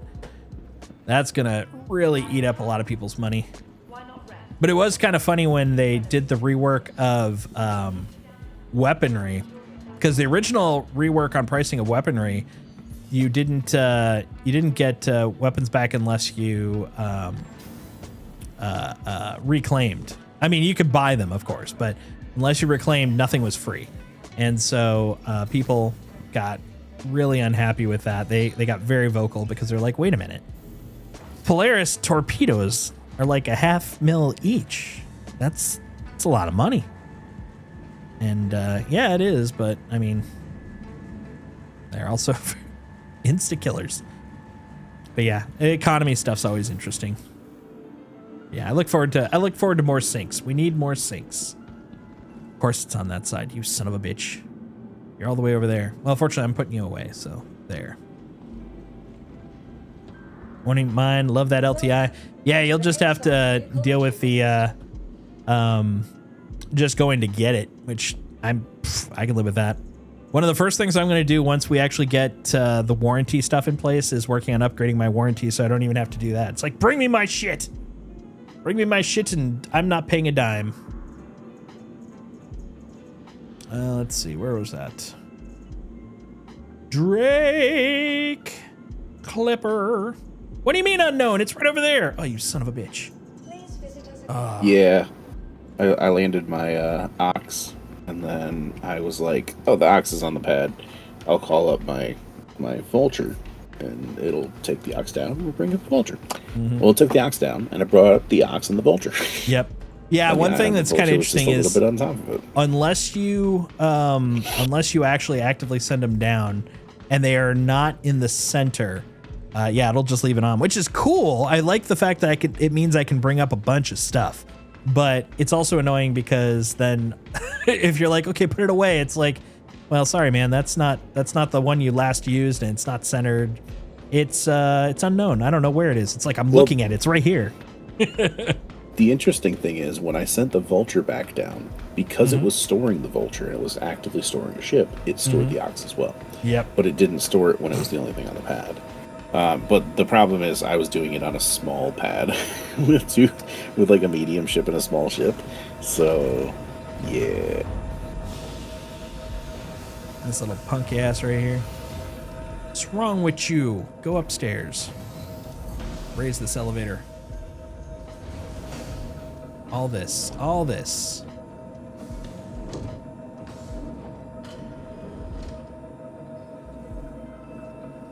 I'll admit, I'm very excited for all of the engineering stuff if it comes in this weekend for PTU for Wave 1. But the thing I'm most excited about, the thing I'm absolutely the most excited about, how is it gonna feel with the Vulcan on? That's the first thing I'm gonna do. I want to see how it shifts performance for me on the visuals. Very excited about that. Excited to find out what ship's gonna come with it. Wait, so what iteration of their Vulcan support is this? Do they have like a scale? Do they have like numbers for it? Do they have any like tier? No, this is just the Vulcan release. There will be more work. Like for example, there's going to be some more work done on the GI, the global illumination. But yeah, this is the Vulcan update. Oh, so it's not okay, because I mean they've had it in the game in like a test state, and it's been like underperforming and yeah, well, it was a year ago and all that. Yeah, it was just kind of wasn't sure. Attached. Yeah, this is supposed to be all the core. I'm going to put a ... because it's not actually all the Vulcan. There's stuff in Squadron 42. This is that global illumination, and there's a couple other things that they got to pull over. But this is the update that will bring it up to the point where you should be able to use it consistently. It's got all the parity work in, which I'm very excited about. But it's not done. How many things are done in this game? But yeah, it's not done. I'll put it that way. But the big things for me are they actually add the more of the GPU work, so it'll be actually using the GPU thread. It also has higher perf on the per frame run. That's a big one because that's what's gonna like lower the time per frame, which will then increase frame count. The other thing that I'm kind of excited about is it's also bringing in the ability to select transform for my DLSS, so I can use all the fancy 5080 junk in there. And oh, what was the other thing? There's one other thing in that same general family that they're adding, and I cannot think of it. But also it's not. It doesn't have. God, what's the word? It's the thing that's super awesome, buzzy, that everybody likes. Pretty. Ray tracing. It doesn't have like the ray tracing logic in there just yet. But that's all right. No rush on that.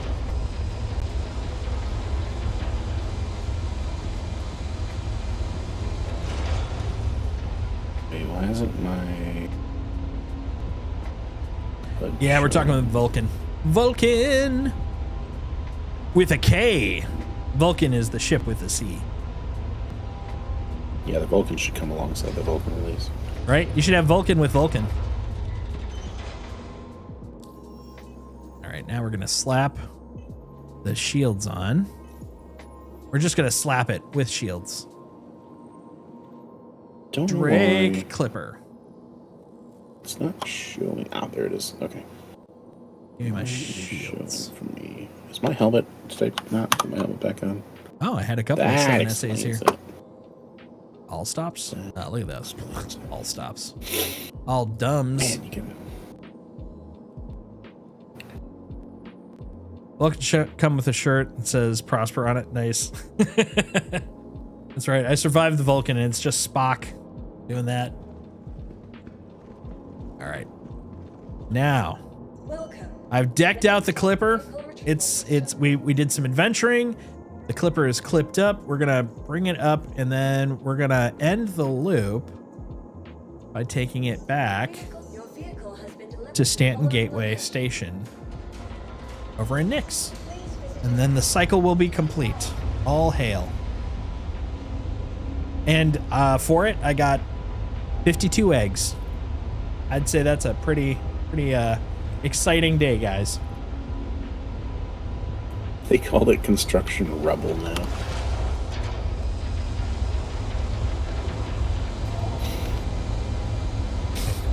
I wonder when we're going to get the next iteration of... I mean, I know they're not, it's in the future work for a bit. But if we're getting more feature work next year, I wonder if we're going to get the next iteration of structural salvage. Because I think we're supposed to get. Hold on, we're getting armor, but we're not getting Maelstrom, right? Correct. No Maelstrom yet. We did just get a big structural salvage change about 2 patches ago, so probably it'll be a little bit. That was when they introduced the refining and the different types. I need to research the refining then.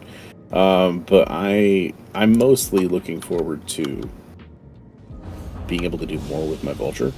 So I need to be able to break down the ships that are bigger into smaller bite-sized chunks. And that's waiting on. Yeah. Oh, they're not. That's basically the point of the Reclaimer. That is, as far as I've heard, not something that's going to be shifting. Matter of fact, they shrunk what was it? Oh no, they didn't shrink. This is the new ship. The Salvation has a hard limit as well, and that's by design. No, not that. There is a limit, yes, but there are 2 different things we're talking about. There is the overall limit where it literally cannot break it because it's too big for the ship.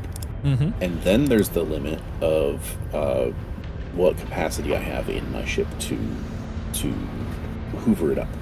Yes. And the pieces, like this, if the end 1.0 release of whatchamacallit, structural salvage is to have the fracturing of a ship result in one gigantic piece and a few tiny pieces.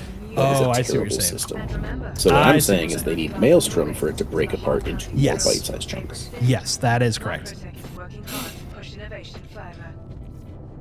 I see what you're saying, and do agree with that. Waiting on that. Yeah, as far as I know, that's still Maelstrom bound. Okay, that's fine. It's understandable.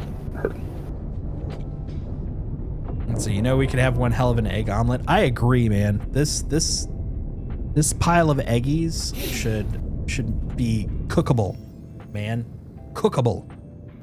Question is, any upgrades in bounty hunting next year? That'd be nice. That'd be nice. No idea. That'd be nice. I mean, we're starting to see we're not seeing pieces of bounty hunting, but we're seeing pieces involved in bounty hunting, which is kind of nice. We've seen the cryopods, which are now also introduced as a mechanism for missions.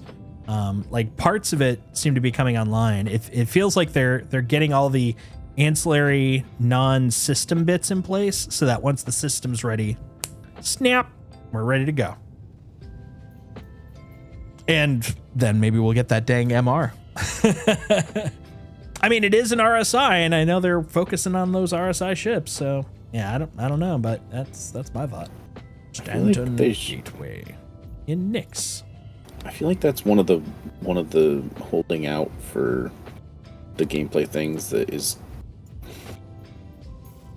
unless they need to rethink how they're going to have those pod areas work, which might be the case.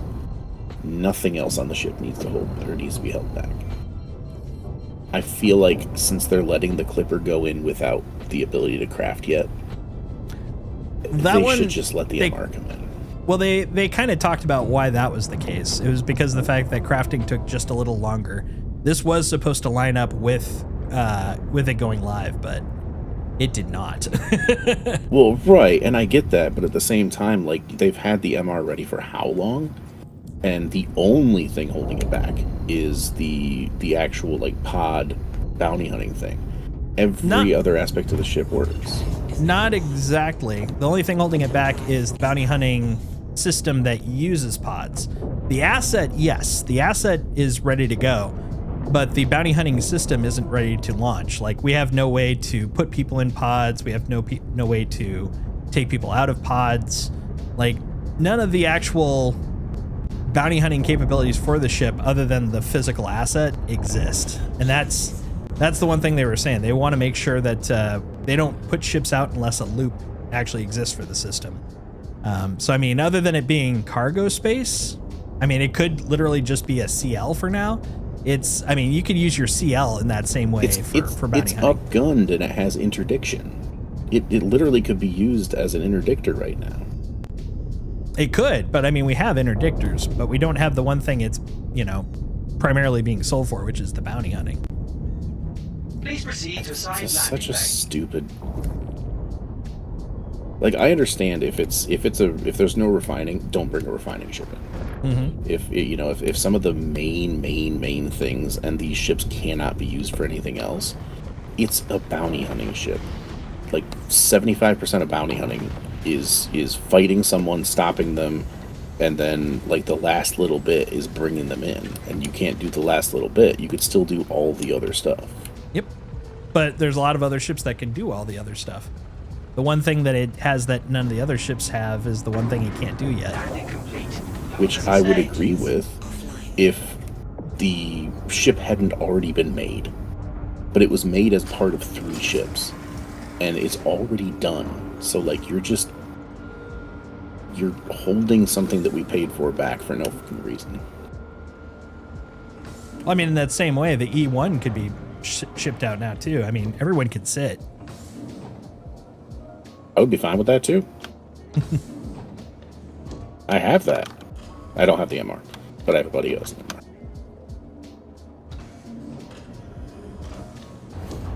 Also, I would have gotten the E1 upgraded, because I don't technically have one, I have the C1, and then I was going to upgrade it. Because the A1 is the loaner, like, Oh, oops. how does that make sense? It should be the C1.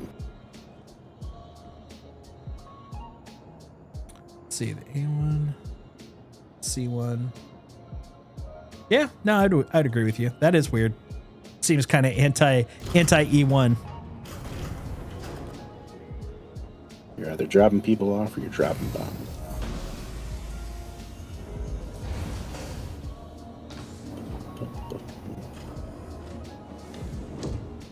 Any noises on my ship? They talked about getting horns. I wonder if we'll ever get backup noise. Boop, boop, boop. I mean, trucks do already. The vehicles do. Yeah, exactly. Just Why extend it can't to we?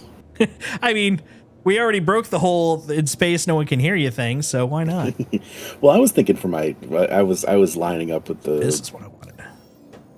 I was in the hangar and lining up with the cargo lift, so I was just like imagining the sounds of the thing going off.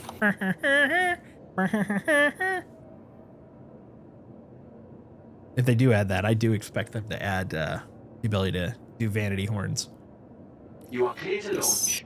Hell, they could pay for it. That's fine. Yeah, I mean that is a cosmetic. That would actually fit pretty well for the pay model. I'd be down with that. Can I have a vanity horn that just plays the music that was in the trailer for Castro and Sherman? That'd be pretty cool. Landing gear up. Or an ode Thank to you. And please visit again. Elite Dangerous by playing Blue Danube, which is the music that plays when you have the auto land feature. Yeah. Blunk, blunk, blunk, blunk. That's Oh, Dukes, oh no, I was doing La Cucaracha. But the Dukes, yeah, what was that? Yep, could put that one in too. Flight of the Valkyries, I like that. That would be a good one. Nix. That's right. Now we're going to the Nix Gateway so we can get to the Stanton Gateway. And the loop will have been completed.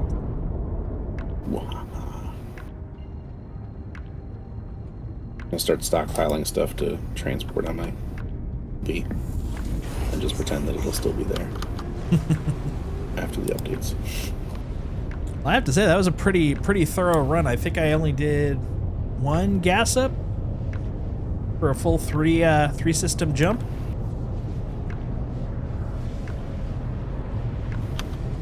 I'm pretty happy with that. So, with the refining of salvage materials, do they have it set where you can refine from product that is inside of your local storage?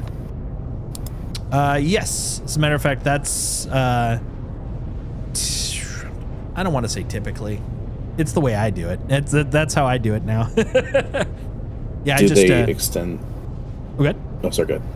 I was going to say they no. have a drop down that allows you to select either local storage for the facility or like ships in the hangar system. Oh, nice. What about did they ever fix the ore pods snapping to the grid, and can you do the same with the ore pods? Yes and yes. The ore pod snapping definitely had some problems at first, though. They were able to get them to snap, but the problem was they would snap upside down because ore pads snap upside down. So there was actually a mitigation. You know how I had all those 2 SCU boxes that I was using? That was actually because I was doing mining. And what you do is you buy enough boxes to make one layer on the bottom of whatever your elevator is, and then you put the ore pods in, and they'll be above it, and they will actually snap correctly. But now they've, as far as I know, they've fixed that, because that became kind of like the standard way to do it now. So you can actually repeatedly, you can, if you have enough ore pods, you can just continuously mine. You know, have like a base, like a ship or something, and just mine, swap them out, mine, and then, you know, have them go off and do the refining for you. It's the dream. Yep. Yeah, that's great. Did they ever add a way for you to flush your filler station if you want to have like 0 contents remaining and you have like a non-full SCU worth? In pod or in refining? Sorry, in like the Vulture. In the Vulture. So I have 0.65 RMC and 0.34 construction. No, yeah. There needs to be a way to just like incinerate it or something. Agreed. Like eject it or something, yeah. Yeah. Eject it into an unusable form. Yeah. Like just waste or something. Shit it out the back just end. An SCU of waste. I wouldn't mind that. Right? As one Industrial do. waste or something. Guess I'll just craft as many fuses as I can. Just gotta go poo. Oh no, I have to grab them one at a time.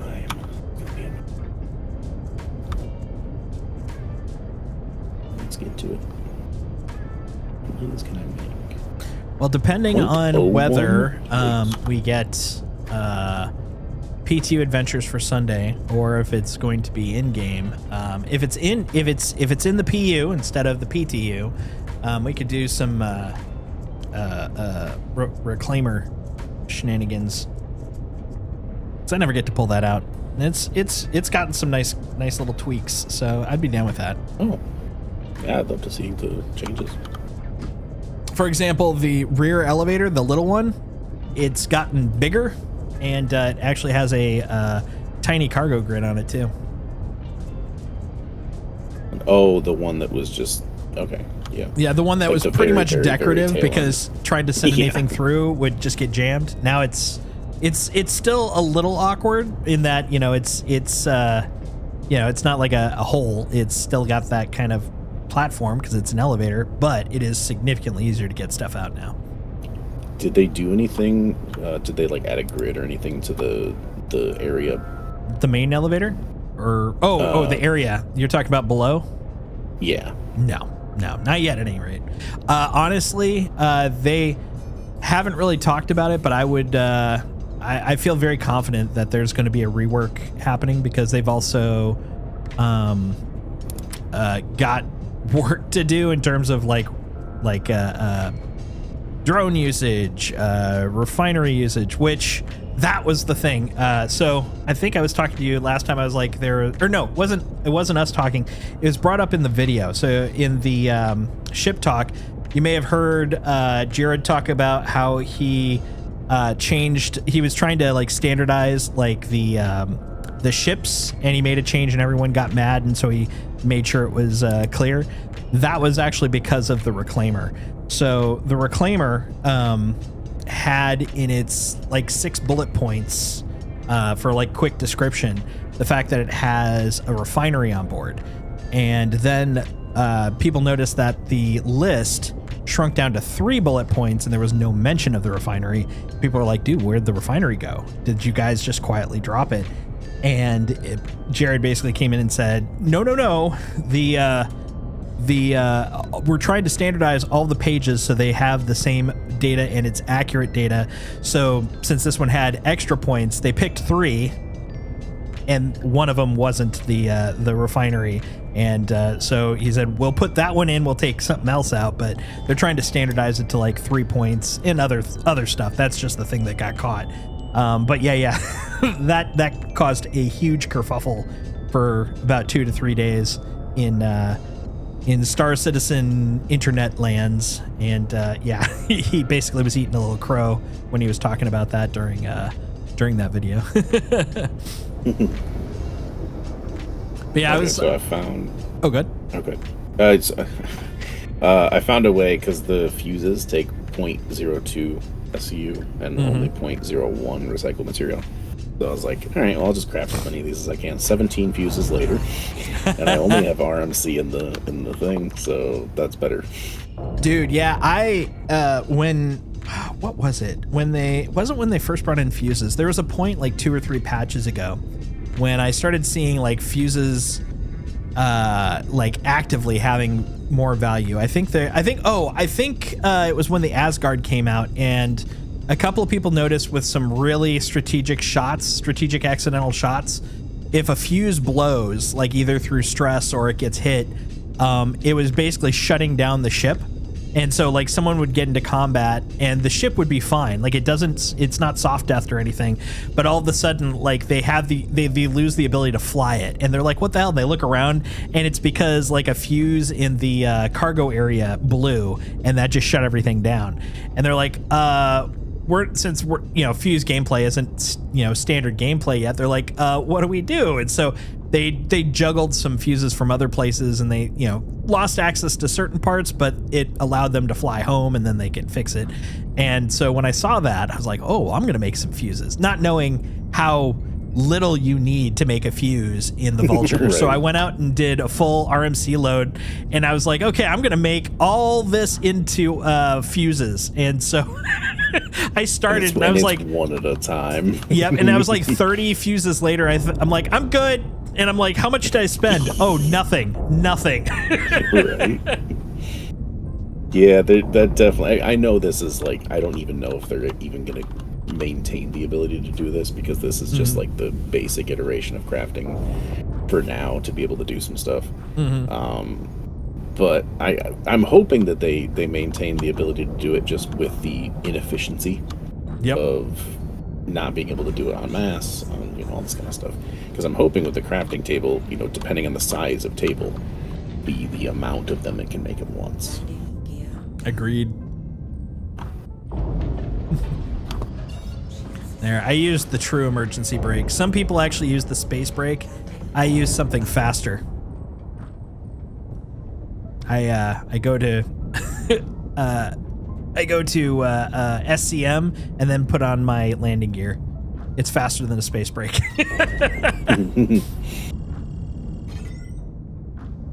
Entry requirements met. Thank you. I try. That's right. Tune it. Tune it, baby. Activate. So I know it wouldn't make any sense because it would still be extra work. But just for funsies, I kind of wish that we had like a stopgap system for naming ships. I agree. But like, in order to get rid of like for the very short, well, relatively speaking, very short period of time that it would be in place, just to make it a lot easier on them for the manual work that goes into reviewing the names, just make it like Helldivers 2. Just give us a few different names we can choose between on like 2 or 3 names, and then let us throw stuff together. It's not going to be ideal, but it would at least give us something. And then if like then I don't think with names that length, I don't think it would be as noticeable that the character limit thing and the size of the letter for the character limit, because pretty much they'll all be the same at that point. That approach still would not fix the character limit issue that they're talking about. I only know this because I know with agonizing sympathy the exact issue they're talking about. I ran into this back when I used to do more UI design with my web stuff that I do. The issue is, I can come up with a really great example of it. Let's say you have a 20 character word and you plan it to be the maximum width possible. You, in the English language, and this is only English because it's also different in every single lingual culture. In English, you have to use 20 W's. That is the maxed width in English language, based off of whatever font you're planning to use. That is kind of where it gets kind of tough because that is a huge amount of space. Because if you want to do the thinnest, it's 20 I's. And the gap between those two, every character you're adding, you're roughly adding about 60% more space required. And that, it does look pretty jank. And it can affect how things look eerily dramatically. When they brought up the spacing issue, I'm like, oh my God, trauma. This is like 2005 all over again, because that used to be my life. So I do have sympathy for them on that one. But yeah, it will cause problems in that aspect. I wouldn't mind a cheap way, doesn't require saving anything, but will make all the ships unique. Wait a minute. Jump point detected. Why is it red? Oh, I probably just don't have enough. Yeah, I don't have enough quantum field. That thing sucked it up. Oh, and I'm like 200 kilometers away. I know I hit oh, by the way, if you look if you look on the screen right now, I'm 200 kilometers away. I hit like 2 bars. You know, the jump point bars when you're flying through. That put me 200 kilometers off target. Oh, jeez. Yeah, just to give you kind of an idea of this is what happens when things go south. Yeah, what I'm thinking is the problem that I run into in terms of making sure a ship is unique. Like, let's say Intrepid. I've got 3 of them because I got 2 of them for LTI tokens and I've got 1 from a game package so I can do a giveaway at some point. So I have 3 of them currently. And if I call them all in the exact same hangar, who knows which one I'm going to get, even though it's Intrepid 1, 2, 3. It's like if I see them before I call them and they're Intrepid 1, 2, 3, the first one I call will be called Intrepid, and then the next one I call, no matter which one it is, will then become Intrepid, and the first one becomes Intrepid 2. If they can make that consistent and then actually name them that, like just call it Intrepid 1, Intrepid 2, Intrepid 3, like when I draw it out, like mission accomplished. I have a unique identifier. So I feel like what they could do for now is instead of worrying about ever having it on the ship itself for the time being, just have it so that whenever the display for various systems like an MFD, a HUD, whatever, would show the serial number, have it instead show the selected name. Now, that doesn't get rid of the manual labor it would take to go through and sift through everyone's names that they put to the ships. So there is that. But it would at least solve the art issue of just don't put it on the ship. It's nice. It's great. But I think personally, like, half of the battle would be just having the name somewhere. Having it on the ASOP, maybe, which would be extra, even more extra work, because you would have to add a new line for where it's pulling information from, all that kind of stuff. But it would be really nice to just have it somewhere, like when someone highlights your ship, they see the name of the thing. When you're looking at your ASOP, you see the name of it. That would be great. I could wait for the text to actually be visible on the ship, and maybe for you to be able to customize the color or any of that kind of stuff, because that's all just cosmetic later. Well, the most expensive part in development for that thing is going to come from how they persist the names, which was part of what they were talking about in terms of the waves. Like, it's a very non-performant thing to have the names as they currently are. That's, I think, kind of what they're waiting for the time to be able to do, is both the art, but also God, what's it called? Not enlistment, not propagation. It's a P word. crap, fell out of my head. But basically, the way that it gets the name and relays the name in bulk, that's the thing that's going to cost the most. And so, ironically, the most expensive part of the name is effectively the name. I figured that when they said the wave thing, they were saying in terms of someone going through and analyzing the names and approving them. And that's part of it. Yeah. It's the fact that all of the wave system is manual.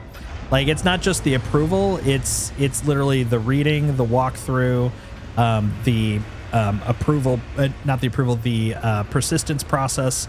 Like, all of that is part of the wave process. It's why they also have to do them, in groups. Is like it's not built in any sort of scalable way currently. So the moment that even if we don't have to have unique names, like personalized names, I'll put it that way, not unique names. If we don't have to have personalized names, there's still some scalability work that they have to do to get it to actually work, and that's the pretty hefty part. That's all the back end, for lack of a better term, part.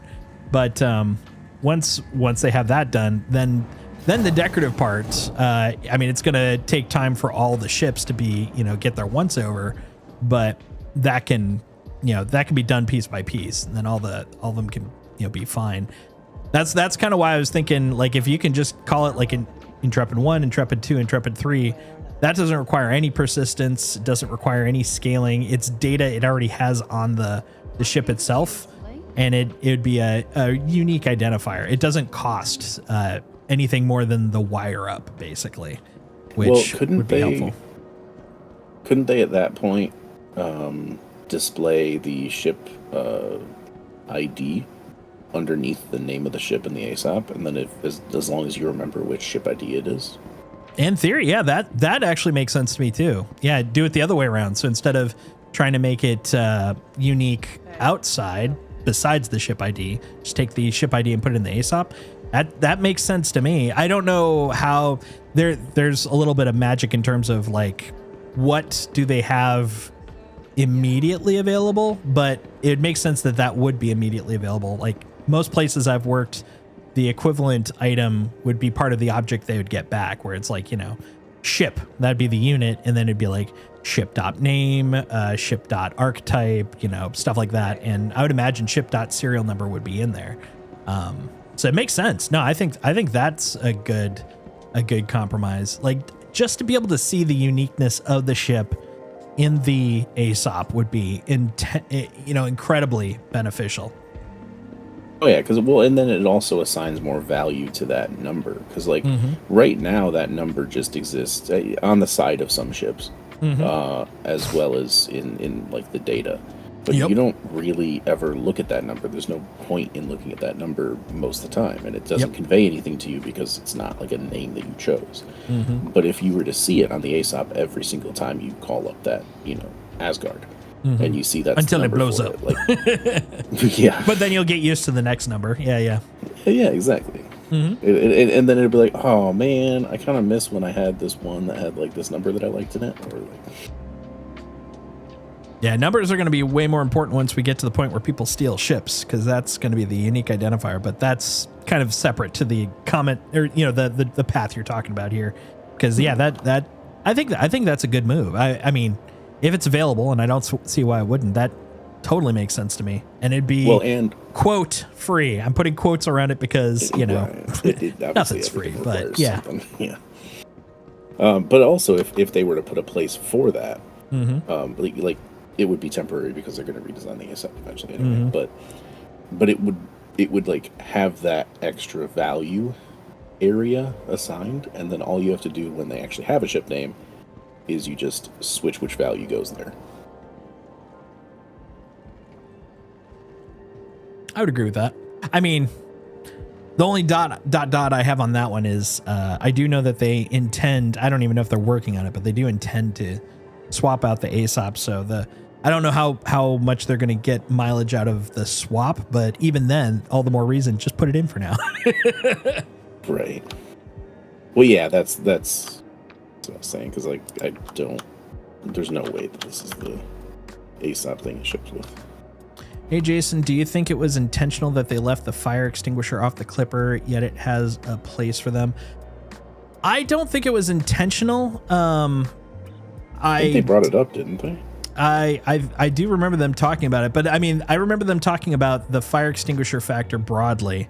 It might have been in the context of the Clipper, but they were talking about how they didn't go terribly deep into all of the gold standarding on ships because of the fact that, for example, putting a fire extinguisher in, there was an example ship they gave. It wasn't the Clipper, but I'm trying to remember which one it was. But they gave an example clip. Oh, I think it was the Polaris, where they were talking about how they placed the fire extinguishers because they knew they would need them. So they were like, well, we're already in here. Let's put them in.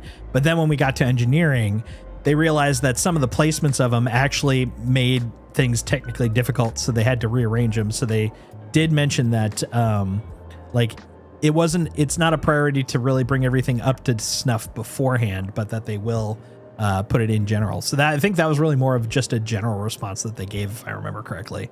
It's late though, so who knows if that's the case. I'd have to look it up again. But to your point, specifically about the Clipper, I don't think it was intentional. I genuinely don't even know if it was a bug. It could be a case of it's something that they expected to refine by the time they had engineering, since that was next. So this gets it out the door, and since you can't use it yet, shruggies. That would, like, I could see that if I was where they were working, like, that would be, quote, fine if it was we've got to get this out the door. Do we really need this kind of a thing? But I do expect it in the next patch at the very least. Other ships have fire extinguishers already. They just weren't functional. Exactly. Yeah, there was an actual spot for it. Yeah, exactly. No, that's exactly what I'm saying. Is they may have gotten the spot in place. They may have run into an issue with getting the fire extinguisher in. Maybe it was too much space. Maybe there was some routing issues. Maybe there was a code link issue. Like, there lots of reasons. Like, who knows? But I could see a situation. High level, I don't think it was intentional. Like, that's in terms of my opinion, that's probably the end of the actual answer of my opinion. But as to the why I don't think it's potentially a bug, could be a bug. It could just be a case of they ran into an issue and they had the place, but they couldn't get the extinguisher in place, and not cause other issues before they got it out the door. But either way, I do expect it to probably be in place in 4 or 5. I guess we'll see maybe this weekend. I don't know. But yeah, not intentional is my guess. I was wondering if it was intentional because maybe Drake was cheaping out and they wanted you to buy for the ship. that would be great. That would be awesome. I actually, to that question, hold on. Before I go, oh my God. Come on, buddy. There you go. One way we can check. Let's grab a Drake ship. Let's see. If we see one in another one, I'm thinking not. But you never know. Let's check the Cuddy Black. That one's gotten a quasi gold standard. Quasi is the keyword, I believe. Cuddy Black. Sometimes I see ships in my inventory and I'm like, oh yeah, I got that. Cuddy Black has kind of become that. I love the Cuddy Black, but I do stuff with so many other ships now. I'm like, oh yeah, the Cuddy Black. Check the Corsair, it's newer. No, I want to check this one because if it has the space, but it doesn't have the fire extinguisher, I think that'll be convincing.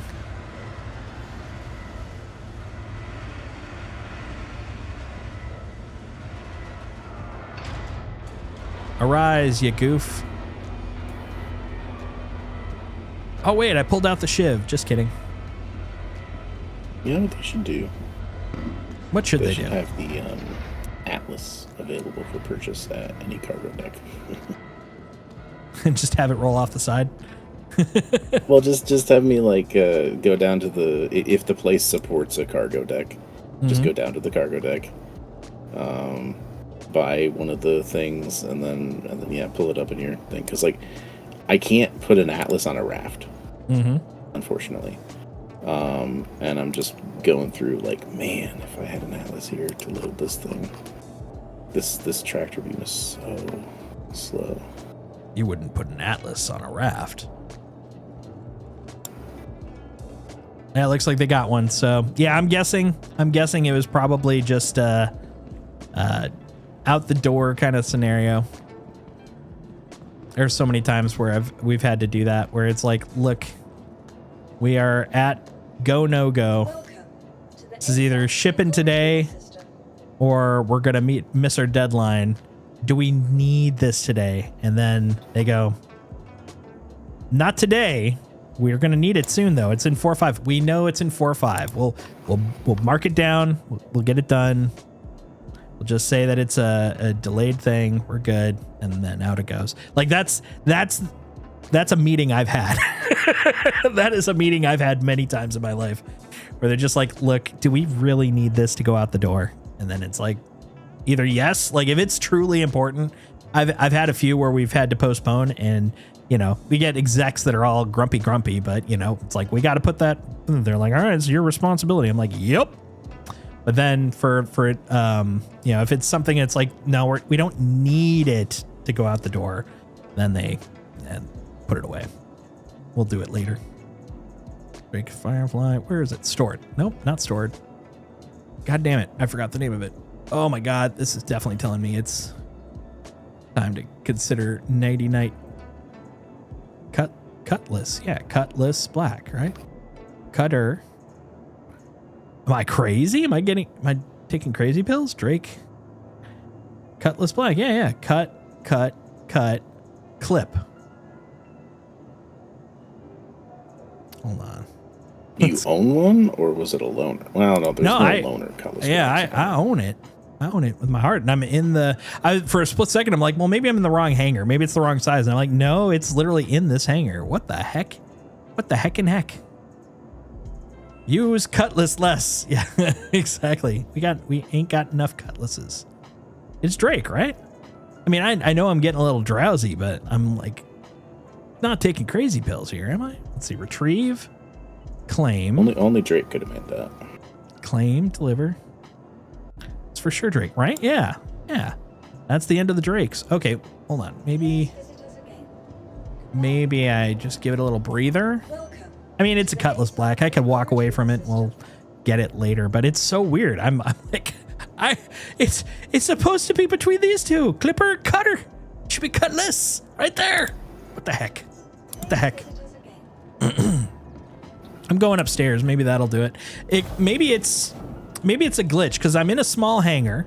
It sent it to a small hangar. Wait a minute. No way. Did it send it to a small hangar, but I can only access it from the medium hangar? Ooh, this is a neat little bug. Hold up. Let's see if I can see it. So it's not here because it's in the small hangar, but is it considered medium sized? Wait, I gotta go to Drake. Cutlass Black. Yep. And it thinks it's stored. Wait, what? Hold on. Let's go back to the small. Did it auto store it when I left? Hold on. We got to see this. This is crazy. Yeah, I mean, if it's, well, it's definitely a bug. It's definitely a bug. I think we discovered a bug. I'm just curious about how easy it is to repro that.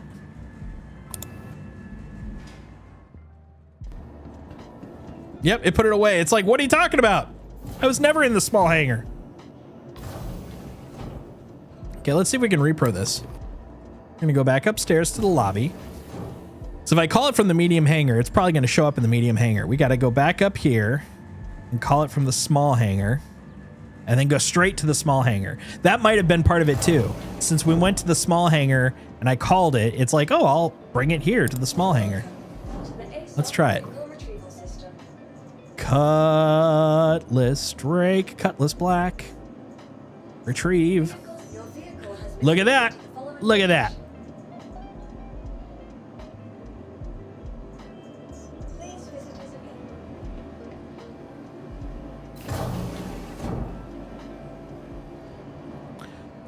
Yeah, I mean, you're right, but that actually has been an issue for a while. Basically, it seems to be hanging on to hangars, and I've noticed this between sessions too. Like I'll log out and log back in, and before I've even called a ship, I will have the same hangar type as I had last time.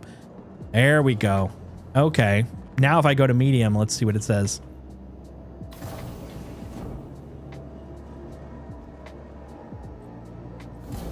Medium. Is it out here? Even though it said that it's in the small hangar? It should be in the medium hangar. So if that's the case, that's fine, but...